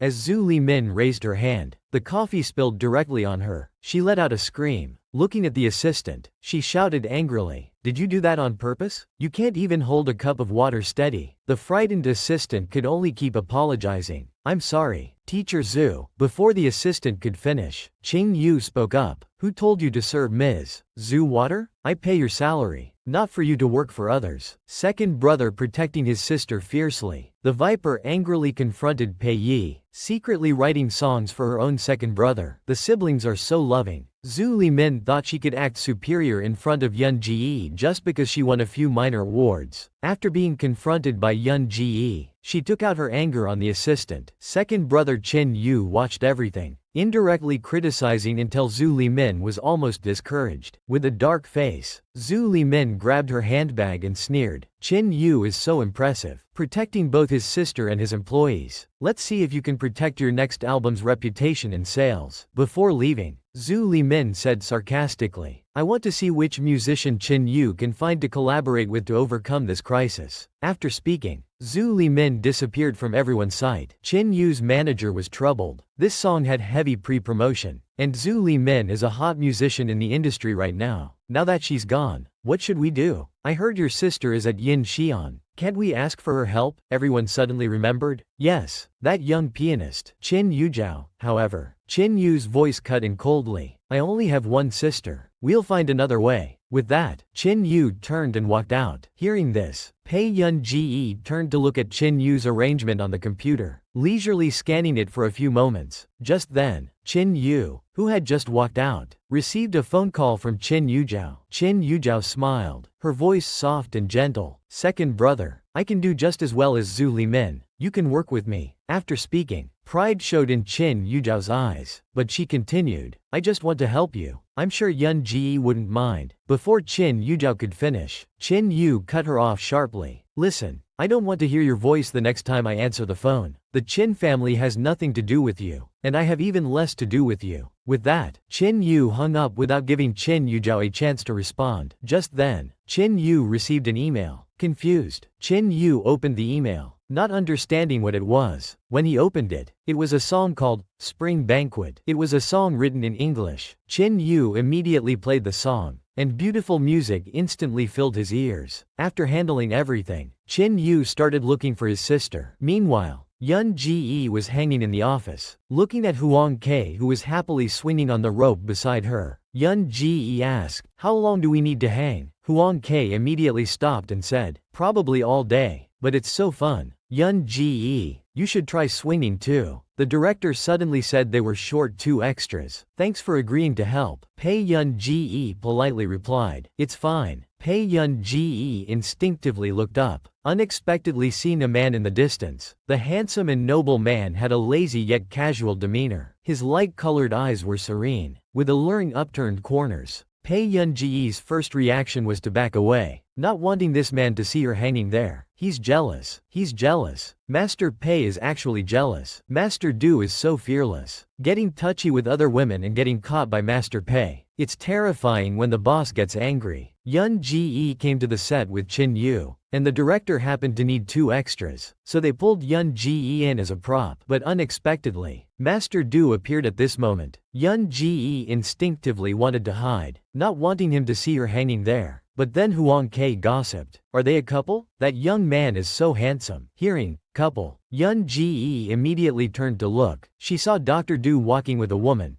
being quite intimate. They seemed to be having a pleasant conversation. Then she heard nearby women saying happily, they have such good CP chemistry. The lady with golden white hair seems to be acting coquettish with that gentleman. Huang Ke noticed that Yu Ji's sister's eyes looked quite scary. Pei Yun Ji withdrew her gaze, looking unhurried but thinking, this is really infuriating. In 10 degrees, you're done. Sensing something off about Pei Yun Ji's tone, Huang Ma inexplicably didn't dare to speak to her. Huo Shi Du suddenly looked up and caught a glimpse of someone nearby, swaying leisurely like a human backdrop, head down as if in a bad mood. Huo Shi Du avoided the woman's playful hand, saying lazily, if you have something to say it quickly. I'm busy. The woman with golden white hair, gentle and intellectual, now looked angrily at Huo Shi Du. You're so uncute. Even worse than when you were young. Not cute at all. Huo Shi Du turned to leave, saying lazily, then I'll find time to throw it to you. The woman was instantly infuriated. She caught up and put her head on Huo Shi Du's shoulder, cursing at him. You're so cold-hearted. Huo Shi Du pushed the woman's head away without any courtesy. His deep, quiet voice carried a warning tone. Chris Burneth, if you're not afraid of me getting him to catch you, you can continue doing this. Chris looked at Huo Shi Du in disbelief, shouting, you're even threatening your aunt. I came to discuss the inheritance with you, and this is how you treat me? Huo Shi Du glanced at her. Keep that inheritance for yourself. After speaking, Huo Shi Du walked towards Yun Ji. Yun Ji seemed to sense the man approaching and became somewhat nervous. The man stood not far behind Yun Ji, watching her like a sulking cat, and couldn't help but smile silently. Just as Pei Yun Ji was thinking about quitting her role as an extra after Huo Shi Du left, the man suddenly walked over. Pei Yun Ji slowly raised her head, meeting the man's ambiguous smirk. The man looked at her for a while, then chuckled softly. He casually pulled her in front of him, saying, come here, my serious little ghost. Is it fun? Oh no, oh no. The consequences of Master Pei's jealousy are serious, but Master Du, being such a straight man, seemed completely oblivious. Yun Ji saw Master Du being intimate with another woman, and felt sick. When she saw Master Du walking towards her, she immediately wanted to hide, but unexpectedly, she got a light flick on her head. Having so much fun? Still trying to hide from me? Pei Yun Ji remembered the intimate scene from earlier. Her face remained expressionless. Huo Shi Du raised his eyebrows. It was the first time he'd seen the young lady unhappy. After a long silence, seeing the man had no intention to explain, Yun Ji raised her beautiful eyes, stared at Huo Shi-du for a moment, then suddenly burst out a string of words: fickle-minded, unfaithful, easily distracted, flirtatious. Huo Shi-du probably never imagined these words would one day be applied to him. He suddenly pulled her closer. The suspended Pei Yun Ji was helpless and passive as she looked at Master Du. He chuckled, his voice somewhat teasing. What do you mean? Are you slandering me? Looking at his face, Pei Yun Ji felt half her anger dissipate. She quickly pushed Nurse Du away, but unexpectedly, he didn't hold onto her as she thought. When Pei Yun Ji pushed away, she forgot she was still suspended in midair. The next moment, her body swung backward, then swung back, directly into the man's embrace. Her red lips lightly brushed against his handsome profile, but like a feather, they gently parted away. It was tantalizingly sweet. Huo Shi-du calmly observed Yun Ji, watching her seemingly inexplicable anger. Why didn't you catch me just now? Yun Ji tried to maintain composure, her voice slightly cold, but there was also some stiffness. Huo Shi-du laughed softly. Then his low,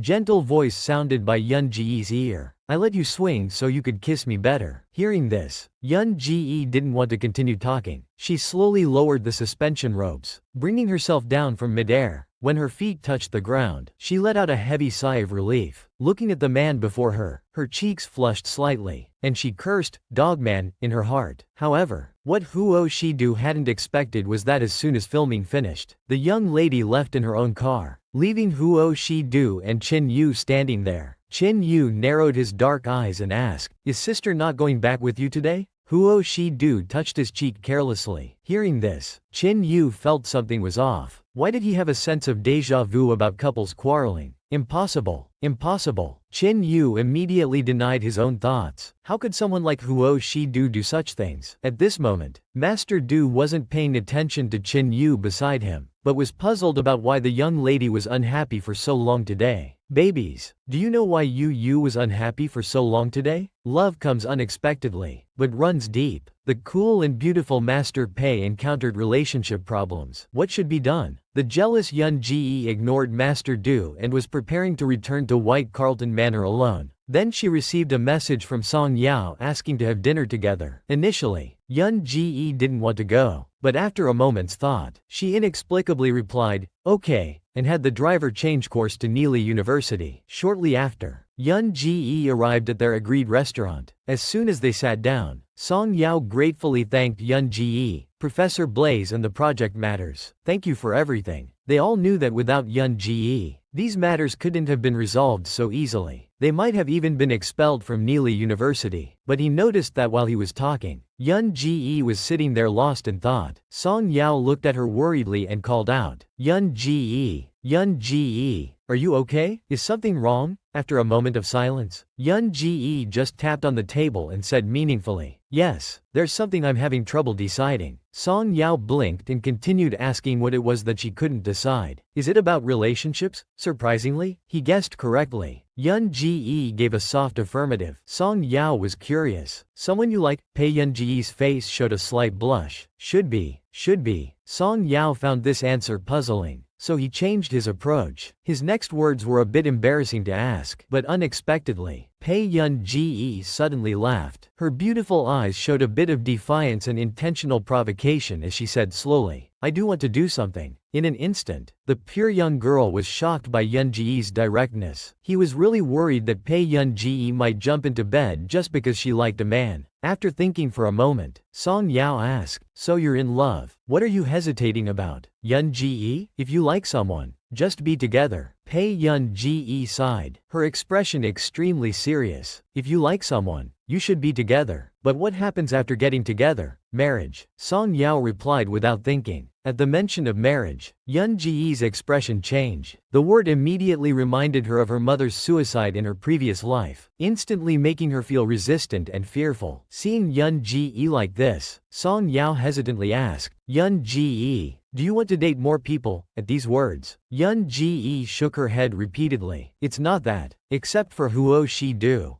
No one else would do. I'm just afraid of the unknown future. Song Yao thought for a moment, then suddenly took Yun Ji's hand and smiled. Yun Ji, I can't give you the answer either, but wait a while longer. You'll know the answer. Song Yao could see that Pei Yun Ji couldn't make a decision today, but he believed that Pei Yun Ji would make the best choice. Babies, what decision do you think Pan Yun Yu will make? In the Music Association office, Alnay was enthusiastically recommending Qin Yuzhao to the chairman. Among new members, Qin Yuzhao was the youngest member ever. Before he could finish saying, definitely in the future, the chairman interrupted with, wait. Alnay was stunned. He saw the chairman excitedly hand his notebook to Alnay to listen. This was the song that Yun Ji had written for Qin Yu. It had now been released online, and netizens were buzzing with discussion about where Qin Yu had found such a master who could write such a powerful song. Here it comes. Master Pei's new identity has appeared. Just how amazing is Master Pei's new identity? Just look at the song written for brother Qin Yu. One song quickly made Qin Yu's new release explode in popularity, with netizens praising it extensively. Even Qin Yu's studio manager couldn't help but ask Yu Ji, where did you find such a master? Why didn't you tell me? Could it be Yin Xia's arrangement? Before the manager could finish, Qin Yu interrupted with a displeased expression. It has nothing to do with Yin Xia. Yesterday, Yin Xia's people tried to contact me. Then an image floated in his mind. Looking at Yun Ji's photo on his phone screen, he wondered silently if it had anything to do with Yun Ji. The composer was called Yin, and not many people had access to the previous arrangement draft. Qin Yu opened his chat with Pei Yun Ji and started typing. Halfway through, his ink-black eyes showing no emotion, he deleted everything he had typed. He just sent Pei Yun Ji an emoji, asking about her recent situation. Meanwhile, Yun Ji was meeting with the Music Association chairman at a cafe. Yun Ji calmly asked, I wonder why Elder Du wanted to meet me. Elder Du lifted his coffee, drinking while saying, I'm looking for Yin. Then Du Xiao paused for a moment, suddenly realizing. He excitedly widened his eyes. It was clearly because of Yun Ji, seemingly used to such reactions. She calmly lifted her coffee and took a sip. Elder Du looked at Yun Ji before him, somewhat nervously asking, I want to ask Miss Pei if you're interested in developing your career in music. He really hadn't expected that this popular composer would be so young. Elder Du looked at Yun Ji with emotion, saying, Miss Pei's talent is excellent. I'm not being presumptuous enough to say I want to be Miss Pei's teacher, but if Miss Pei is willing, I'd like to guide you. Pei Yun Ji looked somewhat confused. But what benefit would this bring to you? Elder Du? You're a top musician celebrated both domestically and internationally. Elder Du sighed deeply, smiling bitterly. Indeed, I have a request of Miss Pei. As the chairman of the International Musicians Association, I have an obsession. I always hope the association can have Chinese representatives. Unfortunately, I emigrated when I was 6 or 7 years old. It's not quite legitimate. Yun Ji responded calmly. I don't have such aspirations, but if Elder Du thinks I'm suitable to join the association, then it's possible. The next morning, the International Musicians Association posted an announcement online that Yin had joined as an active member. When this news broke, the entire internet exploded. Discussion spread everywhere. At this time, someone who saw this news immediately smashed their phone in anger. This person was Alnay. His face was now distorted with rage, trembling with anger. He gnashed his teeth and roared. Du Xiao actually quietly let that unknown musician join. By the looks of it, Yin might be his chosen successor for chairman. That position should have been mine. Sitting beside him, and he was much calmer. Alnay, don't be too hasty. I'll help you deal with Yin. Alnay sat dejectedly on the sofa, his eyes full of darkness, voice full of dissatisfaction.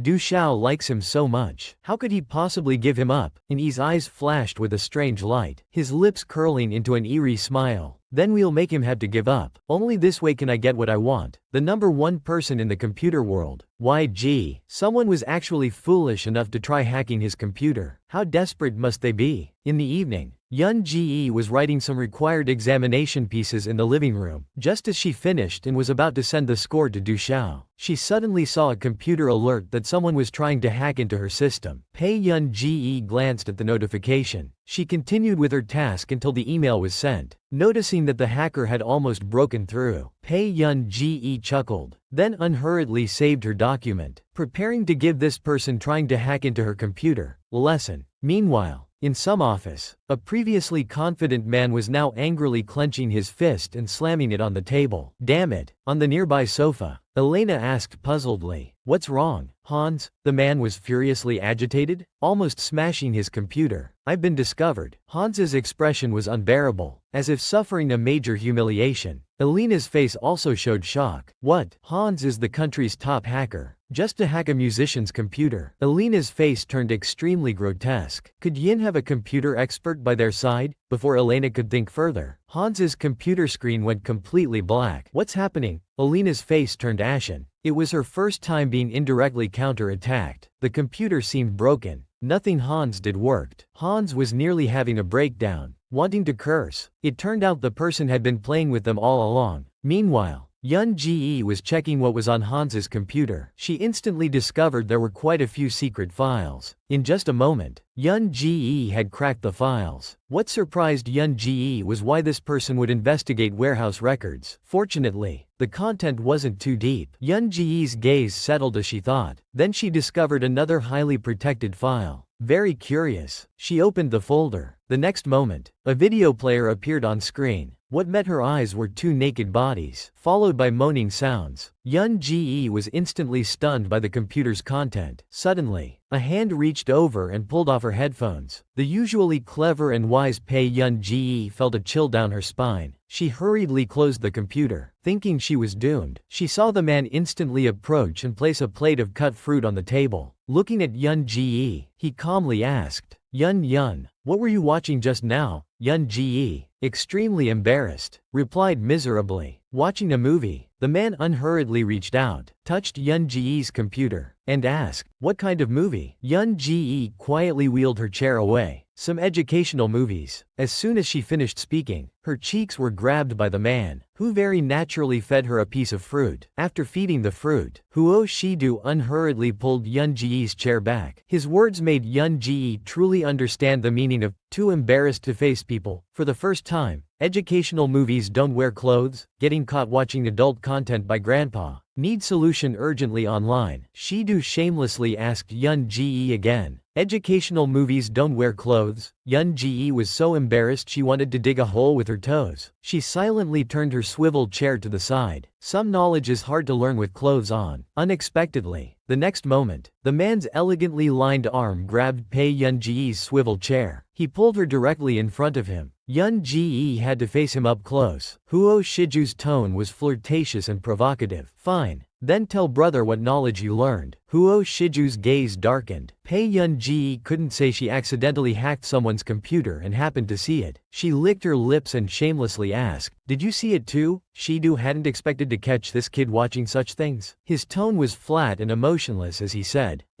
I saw." Yun Ji suddenly showed curiosity. "How was it?" Shiju's handsome face and low, moist tone somehow seemed dangerous. "Want to know?" Shidu reached out to touch Yun Ji's full lips and said, "This kind of knowledge isn't good for your health." Yun Ji was speechless. Was this dog of a man talking nonsense again? But she had no proof. Du Xiao, unaware of Yun Ji's situation, quickly replied to her email after seeing her score. "Very good. Keep practicing. Aim to get B-level qualification directly." There was still the International Musicians Association's ruling. The next day, in Neely's city center, at a castle-like white building, this was Yin Xia's office. As soon as Yun Ji walked in, she heard staff asking, "Miss, where are your credentials?" She raised her eyebrows, hesitated for a moment. "Credentials are needed." The staff member didn't even look up. Continuing, "Give me your student number." Yun Ji looked at the staff member and said calmly, "I don't have a student number." The staff member instantly understood. Another student trying to sneak through. Over the years, there have always been persistent students trying to get in when the association's teachers are here. To showcase their talent, the staff member expertly pointed to the side, saying, "Come back when you have a student number. If you're tired, sit over there." Yun Ji looked over and turned her head to find about a dozen people sitting there. When she sat down, The boy next to her casually asked, "Are you also planning to sneak in for the assessment later?" "No," Yun Ji said while trying to call Du Xiao, but unexpectedly, no one answered after many rings. Her eyebrows twitched helplessly. She directly took out her laptop from her bag. The keyboard clicked continuously. The boy next to her admiringly said, "You're in the mood to play games at a time like this?" Yun Ji didn't say anything. She continued what she was doing. Nearby, a girl preparing for her exam heard the noise and couldn't help but frown, looking at them with contempt. These people don't even have entry qualifications, which means they have no talent. Why let them stay here? The staff member explained to the girl, "Miss Yinai, these are the rules from above. Please go in." Yinai's lips curved into a mechanical smile. She turned and left. Pei started her clever operation. "You said I don't have a student number? I'll get one right away." The staff at the door was instantly confused, looking at Yun Ji helplessly, saying, "Why are you back? We said no student number." Pei Yun Ji interrupted him, saying leisurely, "I have a number, 666,666. Try it and you'll see." Yun Ji looked at the staff member with certainty, as if saying, "If you don't check, I won't leave." The staff member's mouth twitched. "This girl thinks I'm a fool?" But he helplessly entered 666 into the computer. The query results actually showed a student's information. The staff member was shocked. What was going on? It actually existed. He looked up at the girl standing in front of him, then at the photo in the file. They were exactly the same. After recovering from his shock, he gave her a badge. Let her in. Meanwhile, several senior officials, after receiving the chairman's call, hurriedly ran downstairs, complaining as they walked. The chairman said Yun was coming today and told them to come see. A man standing in the middle asked while walking, "Is it true? The chairman isn't even here yet, and I just checked the system. There's no entry for Yun." A teacher who had been quiet spoke up after a moment, dissatisfied. "Direct promotion to C-level membership has already broken precedent. There's never been a direct path to B-level." The students taking exams on the second floor were all shocked to see the top-level teachers coming down. What's going on? Why are all the big shots coming down? Why is this happening? In all my years of testing, I've never seen them come down. Who could it be to warrant such treatment? Someone asked in shock. These entry-level students normally couldn't even catch a glimpse of these legendary figures. Why would these big shots appear here today? Yinai suddenly spoke up. Could it be that person from Li Country, our association's youngest member, Qin Yuzhou? Everyone suddenly remembered such a person. Just then, a message appeared on the big screen. "Congratulations to student number 417,005, Qin Yuzhou, for successfully advancing to D-level." Instantly, the students outside were stunned. Qin Yuzhou hasn't been in the association long, yet already achieved D-level? I've taken the E-level test many times. I heard Miss Qin comes from a very good family, a noble family from Shui Country. Now she lives in the Rose Manor of the Anhe family. Several people couldn't help but discuss enviously. Qin Yuzhou was already used to such talk. Her eyes showed a hint of arrogance and indifference, though her lips couldn't help but curl up. During her time at the association, without that person's presence, she had regained her former feeling of being the center of attention. Just as Qin Yuzhou was about to leave, someone called out to her, "Miss Qin, hello, I'm Yinai. My father is the governor of this state. He saw you practicing piano last time and really admires you." Yinai's intention was obvious. Qin Yuzhou turned to look at her and smiled. "No need to call me Miss Qin. Thanked Governor Neely for his approval." "Miss Yinai, would you like to have coffee with me after the assessment?" A dark look flashed in Qin Yuzhou's eyes. She would definitely reach a higher position. "Yun Ji, you'll never match up to me." Meanwhile, nearby, Yun Ji calmly walked in. The staff member looked at her and asked, "What's your target level?" Yun Ji took off her hat, revealing her delicate and beautiful face. Speaking somewhat arrogantly, she said, "Pei Yun Ji, student number 666,666. Aiming for A-level assessment." Pei's face-slapping mode was activated. "Look down on her? Just wait to get slapped in the face." In the assessment classroom, several teachers were chatting. One teacher sighed, "I think Qin Yuzhou is quite good. Young, hardworking, and modest." Arn looked at the assessment form and suddenly sneered. Compared to some people, she is indeed modest. Today someone wants to take the A-level test directly. The female teacher beside Wen Yan was shocked. "But A-level? Our association doesn't allow direct A-level testing, does it?" Arn looked at the documents in his hand and said coldly, "Students all have their own abilities, but such people shouldn't stay in the association." The female teacher Wen Yan fell silent, but secretly criticized Arn in her heart. He's arrogant arrogant and hates people who rely on connections without real ability. This student won't have it easy. But who in the association would arrange for a student to take the A-level test? Just then, a girl pushed open the door and walked in. Everyone's attention fell on her. The female teacher looked at her and said, "Please introduce yourself." Yun Ji took off her hat, revealing her delicate and beautiful face. However, before Yun Ji could speak, Arn interrupted her. "Since this student is so confident, perform something first. No rush for introductions. They're in the assessment form." Yun Ji raised her eyebrows, casually glancing at Arn. She didn't mind taking the test first and calmly said, "All right." Then Yun Ji went to the piano and sat down. Just as she was about to start playing, Arn said, "If you don't pass, you're wasting my time and I'll have you leave the association." Yun Ji's beautiful eyes curved, though without warmth. "Is that so? If I pass the assessment, will your position be mine?" These words made everyone's scalp tingle. No one expected someone to be so bold as to challenge Arn. Arn's brow furrowed as he threw the documents on the table. His tone was cold as he said, "That depends on your ability." Hearing this, Yun Ji's lips curled slightly as she moved her fingers in response. Then her beautiful fingertips pressed the piano keys. A bold and noble piano melody began to play. As Yun Ji's performance continued, the teachers in the assessment room were stunned. Was this difficult piece her original composition? The entire score was very challenging, requiring advanced techniques and emotional expression. Could someone her age possess such playing ability? Even if they were to play this piece, they would need at least a week to master it. One of the teachers' expression grew increasingly troubled as he listened. This creative style seemed familiar from somewhere. Soon, Yun Ji finished playing. Those who heard her entire performance felt goosebumps rising from their spine to their scalp. "Who brought this prodigy?" the female teacher instinctively asked. "What's the name of this piece?" Yun Ji replied without hesitation. "Buckton Rose." The female teacher was dumbfounded. "Why rose?" Yun Ji paused for a moment. "Because my home only has roses." Everyone suddenly fell silent. The female teacher couldn't help but probe. "Your home is Buckton Manor?" Yun Ji casually confirmed. The female teacher suddenly felt it was all so unreal. The owner of Buckton Manor was actually a young foreign girl. And this time, Arn had probably hit a steel plate. Arn's face was now very unsightly. The pretentious girl got slapped in the face. She thought she was so great, but ended up with a swollen face from being slapped. A sudden exclamation came from the assessment room. "Are you Yun?" Yun Ji responded calmly. When others heard this, they froze. She was so young. No wonder she dared to take the direct assessment. They never expected this person was actually Yun. Wenyan shouted angrily with a pale face. "Why didn't you come in directly for the test?" Yun Ji glanced at him and said, "I wanted to explain when I came in." Everyone immediately understood. She was interrupted by Arn's show of authority. Arn and Wenyan's faces instantly stiffened. Yun Ji put her hat back on and asked in a neutral tone, "So, did I pass the assessment?" Meanwhile, in the waiting area, Qin Yujiao was chatting with Yinai. Yinai looked at Qin Yujiao with a flattering expression, saying,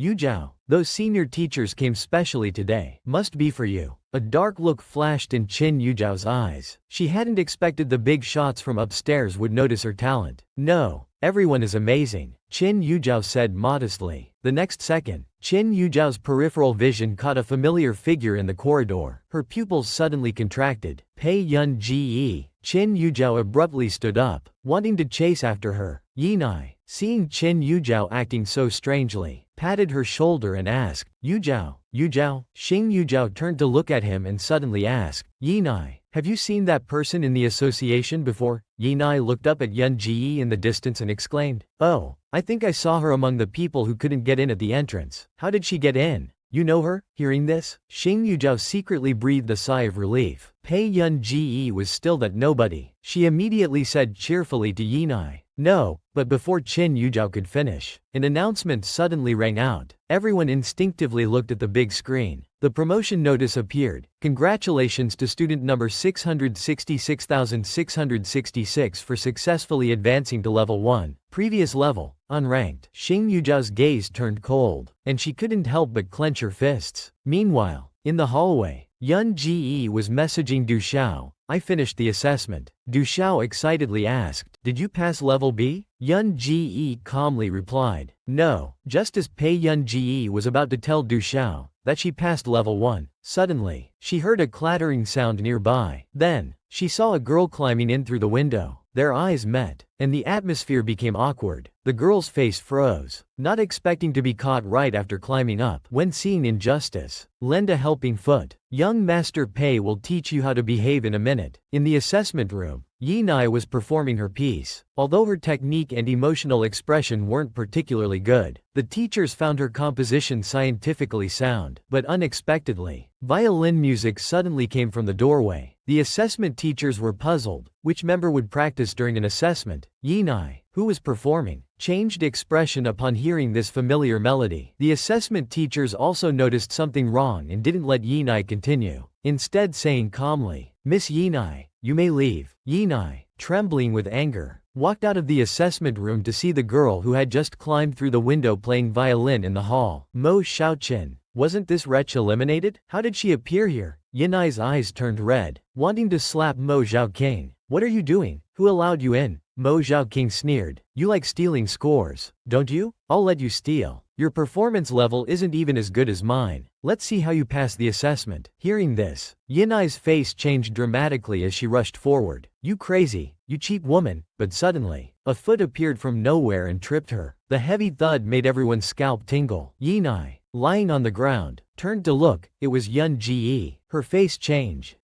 Are you working with her? Yinai, now with a twisted expression, shouted to the nearby security guards. These two aren't association members. They snuck in to cause trouble. Qin Yujiao's gaze turned cold as she clenched her fists. Pei Yun Ji was still so arrogant, sneaking into the association and trying to show off. But unexpectedly, a voice rang out from nearby. What's going on here? Qin Yujiao turned to look. It was Chairman Du Xiao. How did he come here? The security guard, seeing the chairman and fearing punishment, quickly explained. Chairman Du, we'll remove these two intruders right away. Du Xiao paused briefly and asked, this person, before he could finish. Yun Ji interrupted. I am Pei Yun Ji. Du Xiao was stunned, then understood what Pei Yun Ji meant. Her identity was now publicly exposed. She could easily become a target. Yun Ji looked at everyone, a cold light flashing in her eyes. Indeed, some people infiltrate the association, passing assessments with stolen scores like trash.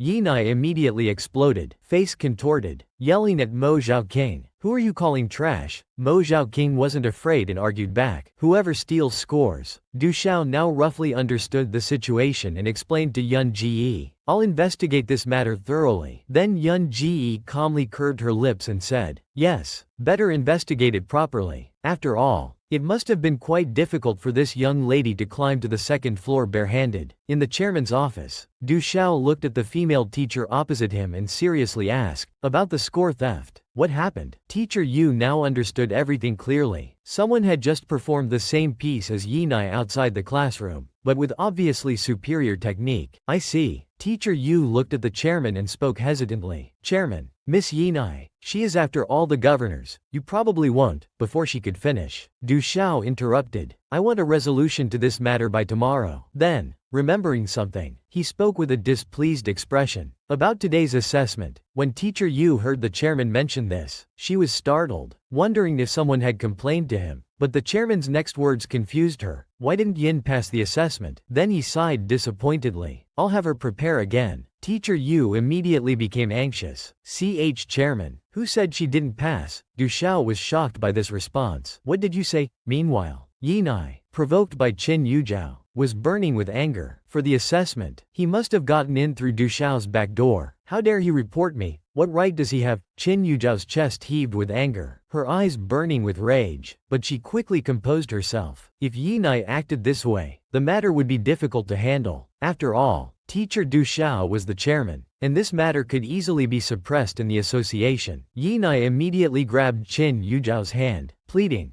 Yujiao, what should I do? I don't want to leave the association. Qin Yujiao appeared to be considering for him. This scheming green tea sister, seeing Yun Ji appear in the association, was extremely eager to plot against her again. She then spoke to Yinai beside her, seemingly considering his situation. Yinai, only your father might be able to resolve this. I heard even chairmen don't serve many years. Qin Yujiao seemed to remind Yinai unconsciously. These words instantly made Yinai less cautious, a glint passing through his eyes. I'll definitely make him leave the association. Hearing this, Qin Yujiao curved her lips. Then, Thinking of previous events, she worried again. She hadn't expected Pei Yun-ji to come to the association and gain Du Xiao's favor. She then took out her phone from her pocket, thinking resentfully, I wonder if Eileen knows about this. Meanwhile, in C-17 headquarters, a man received a phone call. He asked puzzledly about Hans's suddenly exposed information and the news about the Anhe family's gray industries, wondering where it had leaked from and if they had found the source. The person on the other end stammered, saying they hadn't. The man ordered them to continue investigating. He hung up the phone. This was Zhan Yun, the deputy director of C-17. C-17 was an intelligence organization established in the region, with 6 branches, one of which was in this country. They didn't involve themselves in any national disputes, mainly focusing on collecting intelligence, analyzing and processing it, maintaining regional order, and responding to all terrorist activities. After learning about Hans's situation, they had been investigating continuously. Hans was one of the world's top hackers. What kind of person could have broken through his defenses and made the Enkido people think? The next day at the Blackton Manor, Yun-ji took scissors to the garden to cut roses. Butler's son, seeing this, nearly fainted on the spot. Miss, what are you doing? Pei Yun-ji glanced at the roses. We need 100 roses for a promotional video. Butler's son's body immediately stiffened. His heart trembled with each crisp snip of the scissors, as if she wasn't cutting roses but his heart. Couldn't you buy other roses? Butler's son made a final struggle. These are the world's finest Juliet roses. Each costs 3 million. Yun-ji looked up without acknowledging. Our roses aren't that pretty. Butler's son directly grabbed Pei Yun-ji's scissors, his gaze vigilant, as if protecting his child. Miss, these are really expensive. Seeing Butler's son like this, Pei Yun-ji showed some consideration. Then forget it. Butler's son's face was expressionless, looking as if he might put a knife to his own throat in protest. Finally, Yun-ji left with a large bouquet. Butler's son watched the roses in Yun-ji's hands, heartbroken. At the filming location, the director stared at the Juliet roses, feeling they looked familiar. He curiously asked Yun-ji, these roses are quite beautiful. How much did they cost? Yun-ji looked at the roses in her hands, thought for a moment. I don't know. They must be quite expensive though. Butler's son nearly had a heart attack when he saw even one small flower missing. He almost needed nitroglycerin pills. The director laughed heartily, finding the young girl amusing. How expensive could a few dozen roses be? Let's put it on the company account. No need. Yun-ji had just refused when the director interrupted. Hey, are you looking down on me? Do I look like someone who can't afford 100 roses? Then the director started arranging the props, having the petals from Yun-ji's roses scattered on the ground. Pei Yun-ji's eyelids twitched, but she simply let it be. The consequences of angering young Master Pei are serious. Master Du was dumbfounded encountering such a situation for the first time. A familiar man approached from nearby. Assistant Zeng carefully asked behind him, Master Du, where is Miss Pei? Master Du glanced at the young lady in the distance without a word. Assistant Zeng knew that last time Miss Pei hadn't gone with Master Du, they must be having a disagreement. Master Du, facing a young lady's temper for the first time, slowly walked towards her. Pei Yun-ji secretly glanced at that man from the corner of her eye, silently wondering what he wanted to say. She quickly regained her composure and met his gaze. With a slight curve of her eye, she said, Master Du, do you have business here? Then I won't disturb you. Please continue, she said and turned to leave. Watching this scene, Assistant Zeng was nervous. This was the first time he'd heard Miss Pei speak to Master Du in such a tone. She was clearly very angry. Just when Assistant Zeng thought Master Du would be angry, the man remained silent for a moment, then suddenly let out a harsh laugh. This startled Assistant Zeng. Master Du could still laugh after being dismissed by Miss Pei like that. Meanwhile, when the assistant heard the director wanted to pay for these roses, he was too shocked to speak. Director, the money. The director, seeing the assistant hemming and hawing, frowned. Hurry up and transfer the money to Yun-ji. Don't dawdle. The assistant held his phone, face darkening. Director, our budget might not be enough. The director immediately boomed. What nonsense. Then he saw the content on the assistant's phone. The director suddenly felt his scalp wasn't his own anymore, and the script in his hand dropped. Suddenly the director remembered something. He had just told them to pick the Juliet roses. The director suddenly came to his senses and immediately grabbed the megaphone, rushing in desperately. Everyone stop. Let go of those roses. Don't pick them. Meanwhile, the culprit behind all this was just trying to encourage, hiding in the break room. Yun Ji waited in the break room for a few minutes, thinking Master Du should have left by now. She quietly pushed the door open to look outside. Seeing only staff members outside, Yun Ji quickly walked out. On the street, she wondered while walking why Master Du had come to the set today. Could he have business with Chin Yu? Suddenly a thought struck her mind. Disdainfully, could he have come to see that woman? Remembering how that woman had leaned on his shoulder that day, and how he could be so friendly with other women, Yun Ji's mood instantly soured. She couldn't help but curse. Dog of a man, such a flirt. As soon as she finished speaking, she heard a man's voice from behind. Yu Ji, are you cursing at me? Upon hearing his voice, Yun Ji's heart jumped. Her expression froze briefly. Then she turned around nonchalantly, intending to leave. At this moment, the man had one hand on the steering wheel, the other lazily holding a cigarette, leaning casually against the car window. His gaze was flirtatious, his smile making his eyes even more alluring. Young miss, isn't it time to come home with me? Is Ruge still angry? How could she compromise so easily? She quickly turned to leave. Seeing this, Du quickly opened the car door and chased after her. At the Riverside Park Plaza, passers-by only saw a handsome man in a suit taking large strides after Pei Uge in high heels. The man following behind chuckled and called out. He had never seen Pei Uge wear high heels before. Only heard Chris Fernandez say that wearing good shoes was one of the most painful things for women in their lifetime. Pei Uge indeed hadn't worn them much, so her heels were already red from chafing. But hearing the man's comment, Pei Uge gracefully kicked off her shoes. In the plaza, two onlookers, a beautiful, rebellious girl ran forward without looking back, somehow appearing both proud and flustered. Behind her, the elegant man bent down to pick up the high heels, smiling as he called, Uge, stop running. The scene was all too familiar. When she saw Master Du being intimate with that woman that day, Uge darkened her gaze. For the first time, she felt a needle-like pain in her heart.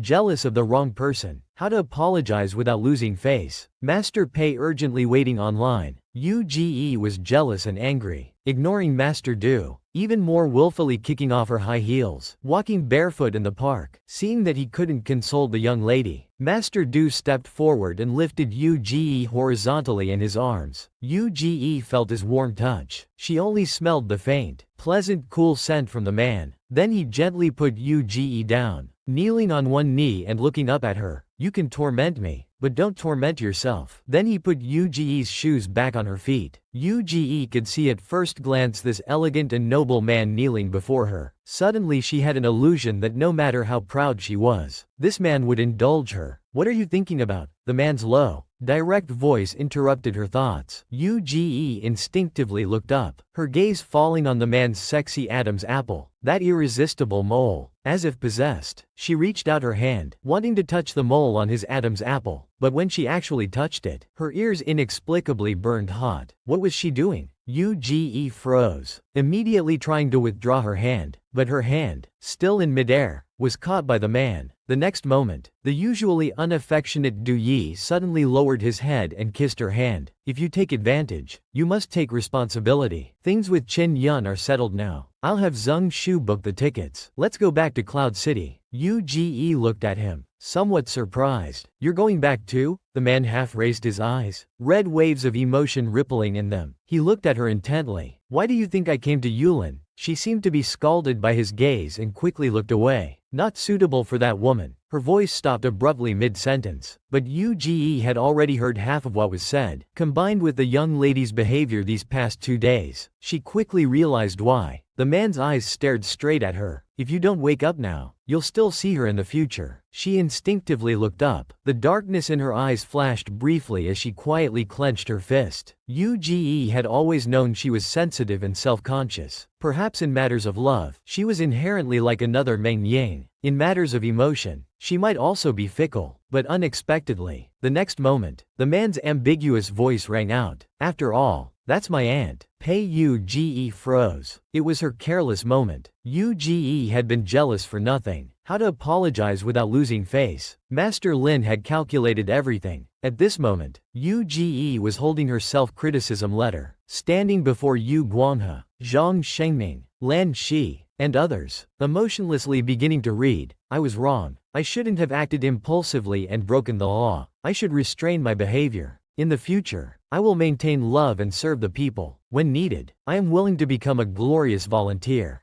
Dedicate my life to the country's scientific research, making the motherland proud. After Yu Ge finished reading her self-criticism, Yu Guanghe and Dr. Ching K concluded, assaulting the presenter on stage during the award ceremony still needs to be addressed. Then excitedly announced, since you're willing to be a volunteer, there's an opportunity to lead a team and make contributions. Let's settle this matter. Tomorrow, Professor C will take you to report to the laboratory. Yu Ge heard this and froze. Her gaze coldly swept over Si Chengen. What kind of terrible self-criticism did Si Chengen write? He must have done it on purpose. Si Chengen held back her laughter, avoiding Yu Ge's gaze while clutching her stomach. Suddenly Si Chengen remembered something. There's medicine for you delivered to the lab. Then Si Chengen handed the medicine to Yu Ge. Yu Ge took it with some confusion. She took out a pill from the bottle to look at it, asking, do you know what's in it? Si Chengen shook her head. Don't know, but I heard Shui Pengchuan prepared it specially for you. It's extremely safe. That night in her room, Yu Ge looked at the medicine in her hand. She couldn't help but recall her last meeting with Kui Hengchuan. Kui Hengchuan understood her well. In just a few days, he had seen that she was always controlling herself. She then took the medicine and slowly put it in her mouth. The number one person in the dark calculation group, Wei Jun, was assigned to do menial work for making a mistake. Early morning, at the first research institute, Pei Yu Ge, with her volunteer badge, smoothly arrived at a spacious office. Inside was a young man. Yu Ge knocked on the door. The young man glanced at Pei Yu Ge, a flash of amazement in his eyes, asking, who are you? His gaze quickly fell on her volunteer badge. It read, volunteer, Pei Yu Ge. Disappointment flashed in his eyes. The young man sighed. What could a high school volunteer do? He turned to look at the task on his computer and said, just go make copies of these documents. Don't appear before me for 2 hours. 2 hours later, Yu Ge returned to the office, placing the copied documents Ding Kusheng had requested on the desk. In a cold tone, she asked, Professor Ding, if there's nothing else, I'll go home to study. As she finished speaking and turned to leave, unexpectedly, Ding called out, Yu Ge, wait. He pointed at the list on the computer and asked, do you know these people? A hint of recognition flashed in Yu Ge's eyes. She did know those people on the list. Most were in several group chats. Just as Pei Yu Ge was about to respond, she heard Ding Kusheng laugh. I must be crazy to ask if you know them. Yu Ge was quite speechless. She really wanted to tell him that she knew most of the people there. Ding Kusheng rubbed his temples, muttering to himself, so how exactly can I invite these heavyweight researchers? Pei Yu Ge glanced down at the list and saw her own name. What are you inviting them for? Ding Kusheng replied, I'm planning a global innovative technology exhibition. Without these experts participating, others won't want to come to this tech exhibition. Yu Ge responded thoughtfully. You could start by inviting one core important person, then find others interested in that person's work. Continue this pattern, and use some special incentives to help you promote it further. You should be able to invite quite a few.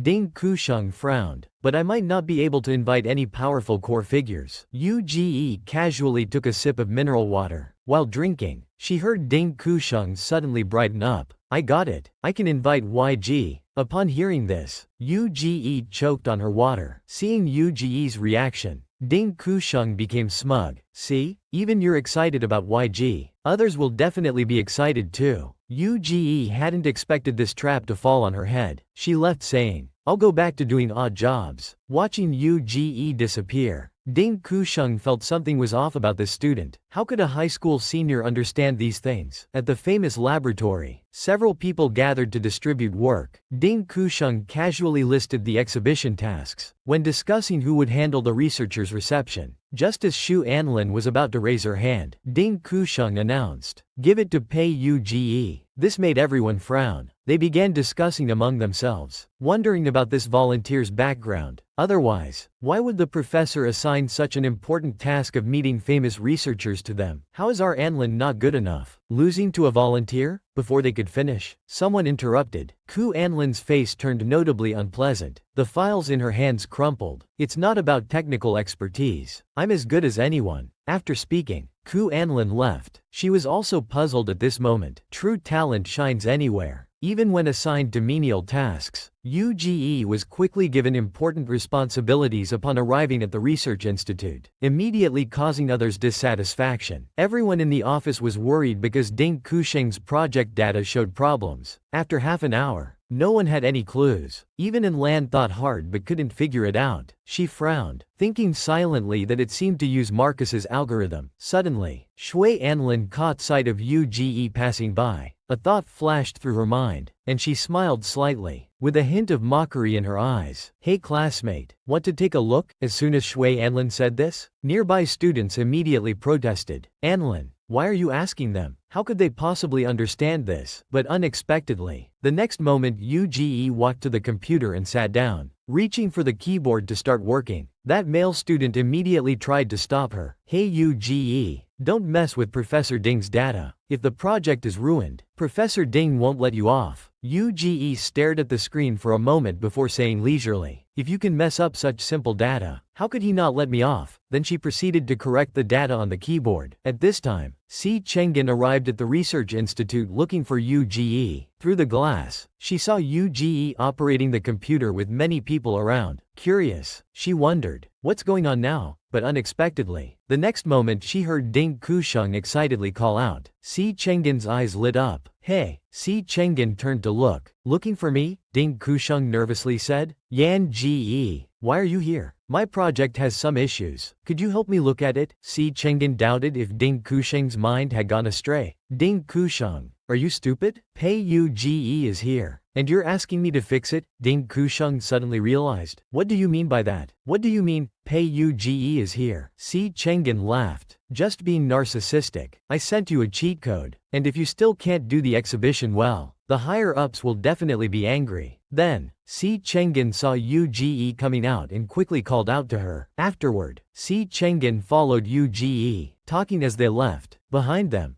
Ding Kusheng watched their backs, shocked. "Ah, a cheat code." Ding Kusheng's mind was racing. After coming to his senses, Ding Kusheng walked towards the office. As soon as he entered, he heard university students complaining to him. "Professor, this data must be wrong. See if we can fix it back." Before they could finish complaining, Ding Kusheng interrupted to ask what exactly happened. He was immediately pulled to the computer screen. While showing Ding Kusheng, they complained, "I can't believe there are people like Pei Uge, pretending to know things." At this moment, Ding Kusheng carefully examined the data on the screen. His body suddenly stiffened. "This data is correct." With these words, the atmosphere grew colder. Ding Kusheng's expression became more serious. "Who exactly is Pei Uge? This is Weig's emotional algorithm. Very few people in the country know this." Here we go again. Master Pei starting another face-slapping mode. Those ignorant people mocked that Master Pei couldn't invite research experts, not knowing that Master Pei himself was an unreachable expert. After the Si Chengen and data modification incidents, Ding Kusheng's gaze towards Uge became scrutinizing, even suspecting she was a genius student. From that day on, he secretly observed her every moment, hiding behind while Uge watered plants, watching from the side while Uge poured water, trying to figure out what was so special about this girl that made Si Chengen respect her so much. Shu Anlin noticed that Ding Kusheng was paying more and more attention to Pei Uge, even giving her opportunities like inviting academic celebrities. She was puzzled, not understanding why Professor Ding was so gentle with Pei Uge, so she actively went to recommend herself to Ding Kusheng. "Professor, Luo Yunsheng from the 2nd National Computer Research Institute is my father's high school classmate. I can try to invite him." Ding Kusheng paused. "Good. For this event, we hope to have more international researchers come. Mr. Luo is a famous scholar who recently attended the Paris Prize ceremony. I'll leave this to you. I wonder how Pei Uge is doing. Haven't seen them invite anyone these days." Hearing this, Shu Anlin immediately smiled happily. She then returned to her desk and made a video call to Luo Yunsheng. A few minutes later, the video call connected. Shu Anlin smiled brightly and just called out, "Uncle Luo." Before she could say anything else, she heard his unfriendly tone. "What do you want to call me for?" Shu Anlin's expression froze, not expecting Luo Yunsheng to be so impatient. But the next second, Ku Anlin quickly recovered. "Uncle Luo, it's like this. We're holding a research exhibition in Yun City in a few days. We're inviting many people. Would you like to come see me? No time?" Luo Yunsheng rejected without thinking. just as Luo Yunsheng was about to ask if Ku Anlin had anything else. Before hanging up, he suddenly caught a glimpse of a passing figure. He froze. Who was that person who just walked out? Was he seeing things? Was that YG? Who else is attending? Luo Yunsheng's sudden question caught Xu Anlin off guard. Sensing an opportunity, she quickly replied, "It's not confirmed yet, but there will definitely be many heavyweight scholars attending." Luo Yunsheng was itching to know. He didn't care who else was attending the exhibition, he just wanted to know if YG would be there. Just as Luo Yunsheng was doubting his eyes, he saw Yu Ji casually walking in again with water. He immediately changed his tone. "I'll come." Hearing this, Xu Anlin felt like she'd been struck by good fortune and became excited. Xu Anlin was overjoyed. After hanging up, she glanced at Pei Uge with a smirk. "Uge, how's your scholar reception work going? Have you invited anyone from the list?" Uge didn't even look up, just calmly answered, "Not yet." Then Uge took out her phone and photographed the list. Opening a group chat called One Loving Family, she asked the experts in the group who they knew from the list. Soon replies came in. Si Chenggen and Old Zhang asked what this was about. Zhou Weiping replied that 3 of them seemed to be his students. Pei Uge explained about the exhibition in 2 days. Zhou Weiping immediately said he'd bring his students. Old Zhang also started being protective and told Si Chenggen to attend. Yu Guang heard about Uge's exhibition and immediately wanted to go. Bai Mingzhang saw his name on the list and said he'd also come take a look. On the day of the exhibition, Shui Anlin waited early at the entrance for Luo Yunsheng. Soon, Luo Yunsheng arrived at the exhibition with a familiar face beside him. The person was confirming with Luo Yunsheng. "You really saw him?" Luo Yunsheng firmly assured him. Seeing them arrive, Shui Anlin greeted them with a smile. "Uncle Luo." It's been so long. When she saw the person next to Luo Yunsheng, she couldn't contain her excitement. "Mr. Marcus, are you also interested in this exhibition?" Marcus's blue eyes swept over Ku Anlin. Not seeing the person he wanted to see. "I'll go in first," Marcus said before leaving. Luo Yunsheng became impatient and tried to control his temper as he told Ku Anlin, "If you have nothing else, why don't you go show others around?" After saying this, Luo Yunsheng left without looking back. Ku Anlin stood there stiffly until she heard her companions calling her. Was that really Luo Yunsheng just now? My goodness. "Anlin, you're amazing to know such a big shot." Then her companion gleefully added, "Anlin, let me tell you, it seems Pei Uge hasn't invited anyone from the list. She's probably hiding somewhere." Xu Anlin felt somewhat better and said contemptuously, "Is that so? After all, she's not from this circle. It's indeed difficult for her to fit in." Just as she finished speaking, she saw Uge walking by. Xu Anlin saw her and smugly said, "Miss Pei, aren't you going to greet your invited guests?" Uge glanced at them while checking her phone messages. Xu Anlin persisted in asking, "Are you sure they're even coming, Miss Pei?" But just as she finished speaking, an excited voice called out, "Uge." Everyone looked up to see several incredibly familiar faces. Besides Zhang Shenglin, there was Chancellor Bai Mingzhang,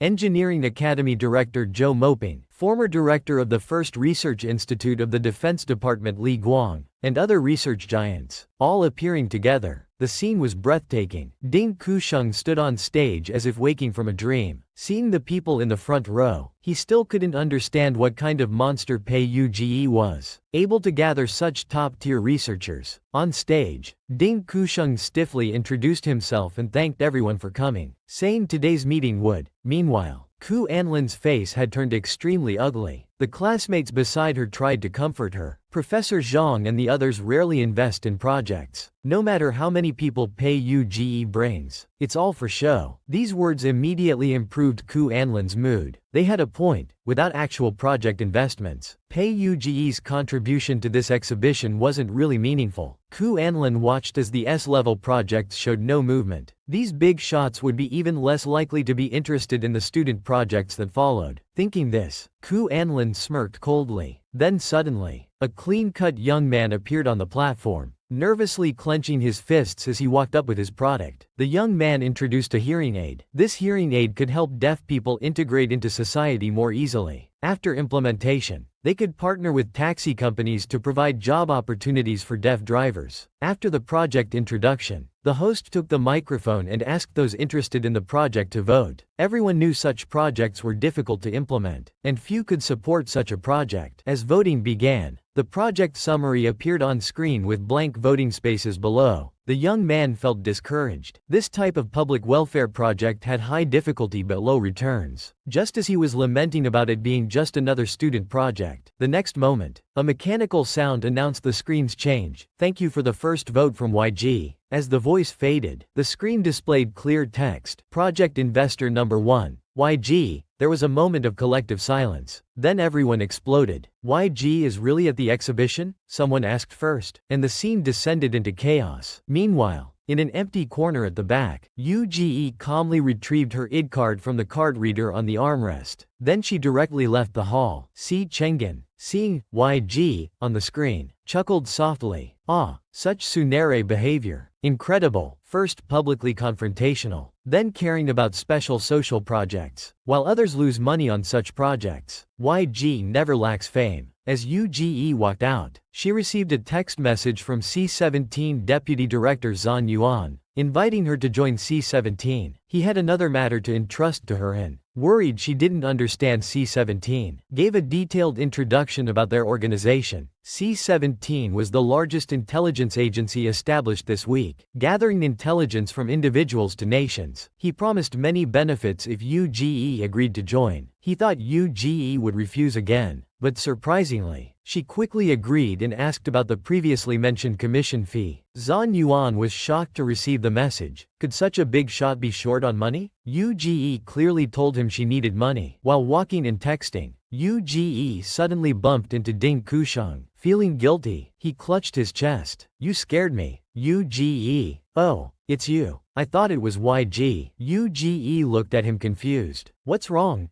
Ding Kusheng carefully replied. "I thought it was YG, coming to cause trouble because I used their name to deceive people." Ding Kusheng seemed to suddenly remember something. "You were in the last row just now, right? The front seats were all full, and I knew almost everyone there. YG would only be in the back." Just as Pei Yuge's eyes flickered, Ding Kusheng asked in shock, "Could it be that YG was invited by you?" UGE was instantly defeated by Ding Kusheng's train of thought. She glanced at him and said, "If there's nothing else, I'll head back now." Seeing UGE's attitude, Ding Kusheng immediately felt he was right and blamed UGE for not telling him earlier. This way, he wouldn't have had to worry about YG causing him trouble. Breaking up the lovebirds, Yu faints. Brother gets angry. Can Mr. Liu handle the big brother-in-law? That evening at home, UGE was processing documents sent by 417 on her computer. The room was filled with the sound of her typing. Soon, UGE finished processing the documents and sent them to Agent 417. UGE finally raised her head and rubbed her sore neck. Perhaps due to staying up late recently, she felt somewhat dizzy. Just then, there was a knock at the door, and Mr. Du's voice came through. "Yu, it's me." Hearing the voice, UGE quickly got up to walk to the door, but halfway there, her vision suddenly blurred. The moment she opened the door, she collapsed to the side. Though Mr. Du was startled by this sudden situation, he quickly reacted and caught her, then immediately took her to the hospital. After examining her, the doctor could barely contain his exasperation. "With such a high fever, you barely got her here in time. Any later and she could have suffered brain damage." On the hospital bed, UGE was dizzy and uncomfortable, unconsciously scratching at her neck. Mr.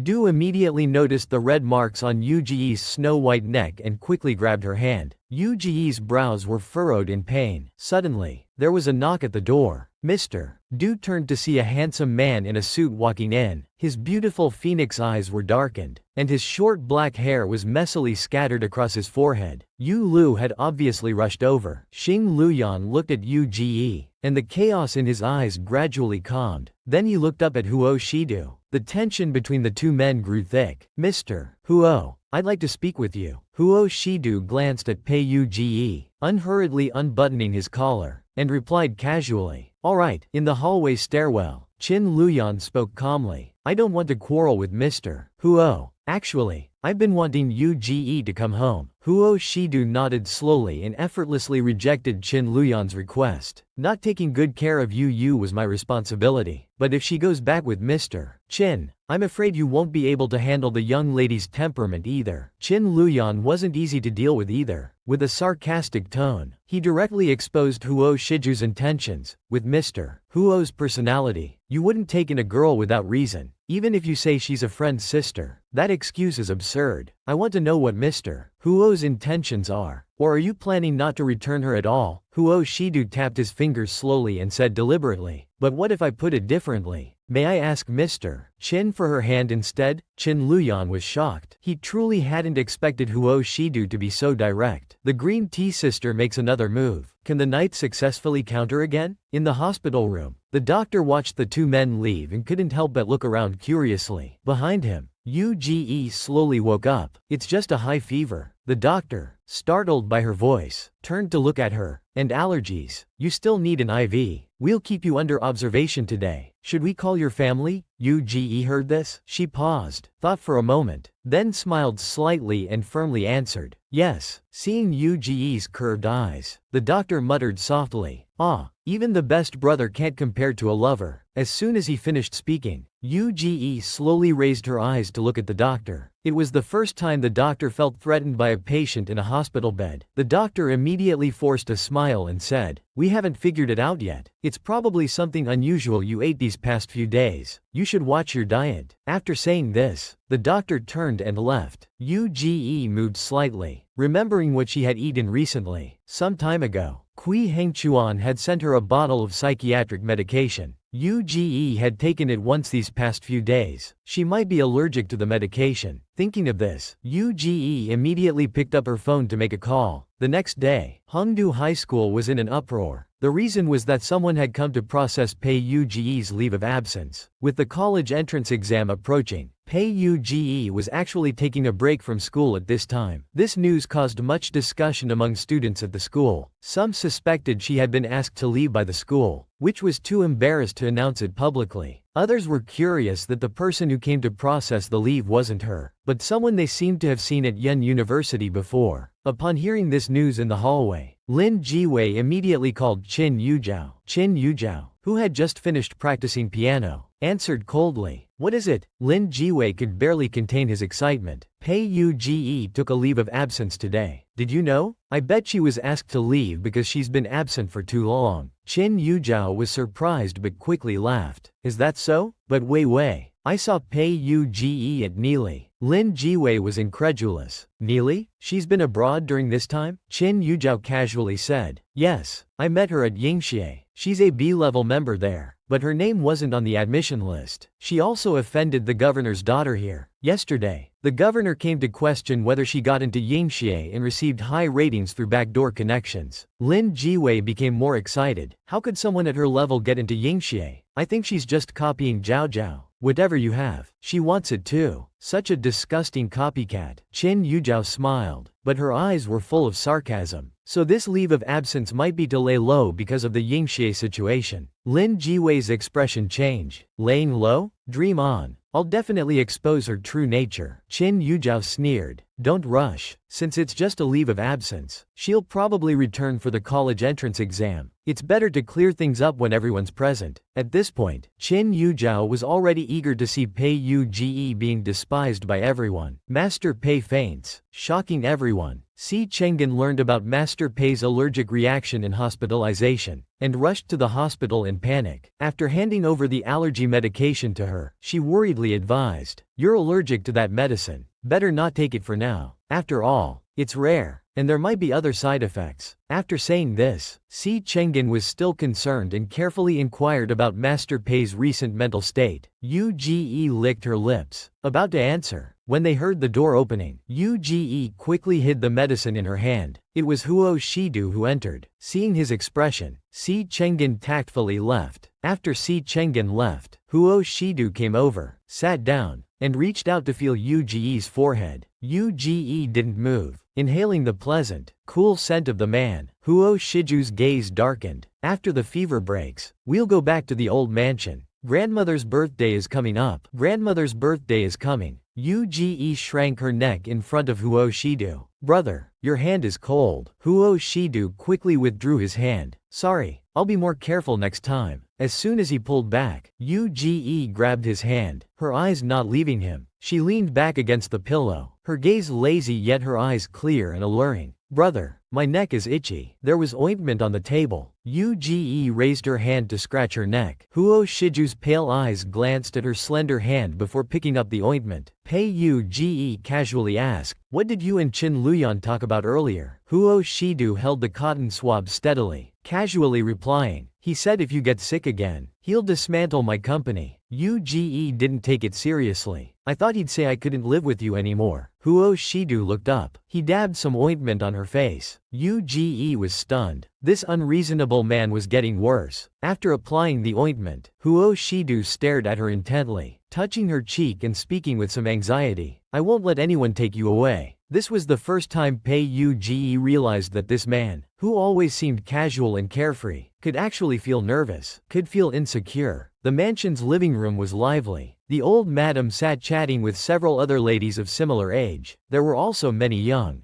beautiful ladies from good families. Shortly after sitting down, someone eagerly asked if Shidu would come, suggesting they arrange a matchmaking dinner since he wasn't getting any younger. Unexpectedly, old Madame Huo just smiled and said, Shidu has his own ideas about this matter. Usually, she would have taken such an opportunity to agree. Her current attitude clearly indicated she already had someone in mind. Old Madame Wen pressed her lips together in displeasure, and the other old madams also seemed disappointed. Nearby, Sha Luqing's gaze was gloomy as she looked at Wen Juling. Miss Wen has liked Mr. Du for so many years. Are you really okay with this? Wen Juling was surprised. You know, then she realized this person's identity? Sha Luqing smiled graciously, though jealousy flashed in her eyes. Miss Wen, rest assured, the Sha family stands with the Wen family. I won't do anything to harm you. Besides, Master Du and Miss Wen are meant for each other. However, she hadn't expected Wen Juling's cold response. Is that so? I feel like I deserve this unrequited love. After saying this, she ignored Sha Luqing and walked away. She disdained playing mind games to compete for a man. That was something only fools took pride in. Shouldn't rivals in love be particularly hostile? But with Master Pei, it was completely different. When Wen Juyuan heard that Uge was sick, he was worried and thinking about finding an opportunity to visit her. Then he saw Uge slowly walking towards him. At this time, Uge also saw Master Wen. Master Wen suddenly spoke, his tone slightly sour. I heard you were sick. Master Du took care of you for a long time. Don't you find it troublesome staying at Master Du's place? Uge glanced at Master Wen, suddenly smiling with captivating charm at the corners of her eyes. Some things aren't troublesome if you enjoy them. Master Wen was momentarily stunned. When he finally understood, his whole body froze. Hey Uge, do you know what modesty means? When Juyuan was so angry he blushed. This girl was simply destroying Du's image in his mind. Uge's eyes flashed with satisfaction as she suddenly stepped closer. But Master Du likes me this way. He also enjoys playing thrilling games with me. Wen Juwan's face turned bright red as he threw what he was holding at her, saying, hopeless. Pei Uge caught it easily and found it was a box of fever medicine. In the living room, old Madame Huo saw Uge and was delighted. Upon seeing Uge enter, she immediately called out loudly, Pei, come here. Grandmother has candy for you. Old Madame Huo stuffed a large box of candy into Pei Uge's hands. Look, I bought these in Nili. Momo loves them too. Pei Uge nodded. Thank you, grandmother. Others exchanged glances, especially at the girl's appearance, which was beyond merely striking. Someone immediately asked curiously, who is this? Old Madame Huo happily introduced. This is Xing family's girl, Pei Uge. Suddenly, a voice interjected. I heard Miss Pei has taken a leave of absence. Everyone turned to see Sha Luqing walking over with an arrogant expression. The college entrance exam, with the previous leave of absence, Miss Pei has already repeated a year. Let's hope not to waste another year. These words were clearly meant to embarrass Pei Uge. Leave of absence? I didn't know about this. Old Madame Huo frowned, displeased with Sha Luqing's words. Sha Luqing held a champagne glass. Her voice carried clearly to everyone's ears. I apologize. I was just trying to learn about the guests' backgrounds. Perhaps I know too much. Uge gave her a faint glance before turning to old Madame Huo. It's true. I took a leave. Old Madame Huo felt a headache coming on. But why? I was preparing to use connections to get you into either Mingcheng University or Baishuan University. Pei Uge replied without hesitation. There's nothing worth studying. Others looks at Pei Uge change. The Huo family chose such a future daughter-in-law? She seemed too worthless, repeating a year, taking leave, and having such an arrogant attitude. How could such a person maintain the position of Huo family's young madam? At this moment, a relatively young madam said meaningfully, actually, an excellent young man like Shidu really needs a suitable match. Who wouldn't want their descendants to be smarter? To avoid inheriting who knows what messy genes that make them stupid and foolish. Unexpectedly, these words immediately darkened old Madame Huo's expression. She smiled slightly, her voice gentle but intimidating. Actually, I'm not worried about other things. I just fear that some younger generation might follow their elders' bad examples, learning their meanness and ignorance. These words immediately made the madam who had just spoken turn red, then blue, as the scheming green tea party pressed on. Could Master Pei handle this successfully? To attack Uge, Sha Luqing didn't hesitate to reveal at old Madame Huo's birthday banquet that Uge was a repeating student who took leave before the entrance exam, making Uge the subject of mockery at the banquet. Would old Madame Huo tolerate these people? She immediately shot back without mercy, making it clear to everyone present that she indeed favored this girl. Uge looked at old Madame Huo, unconsciously smiling. It's just a leave of absence. When it's time for the college entrance exam, I'll get into whatever school you want me to. Old Madame Huo was deeply touched by these words. Whether or not the little girl passed, at least she had the heart to make her happy. While Sha Luqing's eyes were full of provocation, then Miss Pei must surely get into the best school. Seeing old Madame Huo's displeasure, Sha Luqing quickly changed the subject. Old Madame Huo, I apologize. I didn't mean to target Miss Pei. I was just surprised. She then took out a laptop and said with a smile, Old Madame Huo, I've arranged for an important person to meet with you. Soon the video conference connected, and a man's voice came through. Miss Xinlu, hello. After seeing the people beside her, Ni Yu's expression softened somewhat. Sha Luqing pointed to the people behind her and began introducing them. This is old Madame Huo. This is old Madame Wen. After introducing several prominent madams, she smiled and said, the reason for inviting you to this video call is that the corporations behind these madams are all very interested in your project. Mr. Yi, you should understand that if Higgins wants to find a strong ally in country A, any one of those present would be suitable. Old Madame Wen, with gloom in her eyes, casually remarked, Miss Shaw is quite accomplished for her age. If the Huo and Wen families unite, Higgins will definitely choose us. Unexpectedly, old Madame Huo firmly stated, I'm too old to manage things. Whatever Shidu wants to do, as long as he's happy. Sha Luqing thought Ni Yu would favor her, but she hadn't expected that Ni Yu wouldn't give her any special treatment in this matter. I can't make decisions about this project. Everything is arranged by the young miss. The young miss particularly dislikes businesspeople who treat technology as merchandise without understanding research. She hopes to find partners, not just teams that throw money around. Uge, who had been listening to everything, was quite speechless. Ni Yu, unaware of Uge's thoughts, continued speaking to Sha Luqing. How about this? I happen to have some technical materials. If the madams really want our project, they can have their teams try to tackle this challenge. After the video call ended, Sha Luqing looked at the materials Ni Yu sent, her expression turning ugly. The more she looked, the tighter she clenched her fists. Problems of this difficulty level would be impossible for their teams to solve. Then, thinking of something, she immediately sent these materials out. Soon, the Qingchong Computing Center received the files. Hong Chongjun gave the files to Cheng Ziwei. Looking at the content, Cheng Ziwei was full of confidence. He knew this was Higgins' project test. Completing this test would secure Higgins' project. The vicious scoundrel appeared again, but unexpectedly, he would be the one getting slapped in the face. Inside the mansion, Sha Luqing saw the message on her phone and excitedly walked towards the old madams. The problem has been solved. I've invited the person who solved it. They should arrive soon. Hearing this, old Madame Wen was delighted. Really? Who solved it? Sha Luqing smiled. Someone from the Qingchong Center. Old Madame Wen was extremely excited. I heard last year Qingchong almost surpassed M Computing. She continuously praised Lu Qing for having such connections at such a young age. Sha Luqing curved her lips and casually mentioned, Coincidentally, he and Miss Pei are old acquaintances. An acquaintance of Uge, old Madame Mo was somewhat surprised. She turned to Uge and quietly asked, "Who are you familiar with?" Uge raised her eyebrows. She casually glanced at Sha Luqing and said, "Not really. I know many people from Qingchong Computing Center. Their director Hong Changjun was even hospitalized because of me." Seeing this, old Madame Huo didn't say anything more. At this moment, a figure arrived fashionably late. It was Cheng Ziwei. Wearing proper attire and looking handsome, he greeted, "Miss Shaw, I'm Cheng Ziwei from Qingchong Computing Center, currently also a student at Yun University." Just as Cheng Ziwei finished introducing himself, he turned and saw Uge. A surge of anger inexplicably rose in his chest, along with some unnamed emotion towards the person before him. "Why are you here?" Uge just looked at him calmly, slightly raising her eyebrows without saying anything. At his words, old Madame Huo became upset and immediately stepped forward to protect her own. "Why shouldn't Uge be here?" Cheng Ziwei's tone suddenly turned mocking. Old Madame Huo is indeed kind-hearted. No wonder some classmates can be so fearless. When women have backing, they can be reckless. Everyone present could tell there was bad blood between Cheng Ziwei and Pei Uge. How could Sha Luqing miss this chance to guess about Uge? She immediately spoke with ill intent. "What are you saying? Why would student Cheng say such things in front of old Madame Huo?" Her eyes were full of schadenfreude. Cheng Ziwei coldly said, "You should ask Miss Pei. 2 years in the Qin family was enough to force Qin Yuzhou abroad." How impressive indeed. The people at the scene whispered among themselves, as if discovering some incredible gossip. So that fake young miss was forced to leave. Everyone discussed among themselves. This real young miss might not have other abilities, but she was excellent at climbing social ladders. First the Qin family, now the Huo family. Everyone jealously wanted to keep stepping on Uge. Uge unhurriedly swept her gaze over him, suddenly letting out a laugh. She then called out to the distance, "Alaska." Instantly, a large Alaskan dog came running towards Uge. Cheng Ziwei instinctively stepped back. "Woof!" Alaska excitedly barked while circling around Pei Uge. Uge curved her lips, patted its little head, and told it to be quiet. The next second, Alaska really stopped barking. It just tilted its head and sat beside Uge. At this moment, Uge looked up at Cheng Ziwei and asked, "Has student Cheng learned? When someone says to be quiet, you should at least avoid." Hearing this, Cheng Ziwei's face darkened. Pei Uge was comparing him to a dog. Before Cheng Ziwei could respond, Sha Luqing saw old Madame Huo's displeasure. She was about to explode, quickly stepping forward to interrupt everyone. "Higgins has responded to student Cheng's test. Only 1 point was wrong. The test score should be over 70 points. This time Higgins' project should be no problem. Student Cheng is very talented. I wonder if student Cheng has considered joining our group's research team." These words praised Cheng Ziwei while also hoping old Madame Huo wouldn't be too protective considering Cheng Ziwei's status. Cheng Ziwei regained his composure, but his tone hardened with mockery. "Of course. However, since Qingchong Computing Center is close to the Wen family, I suppose there aren't other choices." Sha Luqing and old Madame Wen exchanged glances, understanding that Cheng Ziwei was choosing to support the Wen family. Like a dying patient suddenly sitting up, the clown turned out to be myself. The scumbag Cheng Ziwei lost face this time. Sha Luqing and Cheng Ziwei collaborated at old Madame Huo's birthday banquet to mock Uge. While they were feeling smug, they didn't expect the slap in the face to come so quickly. The next second, Ni Yu sent a voice message. After Sha Luqing eagerly walked away, wanting to show off in front of everyone, "Miss Shaw, I think you might have misunderstood. This was just a simple test. The basic requirement for Marcus is to get everything correct." Sha Luqing's smile gradually stiffened. Cheng Ziwei's composed expression also crumbled, his face instantly turning ugly. Suddenly, Cheng Ziwei heard a neither light nor heavy mocking laugh. He quickly turned his head, gritting his teeth. Pei Uge leisurely said with amusement, "Student Cheng, if you can't do it, isn't there still an older one?" The older one Uge mentioned was obviously Hong Changjun, but only Cheng Ziwei knew in his heart that this test score of over 70 was only possible because of the teacher's involvement. How could they possibly achieve a perfect score? Even knowing this, he wouldn't admit defeat. Cheng Ziwei angrily said in a cold voice, "Pei Uge, If you really have such great ability, then take this project yourself. If I can't do it, then a waste like Pei Uge. Uge smirked. The people present felt it was a bit unfair to them, but some people thought she didn't dare. Sha Luqing directly brought the laptop to Uge. Miss Pei and Zy are peers, about the same age, since Miss Pei dared to drop out of school, thinking there was nothing worth learning. This basic test should be no problem. Since it's so important, Miss Pei must also be talented. We look forward to Miss Pei's performance. Sha Luqing's words were very meaningful. Uge also knew it wouldn't look good if she didn't accept. So, she naturally took the computer from Sha Luqing's hands. Seeing her take the computer, Sha Luqing's eyes showed mockery. Miss Pei, do you think you're better than Zy?